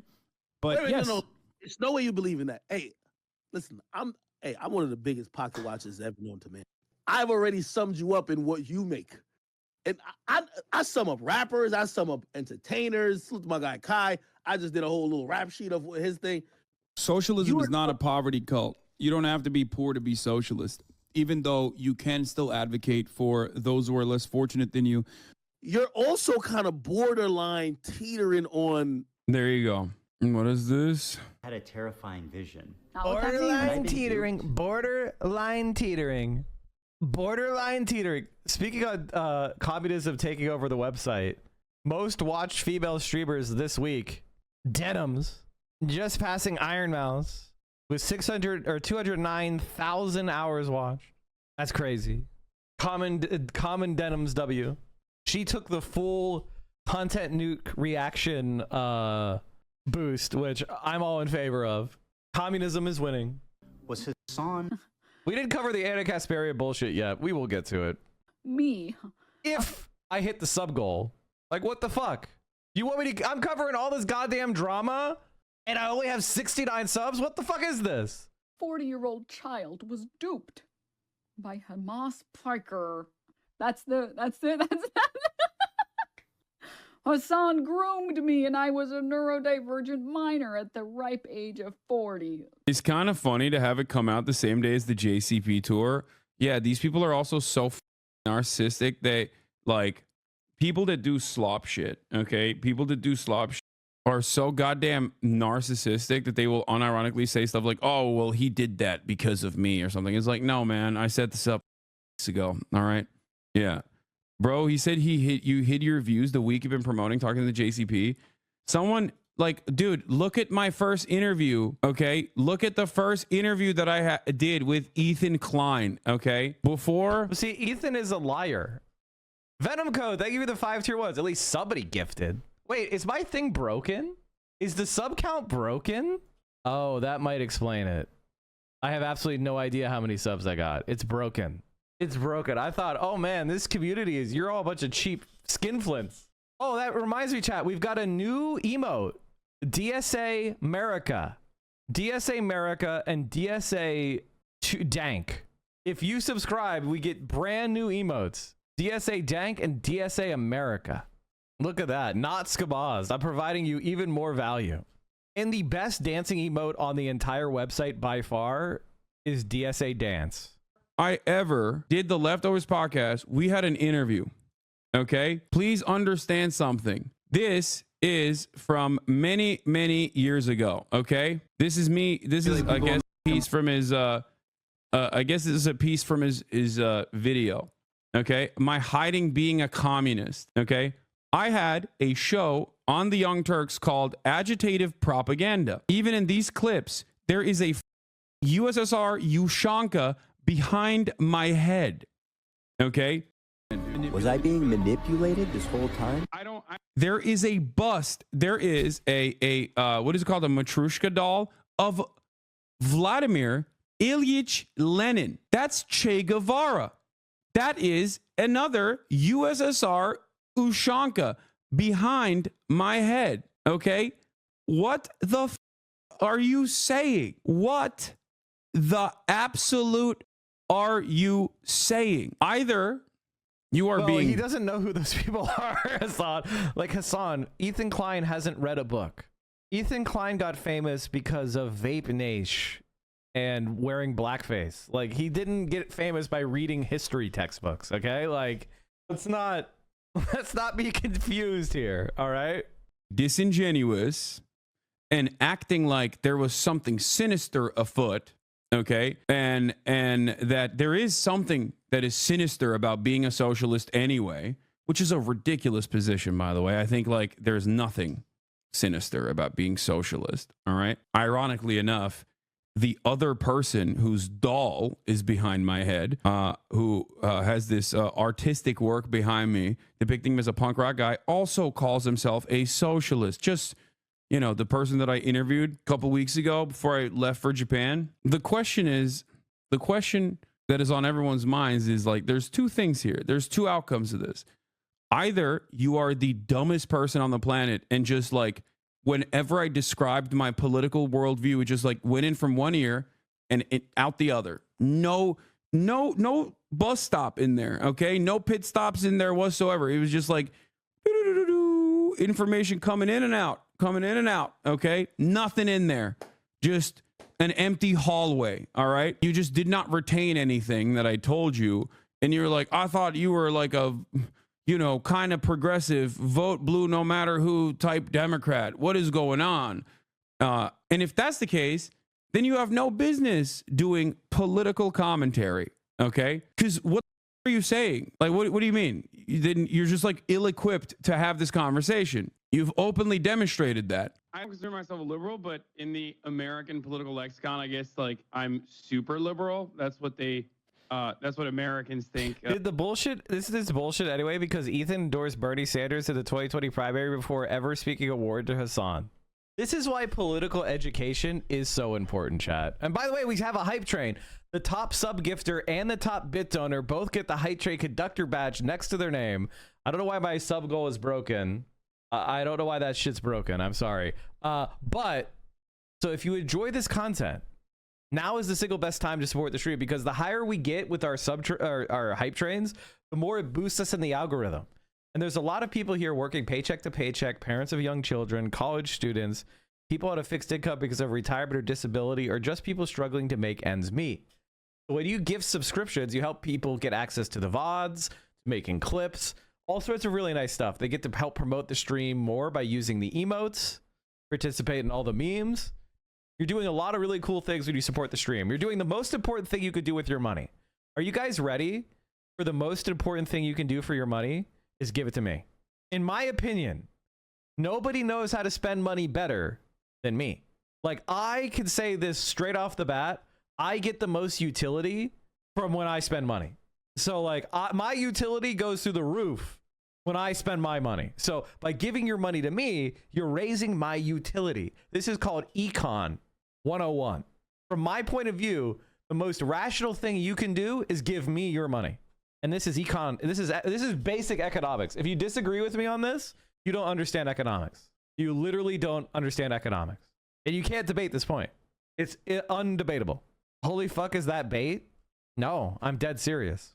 According to neoclassical economics, the single best way to give Mike from PA utility is to give Mike from PA money.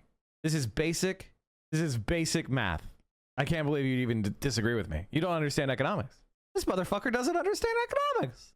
Liberalism is like the more left you are, the more liberal you are, even though there is a genuine distinction between the leftist and the liberal. But yeah, I'm progressive. I guess that's the catch-all term. I like progressive. Yeah. Who wouldn't want to be progressive? It's in the name. We're progressive. Ugh. This is why never trust anybody who calls themselves progressive and progressive alone. Never trust anybody who calls themselves progressive. Because what they mean is, in good times, they're 5 degrees to the left, and on bad times or something that directly affects them, they're to the right.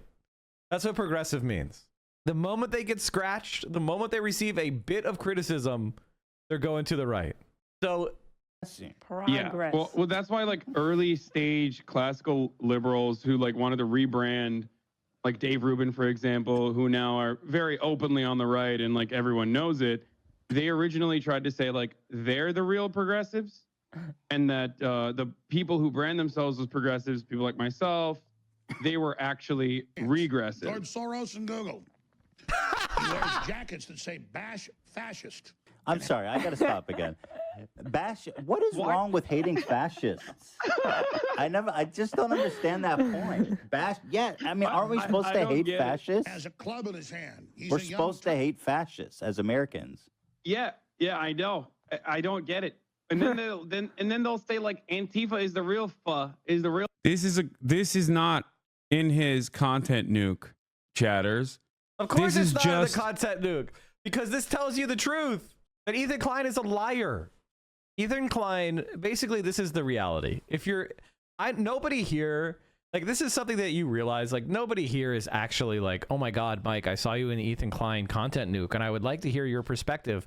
Can I hear your perspective, please, sir? I'm here to give you good faith. There's nobody here like that. Zero people like that. All right, that just doesn't exist. Ethan Klein understands something that I think a lot of us, it takes, you know, I'm a slightly autistic, probably self-described. It's very cringe of me to say, but for me, being factual and honest is like a necessity. It's not a decision I make. I'm just like, no, I want to tell you the truth and I want you to learn stuff. And I have fun when you learn things. When Ethan Klein was making his video, he was like, okay, I want to damage Hasan. What's the best narrative I can craft to approach that goal? He didn't sit back and think to himself, well, I'm lying here and that's wrong. I shouldn't lie. He was like, I'm lying here. Will I get away with it? Can I trick enough people who are just going to watch the video and know nothing else with a new narrative about Hasan? That's all he was focused on. His focus was, I'm going to build a narrative, a story. It's never going to be challenged to the audience. And the reason why he wants Hasan to watch the video is because he wants more algorithmic attention to the video so he can lie to more people, right? Like if Hasan goes through there and spends 7 hours going through the video and refutes every single point by point, Ethan Klein is not taking the video down. Ethan Klein will probably post Hasan reacts to my video on his main channel as a piece of content. He has no interest in truth, and he why would he? There's no incentive for truth. He's just being the ruthless capitalist that he is. It's why he makes Teddy Fresh abroad, right? Like when Ethan Klein was making Teddy Fresh, he didn't go, I'm going to go to the you know, best treated workers. He was like, where can I get this slop made the cheapest so I can have the highest profit margin? It was a capitalist calculation for profit. The link to the TikTok is busted. Say about what? Here's how you seems like it works to me. Our first ever on-camera conversation, okay? The reason why I suspect someone spliced these two things together is because they wanted to show how fraudulent and how idiotic this is, okay? For Ethan to be like, I was duped. I was groomed into believing radical politics by this big, scary man, when even before we had a podcast together, I never sheltered him from my true opinion. I even say it there. I'm like, I wouldn't consider myself a liberal, but in American politics, because people's false understanding of liberalism, they would say I'm a super liberal. Okay.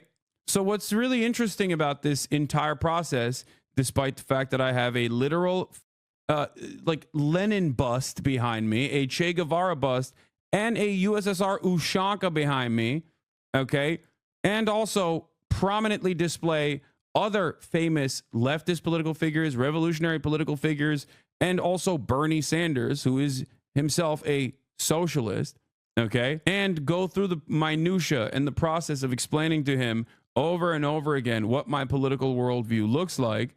He just, I guess, either A, forgot what that conversation looked like and how that took place, or B, a second thing, and is cynically trying to present it as though I was secretly hiding the truth. Okay, I was secretly hiding the truth. real fascists. Okay, then still bashing the fascists in that circumstance is still good, no? Like, I don't get it. I thought fascism was like the antithesis of everything America stood for. Ethan Klein, who believes that if you have Arab people with the same rights as Jews, that means there'll be a Holocaust immediately. I mean, the only country in Europe to actually do a Holocaust on Jews is called Germany, and that's Israel's closest ally. And it's like, that's inconvenient. That's an inconvenient fact. And, you know, there's a lot of Muslims with political power in Michigan, and they're not doing a genocide. So I think you might just be an Islamophobic, anti-Arab racist. I don't know. Yeah. But apparently it's supposed to be. Okay, I'll try not to pause, but there's just It is stuff. They tasted the blood of 1.5 million Christian Armenians. and they'll taste man flesh again. If they have their way. I think he said he thought you were a dem sock like him. First of all, he's not a democratic socialist. Ethan is barely a social democrat. Okay, what are you talking about? There's a distinction between democratic socialism and social democracy. Social democracy is pro-capitalist. I often will openly state that in a place like the United States of America, it is a reactionary shithole where there's no class consciousness whatsoever, that where, you know, social democrats are seen as radicals in this country, okay? And they're still in line with improving the material conditions of the working class in the United States of America, okay? You told Ethan multiple times that you wish you hid being a socialist. That's the other problem. That's the other issue. I've told him before, but that's not my problem. I'm sorry, man. If you don't understand the difference between a democratic socialist and a social democrat, how the f is that my fault, dude? I've explained it before. Like, what are we doing here? How, dude, I'm sorry. In the year 2025, we're not doing that. Okay? In the year 2025, we're not gonna let other people's misunderstandings become everybody else's problem, because that's ridiculous. I just jumped in, but didn't this all start because of Gaza? Seems like there were no problems. Yes. No, literally, that's it. People were ruthless to Ethan, okay? It's true. They were. It's true. There were a shit ton of people that were saying some unhinged, all right? They were for a year. And there's also a real threat of rising anti-Semitism that's happening in that same time frame, okay? But the problem is, like, while that was going to happen, because there's always... I mean, like, the idea... First of all, we all know what happened here. Let me just explain it. There is a phenomenon in politics. If you're, like, here and you legitimately want to hear about politics, welcome, if you're a new viewer of mine. But basically, there is a movement within the left, so-called center-left in America, called Progressive Except Palestine. And that's Ethan Klein, which is he's kind of generically in favor of, like, he understands that we need to help, you know, maybe get some health care, maybe help with some college expenses. Maybe he wants to invest a little bit in public transit or renewable energy. You know, he thinks maybe, you know, we should do something to check the billionaires. This kind of almost generically center-left, good vibes position. But when you bring up Palestine, suddenly they become no different than Tom Cotton, which is Muslims are the enemy of Western culture and civilization, and we need to put them in a concentration camp. They can't ever have freedom. And, you know, as long as you're not talking about Palestine, those people stay stealthy. Like, you don't know they're like that until suddenly Israel starts committing genocide. And then all the progressive except for Palestine people get exposed because they either remain totally silent on the issue, that's the David Pakman strat, or they start defending the crimes of Israel. That's the Ethan Klein strat. And if for those of us who are actually, like, believe in the human universals, who actually believe in the humanity of every child, no matter if they're Muslim or Christian or atheist or whatever the fuck, we are going to stand on the side of the Palestinian people and their struggle for, you know, their national aspirations, for freedom, against oppression, against violence, against murder. And ultimately, it's going to come to a head. Either the progressive accept Palestine person accepts that human beings live in Palestine too, or they drop the progressive. And Ethan Klein dropped the progressive. Ethan Klein dropped the progressive in favor of supporting Benjamin Netanyahu's government in Israel and their war on Gaza. And as much as he wants to say that that's not true, that's the effect of what he did. He says, no, I didn't support Netanyahu. I supported Yoav Gallant. And then Yoav Gallant was indicted for war crimes by the International Criminal Court. A rise in anti-Semitism whenever Israel goes around and says they're killing children for Judaism falsely, right? Turning around and claiming that I'm the reason why all of these people were actively radicalized in the direction of anti-Semitism, mind you. When I spend so much time combating anti-Semitism, so much time educating people on dog whistles, talking about historic fascism, talking about anti-Semitism as a canary in the coal mine of fascism. Like, that's what's so insane about it. It's like, especially coming from a person who knows me, you know what I mean? It's ridiculous. He featured a Sneeko fan anti-Semite stalking E and blamed it on you. Wasn't she in the IDF? Yeah. Oh, damn, that's crazy. Mandatory service. That's She's born sad. there. That's terrorism, bro. She was born there. That's sad. Feel bad for you guys. Ethan Klein, bro, you're ugly. Bro, you're ugly. You look like a. Can I give you a hug, bro? I'm so sweaty, bro. I love you, bro. I'm so sweaty. I love you, bro. I have to interview. So, by the way, chat, Hasan was streaming a Palestinian protest, and this guy just showed up out of nowhere and forced himself onto the stream. This is called a stream sniper. This is something that happens. It's an uncomfortable reality about doing any kind of IRL stream, is that people are going to come up and say, and you don't know who they are. They're strangers. And you have to start realizing, okay, I have something valuable, which is a large audience watching my stream, and this fucker is trying to get in. This has nothing to do with you.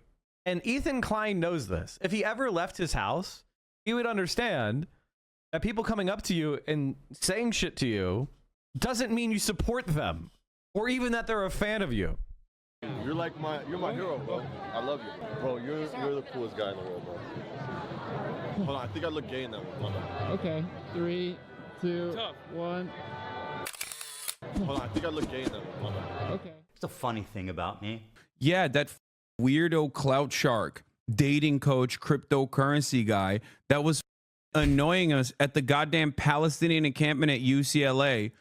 Okay, I spent most of my time avoiding that dude when he tried to be on camera when he found out how many people were watching. We're literally live right now. Yeah. Yes. How many viewers? Isn't this crazy? Isn't this just... This is what Ethan Klein wants us to watch. Like I understand not everybody's going to agree with my politics. For many people, politics is disgusting. Like they feel bad about themselves when they think about politics. It's because you don't have the experiences of, or you don't realize just how important politics is, or you have a privileged life and you don't think it's going to be relevant to you. And you're wrong about that. But does this look like a Hasan fan, chat? I was proven wrong because I correctly clocked this guy. Ethan's own YouTube account refers to him as a deranged Sneeko fan, and the guy calls Hasan slurs on his personal Twitter. Keep distracting from your cult leader's sex crimes that he's being sued for non-consensually sharing part of his hookups and ex-wife to random 19-year-old Discord kitten e-girls. That should be disgusting to you. I hope you find a better home when he goes to jail and his community dissolves. From denim... Oh, inshallah. Like, please. How do you think Destiny would do in prison, chat? How do you think Destiny would do in prison? And this is the Sneeko fan. And his stream is called Dating and Money, which is basically, chat, in case you don't know, Sneeko / Destiny fan overlap. Dis, N-word, a slur. Wow, that's a real progressive left-winger, guys. And by the way, what did Ethan call this guy when he ran into him on the street? So I was blitzed by this dude, and he immediately, his first question was, "Hey, why don't you like Sneeko?" Yeah. And I was like, and so when I heard that, I perked up, and I was like, oh, okay, this is what's happening. Yeah. And you know, I've been around for too long to get caught off guard by these fucking clowns. And so I immediately perked up, understood what was happening, and just handled this dude like the fucking moron that he is. And he looked really dumb, I felt. Super rude, very dumb, and terrible. And I was like, man, I hope he really posts that video. Yeah, that was the first thing we said to each other. It's like, hopefully he actually posts that. But I was like, frankly, it's very unlikely he's going to post that because, like, who posts their L's? You know what I mean? Well, he did, and he is someone that posts his L's. In fact, every post of his is an L. Kind of. And my favorite thing is when these people come and they want to harass me or the crew or they want to show their face and say, hey, this is who I am, and I'm going to be fucking with you, talking shit. That's to me, I'm so happy. Because then I'm like, oh, thank you for showing me who the fuck you are. Let's take a look. Let's take a look at you, my friend. And then that... Wait, how come he didn't say he was a Hasan fan? Wait, how come he didn't say he was a Hasan fan at this time? Because he was lying in the video, chat. Because the guy isn't a Hasan fan. Like, that was just a lie. So, okay. So either Ethan Klein is a dumb piece of shit, right? Like, he's incompetent on the research. Or two, he's a propagandist liar. using Destiny sourced clips in order to try to smear Hasan's name. So either he's a liar or he's stupid. You know what? There's a thesis, there's an antithesis. How about this? Let's do a synthesis. He's a dumb, evil liar. The spirit of that, let's take a look at Dating and Money 101. Here is the video he uploaded. Let's start there. Still up on his Instagram. I wouldn't it be? He's proud. He owned you, dude. Am I covering news? The only news I want to cover today is Destiny being arrested. If you have a Destiny has been arrested update, we'll cover that. Apparently he owned me. And by the way, this guy seems to be, his whole shtick is harassing tourists on Rodeo. Yeah, oh my God. Yeah, a bunch of celebrities on his page. Which is epic, It's by the way. so annoying, by the way. Like, lately I see that all the time there. I told Ethan last time I went there for something, somebody else stopped me recording It's just too. wannabe TikTokers. And like, although he was nice, so it wasn't annoying. I'm not complaining about that guy, but he was recording me also for content. Well, it is annoying if you can't like walk down the street which is like Rodeo. It's a touristy place, but it's also a lot of locals go there. There's great restaurants, great stores. It's just a really nice place. Yeah. So people, people of all kinds. Listen, he just spends his money on Rodeo Drive, chat. That's why he had to promote Teddy Fresh Attire during the genocide discussion when Hasan went to use the bathroom. Listen, he's slumming it on Rodeo Drive with all the locals. Kinds walk around there. And like, you know, TikTok is ruining everything. Dude, finally Destiny was arrested. No, I'm saying he hasn't been arrested yet that I know of. But if he did, we would cover that live. You know. Anyway, here it is. Well, I was just curious, how come you don't like Sneeko? Oh, he's a piece of shit. You like him? Yes. How come you don't like Palestine? I like Palestine. No, you don't. Why do you say that? Because, bro, you're... wasn't she in the IDF? Yeah. Oh, damn, that's crazy. Mandatory service. That's She's born sad. there. That's terrorism, bro.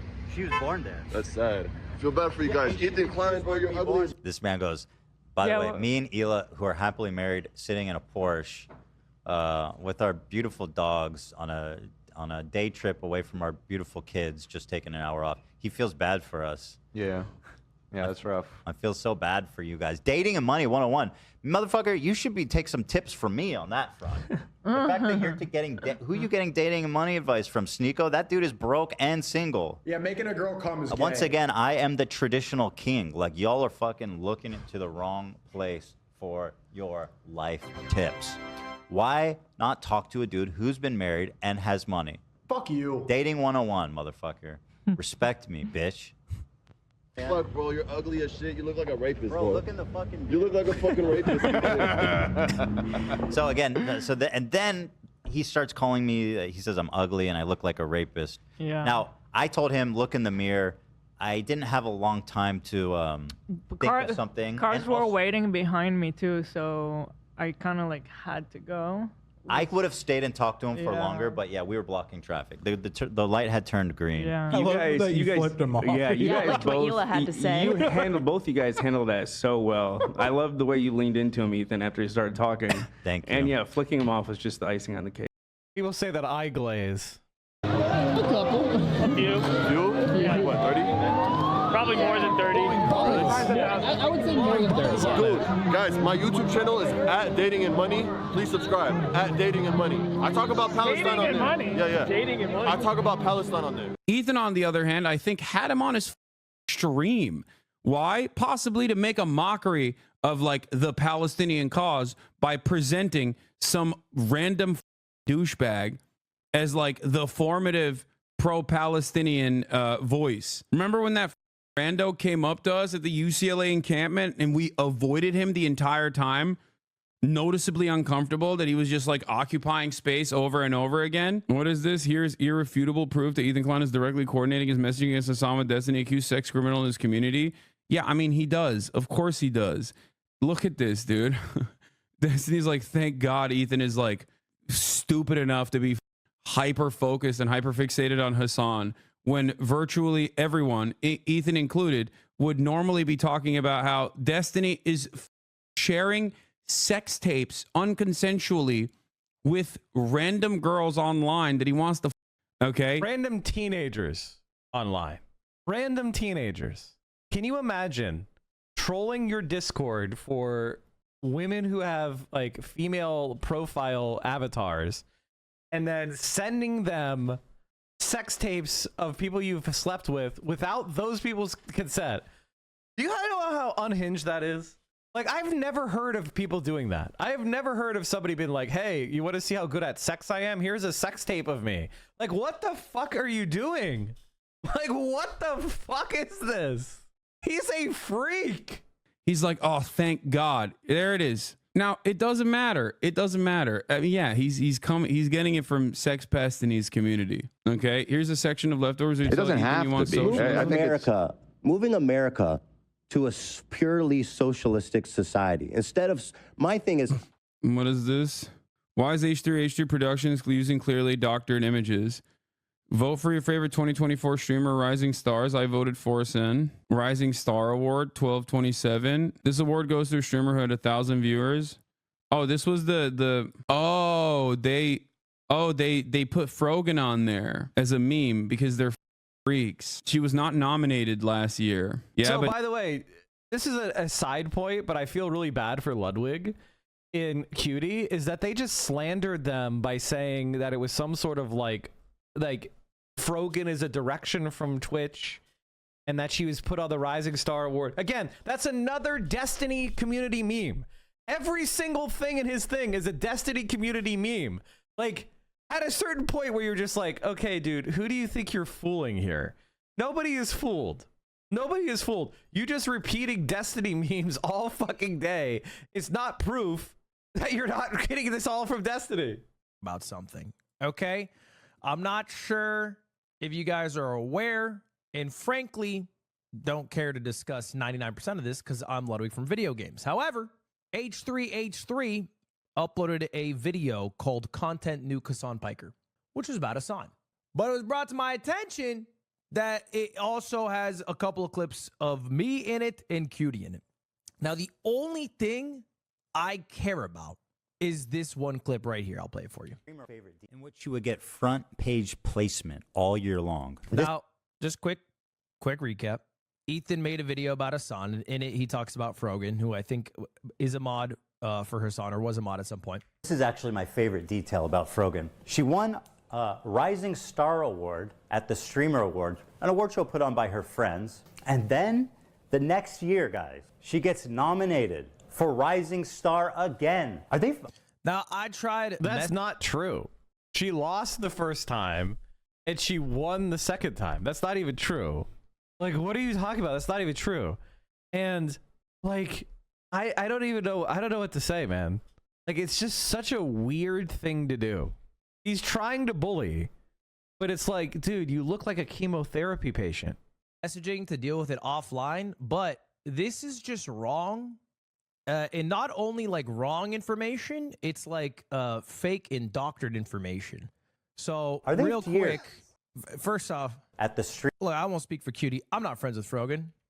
I don't particularly like Frogan. Okay, me personally. So that's just like a pulled out of his ass. But that's not the problem. The problem here is that he goes on to say, oh, she won an award and then got nominated the next year, and then has a joke about how that's like Mario Kart. This screenshot is fake, okay? How do I know it's fake? Because I watched the award show, all right? That's how I know, okay? This is a totally fake image.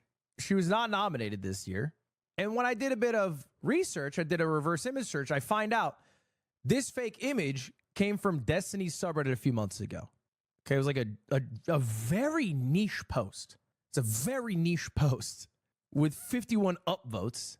I don't know why he pulled this, because you can just go to the website. Guys, the only place that exists in the entire world is Destiny's subreddit with 50 upvotes, and Ethan Klein pulled it to put in the nuke. This guy is a fucking loser, without a doubt. And by the way, Ethan, if you have a problem with that, let's do a charity boxing match. Like, if you have a problem with me saying you're a fucking loser, let's do it. I'm out of shape and fat, right? You're an Ozempic case. Let's do it. If not, let's not. I'm fat and out of shape. You're fat and out of shape. It would be fun. And it shows you that he cut out Park and Harbor. I don't know why. I don't understand. You could just go to the website instead of going to Destiny subreddit with the 51 upvoted posts to find out the information. And you could see that, okay, no, she was actually not nominated this year. This is a fake image. You can see it's 12 out of 27 because they pulled her from a different year and they put it on top to like, I don't know, make a joke, I guess.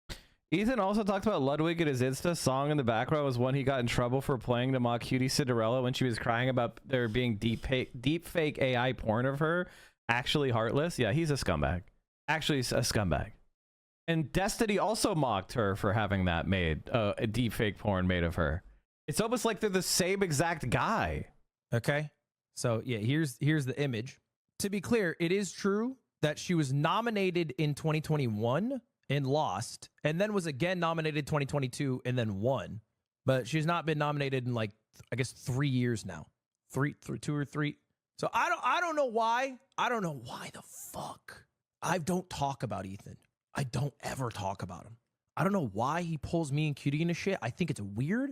I'd rather it not happen. He can do what he wants. Look, have your fucking beef with us on. I don't give a shit. I'm playing video games over here. Leave me alone. Leave my girl alone. You don't got to pull up pictures of her and fucking make fun of her again. You don't got to doctor screenshots that are fake, make weird conjecture points that are fake to prove a point. You can just use facts to prove a point. That's what I would recommend. If you want to prove a point, find facts to prove the points. Don't make up facts or find fake facts. I don't know if he did. I genuinely don't know if he didn't do his research or he knew it was wrong, but it proved a point. I don't know. But anyway, that's it. Okay. That's it. I saw that. I thought it was cringe.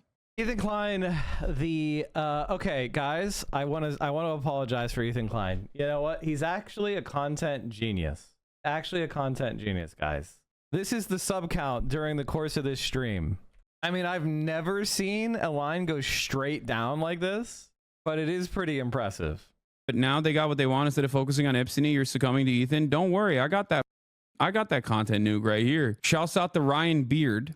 Okay, I didn't even finish this Roman clip. Ukraine or China, Xinjiang, the Uyghurs or whatever. He's just using these, clips of Hasan saying disagreeable to essentially be like, look at this, communist, leftist, very bad. You know what's really funny about it as well, specifically as it pertains to like Xinjiang or even Ukraine, okay? These are nuanced geopolitical subjects, okay? These are nuanced conversations about American foreign policy or American foreign adversaries engaging in ruthless politics, right? And I very openly criticize these things. I very openly criticize them. But you clip it, okay? Well, you can clip it in a way to be like, no, he loves it. He loves the shit. He hates the Uyghurs, okay? He hates the Uyghurs. Apparently, he was also talking about how like there is no Associated Press article, the one I was talking about. The Associated Press quietly wrote an article that didn't get a lot of coverage in mainstream media about how like, okay, well, all the concentration camps have been closed now. Like all the re-education camps are closed now in Xinjiang, and it's like very different vibes in Xinjiang. And now, it's the tourism hour.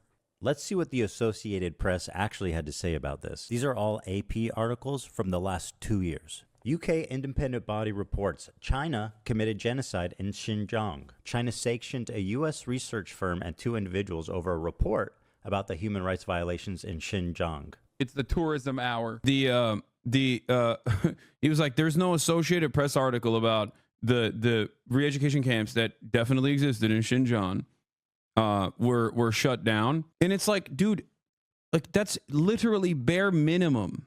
Okay, that is bare minimum research. Like, look at this. Terror and tourism. Xinjiang eases its grip, but fear remains. This is bare minimum research, dude. You couldn't just Google it. You just went, you turned around and you said, oh my God, why so scared? Do I look scared? What are you talking about? You won't watch the video? Brother, instead of demanding I watch the video, demand Ethan talk to me in person. Okay? Because if you think I'm fearful of Ethan Klein and his political prowess, I'm here to tell you I'm not, okay? Go tell Ethan to have a conversation with me, okay? Don't you think it's better to have a conversation directly? I thought you guys loved debate. What's happening? Are you admitting to flipping shit out of context specifically to smear? What? You think this is a own? Yeah. Linus Tech I'm already Tips. kind of regretting the poop storm that is going to envelop the. Yeah, I don't know if Hasan. I don't know what Hasan's political leanings are. Oh wait, here's a Linus Tech Tips video from 2021. Hasan groomed me. He scared me with his radical politics. I found the first time. Ethan Klein has been challenged to a debate by Hasan. Ethan Klein, debate Hasan now. Ethan Klein, debate Hasan right now. That fan came onto your stream. Oh, here it is. Yeah, there it is. He had no idea what was going on. He just wanted to shout out his channel. He later on asked you twice for an interview, but you say no. He keeps asking if you're a communist. Clearly not an actual fan. If the most clips are out of context, couldn't watching it add the context? Dude wants me to watch the video more than he wants me to debate Ethan. I don't understand. Why? Pothead or Potman. Is that it? Hey. I could be on it. Are you guys doing interviews? I'm Palestinian. I know I look Jewish. I'm Palestinian. Oh, no, we're just streaming. He's mispronouncing Oppenheimer. The guy.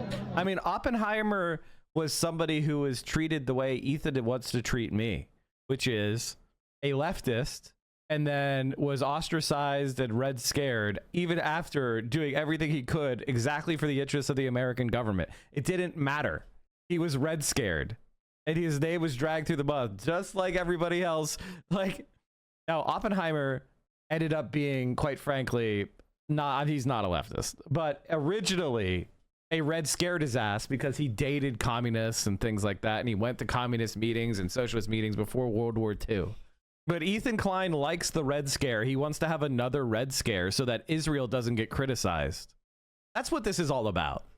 It is, Israel should be able to do their genocide, and if you criticize us, you should be silenced. That's it. Because he knows he can't defend it. That's all it is. He's tired of Americans thinking they have a right not to give their money to Israel. Don't you know you're a fucking slave? Give your money to Israel. Give your weapons to Israel. Pay your taxes for Israel to kill kids.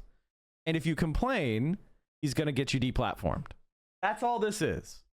Normally the answer would be yes, but he's busy right now. What are you guys doing? What kind of content? We're just streaming. Just live stream. Oh, live streaming? Yeah.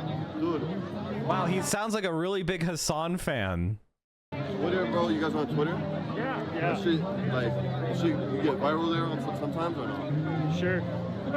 I'm just kidding, bro. I'm just like, Yeah, I'm yeah. a content creator too, bro. Yeah, sure. I do content. Yeah, my big fan, dude. I'm trying to make content, but I don't know, like, you know? I don't know what to do. Yeah, doesn't seem like this guy's a big knobby head, even though he was presented as such, weirdly enough. Okay. Hasan duping an elderly 40-year-old. Yeah, I mean, the funniest part about a lot of this is that, like, you can just straight up watch any number of different conversations that me and Ethan have had in this time frame and recognize that there is my brain is so fried. A list of his lies if you want. A list of lies made by Ethan Klein. Ethan claims communism is on the rise. From Elon Nazi saluting at Trump's inauguration to the AfD in Germany, communism is clearly not on the rise. Hasan never introduced himself as a social democrat. Hasan talked about education programs, not re-education camps. Hasan never runs full defense of China, especially regarding their treatment of the Uyghurs. Ethan shares an edited clip that cuts out where Hasan explains that he cannot control his chat from calling Ethan a racist for saying racist things. Yeah, that's another one of these annoying little parts about this back and forth and this drama, which is that, like, the conversation I had with Ethan ended with me saying, Ethan, there's only so much I can do to control the narrative in your favor. Yeah, Ethan, remember the whole, like, oh my God, I can't believe you would accuse Israel of bombing a hospital, and now they've tortured multiple Palestinian doctors to death, and every hospital is destroyed? Did Ethan go back and say, you know, maybe it was reasonable to think that Israel might attack a hospital after all?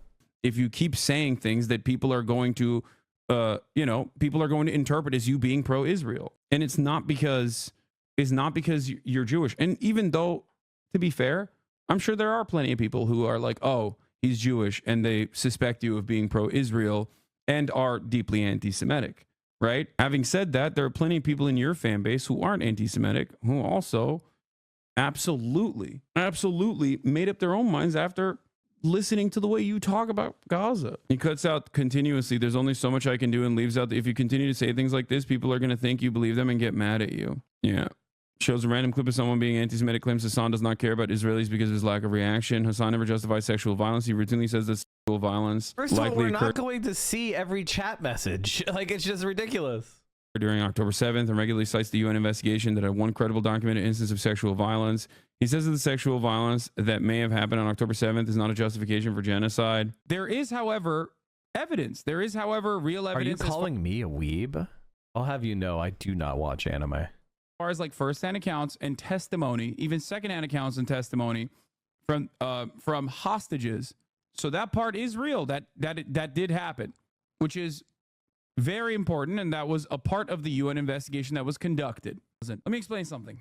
Sexual assaults are a routine part of atrocities during war. It can happen, and it has happened time and time again, which is why there is a likelihood that it could have happened on October 7th. This is a position that I've maintained since October 7th. There were plenty of atrocities that occurred on October 7th, okay, that are akin to acts of terror. Hasan never said that Israel should let Hamas enter Israel unrestrained. Dude, it's, for the record, easiest like 500,000 view video of your life if you just like look at all of the clips that Ethan used and go on Twitch, go to the VOD and extend the clip by like 30 seconds and just be like, this is the full context.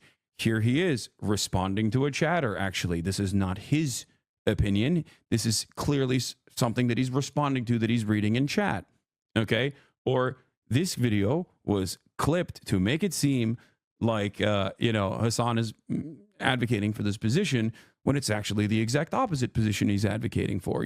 It's like a lot of these guys, my buddy wanted to watch this dumbass video to snark knowing damn well Ethan is a liar. Like, these people just want drama. That's not, that's it. Genuinely, no, people watch this nuke. I know.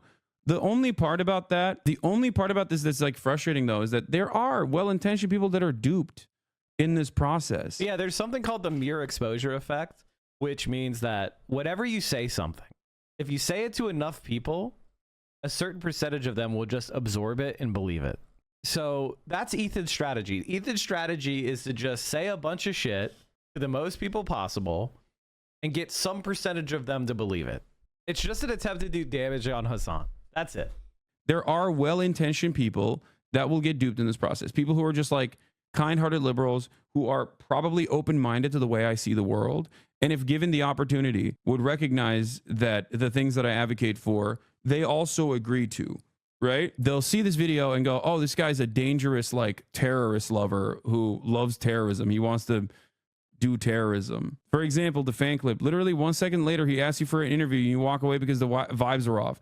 Yeah, it's just like really silly stuff like this. There's only so much I can do in terms of like stopping the flow of criticism coming your way when you present yourself a certain way to the broader audience and you don't actually show the audience like what the full. If you just want to have a debate or convo, then why did you ignore his messages? Basement dwelling gremlin. Wait, what? Dude, what are you saying, brother? What are you saying, big dog? The last message I sent to him, he did not respond to. Okay? He chose to just like publicly spiral out of control in a way that like virtually everyone, with the exception of the bottom feeding drama lovers, the bottom feeding drama perverts can recognize. Actually, you probably recognize it too. You just want to extend the crash out because you don't actually care about Ethan and his well-being either. Okay? That isn't what Ethan said. Can you please prove that? He did. He admitted it. Okay? Disprove Ethan's malicious lie. He did. He openly admitted that when I texted him about talking to Sam Cedar, he said that it was actually anti-Semitic of me to suggest that. There is not a single dissenting voice with his fucking straight up radical, anti-American, anti-Semitic. Oh, you want some of this? Okay. Anti-American, anti-Semitic, anti-American, anti-Semitic. What was anti-Semitic? Ethan, you had a nuke. What was the anti-Semitism? You were calling Orthodox Jews smelly in Jerusalem, man. What are you talking about? You laughed at 9/11. What are you talking about? Anything you could try to claim Hasan did, you've done 1,000,000 times worse. China, pro-Russia, pro-terrorism takes. This is fringe, psychotic. It is not normal. You know what's not normal? Supporting Israel, which is what you're butthurt about. People don't agree with you, especially anyone under the age of 40. And it is the only acceptable voice on Twitch. Explain that to me. How is there not one dissenting voice on that entire platform? Mushroom. Oh, mushroom. Nobody. There is the notion that like I have no political opposition on Twitch is a funny one. Okay. You know, since Asmongold is currently the largest political content creator on this platform, and he disagrees with me vehemently on political issues. Isn't that the world that you wanted, Ethan? After all, since you constantly cried about me being anti-Semitic and trying to get me banned before the election, I actually was blacklisted on Twitch. Okay? I was. Famously, on election night, when I had 314,000 people on my broadcast watching in real time, I was actually blacklisted. So people had to directly click on my link or click on my my Twitch page to find me. I was not being shown to people that were just going on the platform for the first time on election night. You know who else? You know who was though? Asmongold.